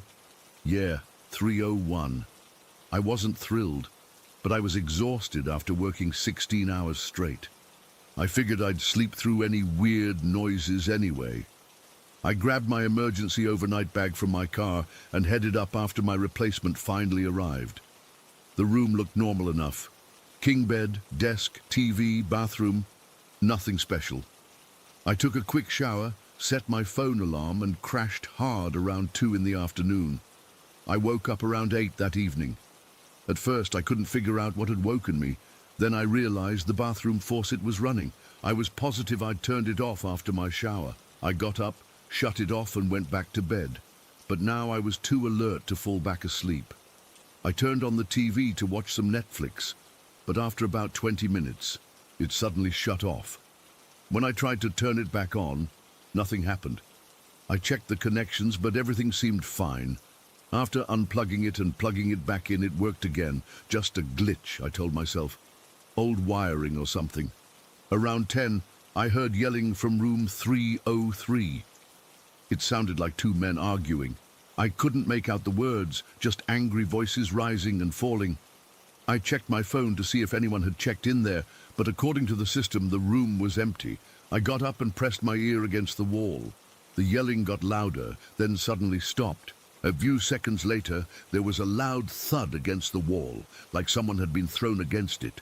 My first thought was that someone had somehow gotten into the room without checking in. I grabbed my master keycard and headed next door. I knocked loudly. Hello? Front desk. No answer. I used my key to open the door, but the security latch was on. That was weird. The latch could only be engaged from inside. I pushed against the door, but it wouldn't budge more than an inch or two. Hello? Is anyone in there? I called out. Nothing. I went back to my room to call Mike, but my cell had no signal. The ice storm must have knocked out the towers. The room phone was dead too. Back in 301, I tried to convince myself I was just tired and hearing things. I turned the TV back on and cranked up the volume to drown out any more sounds from next door. Around midnight, I smelled it. Gunpowder, sharp and acrid, like someone had just fired a gun. It was so strong I got up to check if something was burning. As I walked toward the bathroom, the smell changed to that sickly sweet odor Donna had described, like meat left out too long. I was starting to freak out a little. I told myself it was just the hotel's plumbing or ventilation system acting up. Then the lights flickered, once, twice, 3 times before stabilizing. In the momentary darkness between flickers, I swear I saw someone standing in the corner of the room, just a silhouette but definitely human-shaped. When the lights came back on fully, there was nobody there. I was wide awake now, adrenaline pumping. I sat on the edge of the bed telling myself to calm down. That's when I heard it, a woman crying. Soft at first, then building to this heart-wrenching sob. It seemed to be coming from somewhere in my room, but I couldn't pinpoint where. The sobbing turned into screaming, not like horror movie screaming, but the kind of primal sound someone makes when they're in shock. Then silence. I grabbed my bag and was about to leave when the TV turned itself on again. Not to Netflix or cable, just static. The volume increased on its own until it was almost painful. I lunged for the remote, but it wasn't working. I had to physically unplug the TV to make it stop. In the sudden silence, I heard heavy footsteps in the hallway, stopping right outside my door. The handle jiggled like someone was trying to get in. I backed away, looking for something to defend myself with. "Who's there?" I called out, trying to sound braver than I felt. The jiggling stopped. Then 3 loud knocks. I didn't answer. After what felt like forever, I heard the footsteps move away. I waited another few minutes before carefully approaching the door and looking through the peephole. The hallway was empty. I opened the door a crack and peered out. Nothing. But the air in the hallway was freezing cold, way colder than it should have been. even with the ice storm outside. I decided to go downstairs to the front desk. I couldn't stay in that room anymore. As I turned to grab my bag, I saw her, a woman in a nice dress, standing by the bathroom door. She was partially transparent, like a reflection in dark glass. Her eyes were wide with shock, and her hand was pressed against her chest. When she moved her hand, I could see a dark stain spreading across her dress. I blinked, and she was gone. I ran. Didn't even bother with the elevator, just took the stairs down all 3 flights. The night clerk looked surprised to see me breathing hard and probably white as a sheet. "Everything okay, Carter?" she asked. I made up some excuse about the heater not working and asked if there was another room available. There was, room 112 on the first floor. I spent the rest of the night there, but barely slept. The next morning, I told Mike I couldn't stay in 301 anymore. He didn't ask why, just nodded and said he'd put me in 112 for the rest of the week. When I tried to explain what happened, he cut me off. "Look, Carter, sometimes it's better not to talk about these things. I worked at that hotel for another 2 months before finding a better paying job elsewhere. My replacement, this college kid named Jason, quit after just a month. When I ran into him at a gas station and asked why, he just shook his head. That place isn't right, man. Those rooms on the 3rd floor, something's there. The last I heard, they've permanently marked rooms 301 and 303 as out of order. But sometimes I wonder if that's enough to stop whatever's happening there. Those people died violently, suddenly. Maybe they don't know they're dead. Maybe they're stuck reliving their last moments over and over. I don't have any explanation for what I experienced that night. All I know is I've never felt true fear like that before or since. Sometimes I still wake up smelling gunpowder or thinking I hear a woman crying. And whenever I drive past that hotel, I always look up at the 3rd floor windows, half expecting to see someone looking back." Story 23. I never believed in ghosts until I moved into this house in Crosby, Texas. I still remember the real estate agent mentioning something about the neighborhood being built on an old plot of land. But she glossed over it so quickly I didn't think twice. The price was right, the schools were decent, and my wife Stephanie loved the big kitchen. 3 bedrooms, 2 bathrooms, and a yard big enough for our son Tyler to play in. Perfect for our little family. We'd been living here about 8 months when it happened. It was a Tuesday night in October. Nothing special about it. I was putting Tyler to bed. He was 6 at the time and going through this phase where he wouldn't fall asleep unless someone sat with him. Kids, right? So I'm sitting there in his dinosaur-themed bedroom, scrolling through my phone while he's doing that heavy breathing thing kids do right before they fall asleep. The hallway light was on because Tyler's afraid of the dark. I remember looking up when I thought I saw movement in the doorway. There was this shadow. Not like when someone walks past a light and their shadow stretches across the wall. This was different. It was just standing there, dark, weirdly dark. I don't know why I took a picture. Instinct, I guess. I didn't even think about it. Just raised my phone and snapped one quick photo. The flash didn't go off since the hallway light was on. When I looked back up, whatever it was had vanished. Honestly, I didn't even look at the picture that night. Tyler had finally fallen asleep, and I was exhausted from a long day at work. I just went to bed and forgot about it. 2 days later, I was clearing space on my phone and came across that photo. What I saw made my stomach drop. There really was something in the doorway, a dark, black mass that didn't look like any shadow I'd ever seen. It was unnaturally dark, like a void standing in my son's doorway. I'm an electrical engineer by trade. I approach problems logically. There had to be an explanation, right? So I spent that whole evening trying to recreate the shadow. I hung a jacket on the door handle, stood in different positions myself, put Tyler's backpack there. Nothing looked remotely like what was in that picture. The shadow in my photo had these distinct characteristics that bothered me. First, it was insanely dark, darker than anything else in the photo. Second, it cast no reflection on our wood veneer floor, which makes no sense because everything casts at least some reflection on that shiny surface. And third, this is what really got to me. There were these lighter pixels in the middle of the shadow, like it wasn't one solid shape, but two shadows standing side by side. I showed Stephanie the photo that night after Tyler went to bed.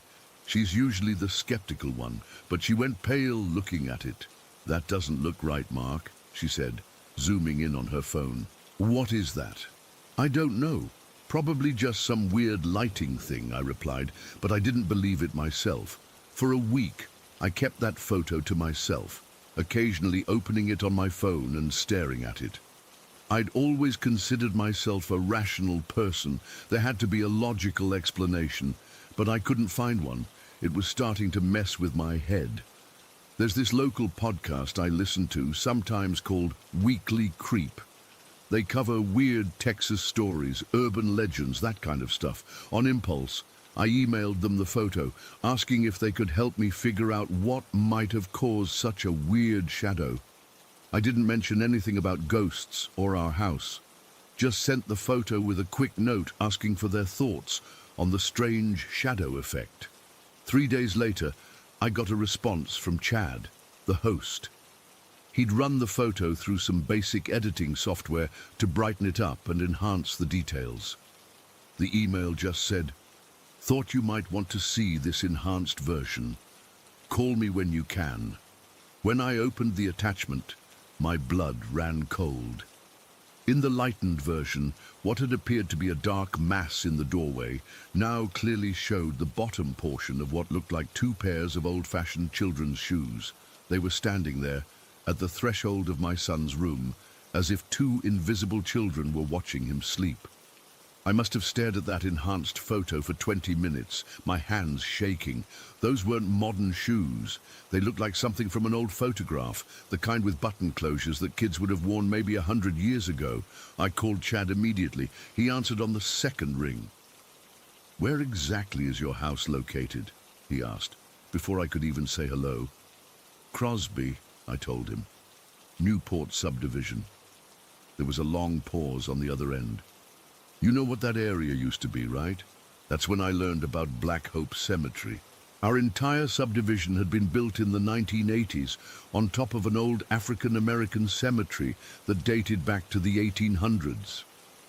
The developers had supposedly relocated all the graves, but there had been lawsuits from homeowners claiming unexplained phenomena. Some had even excavated their yards and found human remains the developers had missed or ignored. I felt sick. Chad went on to explain that our neighborhood had been the subject of several episodes of his podcast years ago. There had been multiple reports of hauntings, particularly involving children. When I got home that evening, I couldn't bring myself to tell Stephanie everything Chad had said. Instead, I just showed her the enhanced photo. She's not normally emotional, but she started crying immediately. "Those are children's shoes, Mark," she whispered, "in our son's doorway."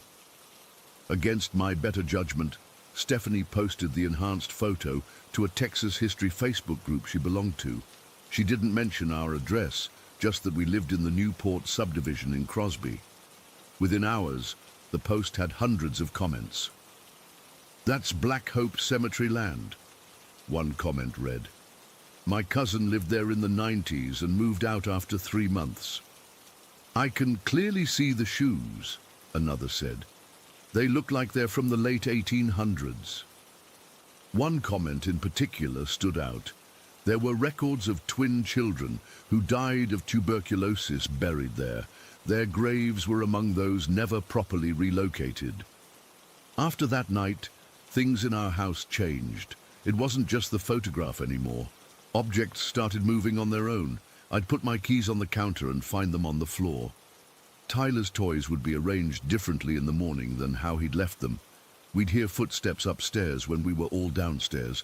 The black shadows became more frequent too, not just in Tyler's doorway, but throughout the house, sometimes just a quick movement in my peripheral vision. Other times, a distinct shape standing in a corner or at the end of a hallway, always vanishing when I turned to look directly at it. Tyler started talking about his friends who visited him at night. He said they were sad because they lost their home. When we asked what they looked like, he said he couldn't see them very well, just their shoes sometimes. One evening, about 2 weeks after discovering the enhanced photo, I was in the kitchen washing dishes when I heard what sounded like children laughing upstairs. Tyler was at a friend's house for a sleepover, and Stephanie was working late. I was alone in the house. I stood frozen at the sink, water running over my hands, as the sound of small footsteps ran across the ceiling above me, back and forth, accompanied by muffled giggles. I forced myself to walk upstairs, each step feeling like I was moving through molasses. The hallway was empty, but Tyler's bedroom door was open. I distinctly remembered closing it earlier. As I approached his room, the temperature dropped noticeably. I could see my breath in front of my face. Standing in the doorway, the same doorway where I'd captured that shadow, I saw Tyler's toys scattered across the floor. His dinosaur figures were arranged in a perfect circle in the center of the room. I backed away, nearly tripping over my own feet, when something caught my eye in the bathroom across the hall. The mirror was fogged up, despite no one having used the shower, and drawn in the condensation were 2 crude, smiley faces. That night, I slept on the couch with all the lights on. When Stephanie got home, I showed her the toy circle and the mirror, which still had faint outlines of the faces. She wanted to call a priest or a medium or someone, but I was still clinging to the idea that there must be some rational explanation. The next day, I installed security cameras throughout the house. If something was moving our stuff around, I wanted to catch it on video. Scientific evidence, right? The first night, nothing happened. The second night, all 4 cameras lost power simultaneously at 3:17 in the morning. They came back on at 5:21. When I reviewed the footage before the blackout, I caught something that made my skin crawl. In the living room camera, about 3 minutes before the system went down, a small black shadow moved across the floor. It wasn't a shadow cast by anything. It moved independently, like a pool of darkness sliding across the hardwood. As it passed under our coffee table, the lamp next to the couch flickered. Then the footage cut out. I showed it to Stephanie, who immediately wanted to pack up and leave. But where would we go? We'd sunk everything into this house. We couldn't afford to just walk away. Maybe we can coexist, I suggested weakly. They haven't hurt anyone. That night we were awakened at 2 in the morning by Tyler screaming. We rushed to his room to find him sitting up in bed, pointing at his closet. "They're mad," he said, his voice shaking. "They said we're in their home." I opened the closet, expecting to find nothing. Instead, all of Tyler's clothes had been pulled from their hangers and piled on the floor, and drawn in the dust on the top shelf were those same 2 smiley faces I'd seen in the bathroom mirror. Only this time they weren't smiling. We all slept in our bed that night, Tyler between us. I kept waking up to check the doorway, half expecting to see those shadow shoes standing there watching us. The activity has only escalated since then. Last night, I woke up to the sound of my phone buzzing. I had a new email notification. It was from my own email address, but I hadn't sent anything. The subject line read, "We are still here." There was no message, just an attachment. When I opened it, it was my original photo of the shadow in the doorway. But altered, the shadow was now clearly the outline of 2 small children holding hands. I've tried to remain skeptical. I've checked our carbon monoxide detectors. I've looked for signs of a break-in or someone playing an elaborate prank. I've even considered that maybe Stephanie and I are both experiencing some kind of shared delusion. But the photo evidence is still on my phone. The security footage still shows that moving shadow, and now Tyler refuses to sleep in his own room. I don't know what to do. We can't afford to move, and I'm not sure it would help anyway. What if they followed us? What if by taking that photograph, I somehow acknowledged them, made a connection they can use? All I know is that right now, as I'm typing this, I can hear the faint sound of children's footsteps upstairs.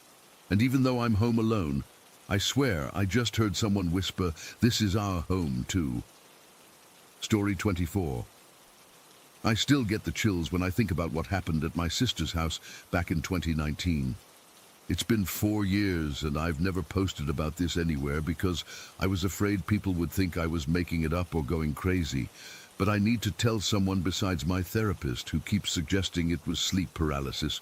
It wasn't. I could move. My sister Jen had just bought this 2-story house in a quiet suburb outside of Pittsburgh. It wasn't particularly old, built in the 90s, but it had this weird energy that I noticed the minute I walked in. Nothing I could put my finger on, just a feeling that made the hair on my arms stand up sometimes. Jen never noticed it. Or if she did, she never mentioned it. I was staying with her for a week to help with painting and unpacking. Since I hate being alone in unfamiliar places, I invited my friend Anna to stay for the weekend. Anna and I had been friends since college, and she's the most level-headed person I know. She doesn't believe in ghosts or anything supernatural. She's a software engineer who needs concrete proof for everything. The guest room we were staying in was upstairs, directly above the front porch. It was a perfectly square room with light blue walls and hardwood floors. There was one window that faced the front yard and driveway. The bed I was sleeping in was pushed against the wall opposite the window, and Anna was on a trundle bed that pulled out from underneath. Nothing creepy about the room itself, though the closet door would sometimes drift open after we'd closed it. We just laughed it off as uneven flooring. On the second night Anna was there, we stayed up late watching horror movies downstairs. Ironic, I know. We finally went to bed around 1 in the morning. I remember checking the time on my phone and setting my alarm before plugging it in on the nightstand. I also remember closing the curtains all the way because the streetlight outside was annoyingly bright. I've always been a light sleeper, especially in unfamiliar places. The tiniest noise or change in light can wake me up. So when I suddenly became aware in the middle of the night, I wasn't surprised. What did surprise me was the feeling that someone was in the room watching me. At first, I thought it was just leftover anxiety from the horror movies. I kept my eyes closed, trying to fall back asleep. But the feeling got stronger. You know that sensation when someone's staring at you, like a heaviness in the air? That's what it felt like. When I finally opened my eyes, I saw someone standing by the window. The curtains were half open now, letting in the bluish glow of the moonlight. My first thought was that it was Anna. I could see her distinctive curly hair silhouette against the window, but something was off. She was standing completely still, facing the window, her back to me. Her posture was weird, too straight, too rigid. Her arms weren't hanging naturally, but were pressed against her sides, like a soldier standing at attention. Her face was inches from the glass, like she was trying to get as close as possible to whatever she was looking at outside. I propped myself up on my elbow, still groggy. "Anna," I whispered, "what are you doing?" Instead of turning around or answering normally, the figure made this sound, a flat, emotionless hoo-hoo in a low, feminine voice. It wasn't loud, but it didn't sound like Anna at all. It didn't sound human, exactly. I felt a chill run through me, but I was still half asleep and confused. I figured maybe Anna was sleepwalking or playing a weird joke. "Anna, seriously, what are you doing?" I asked again, a little louder this time. The figure made the exact same hoo-hoo sound, with the exact same tone and pitch, like a recording being played back. That's when I started to get really scared. I reached over to turn on the bedside lamp, but my hand was shaking so badly I knocked my phone to the floor. The noise seemed deafening in the quiet room. I glanced down to pick it up, and that's when I saw the real Anna. She was still asleep on the trundle bed below me. I could see her breathing, her chest rising and falling under her blanket. Her curly hair was spread across her pillow. My brain couldn't process what I was seeing. I was looking at Anna, sleeping below me, while simultaneously seeing Anna standing by the window. The fear hit me like a punch to the stomach. I couldn't breathe. I couldn't move. I just stared, trying to make sense of what I was seeing. After what felt like forever but was probably just seconds, I managed to whisper, "Anna?" One more time, looking back at the figure by the window. That's when it happened. The thing, because I knew now it wasn't Anna, snapped its head toward me. Not turned, snapped, like something from a glitchy horror game. 1 second it was facing the window, the next it was staring right at me, without any movement in between. In the dim moonlight, I could see its face clearly enough. It looked exactly like Anna. Same nose, same mouth, same hair. But the eyes were all wrong. They were Anna's eyes in shape and color, but completely vacant, cold, like glass marbles or a taxidermy animal. And they were fixed on me with an intensity that made my skin crawl. I screamed. Not a horror movie scream, but a pathetic, terrified yelp as I threw myself against the wall as far away from the thing as I could get. The real Anna woke up immediately.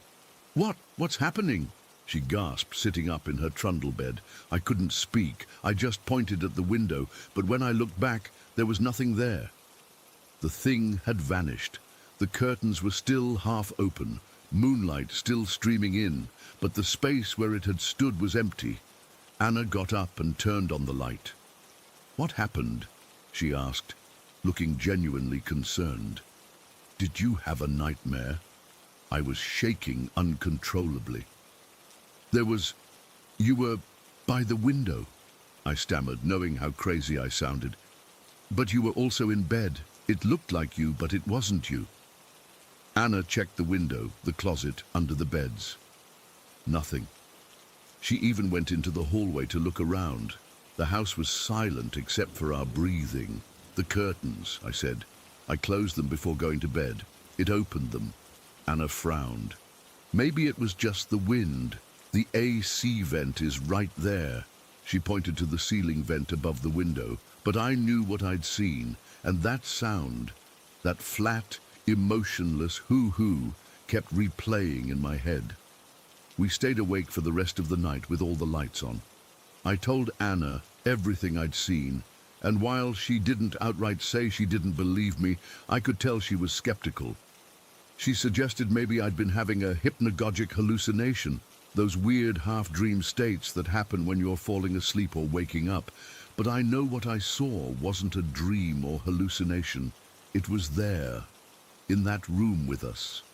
Something that could make itself look like Anna, but wasn't Anna at all. The next morning, we told my sister about it. She laughed it off, saying the house was too new to be haunted. But later that day, when Anna went to take a shower, Jen confessed that the previous owners had sold the house suspiciously cheap and moved out within a year of buying it. They never said why. Anna and I left that day instead of staying another night like we'd planned. On the drive home, Anna was quieter than usual. When I tried to bring up what happened, she changed the subject. She's never been comfortable talking about it since then. A few weird things happened afterward.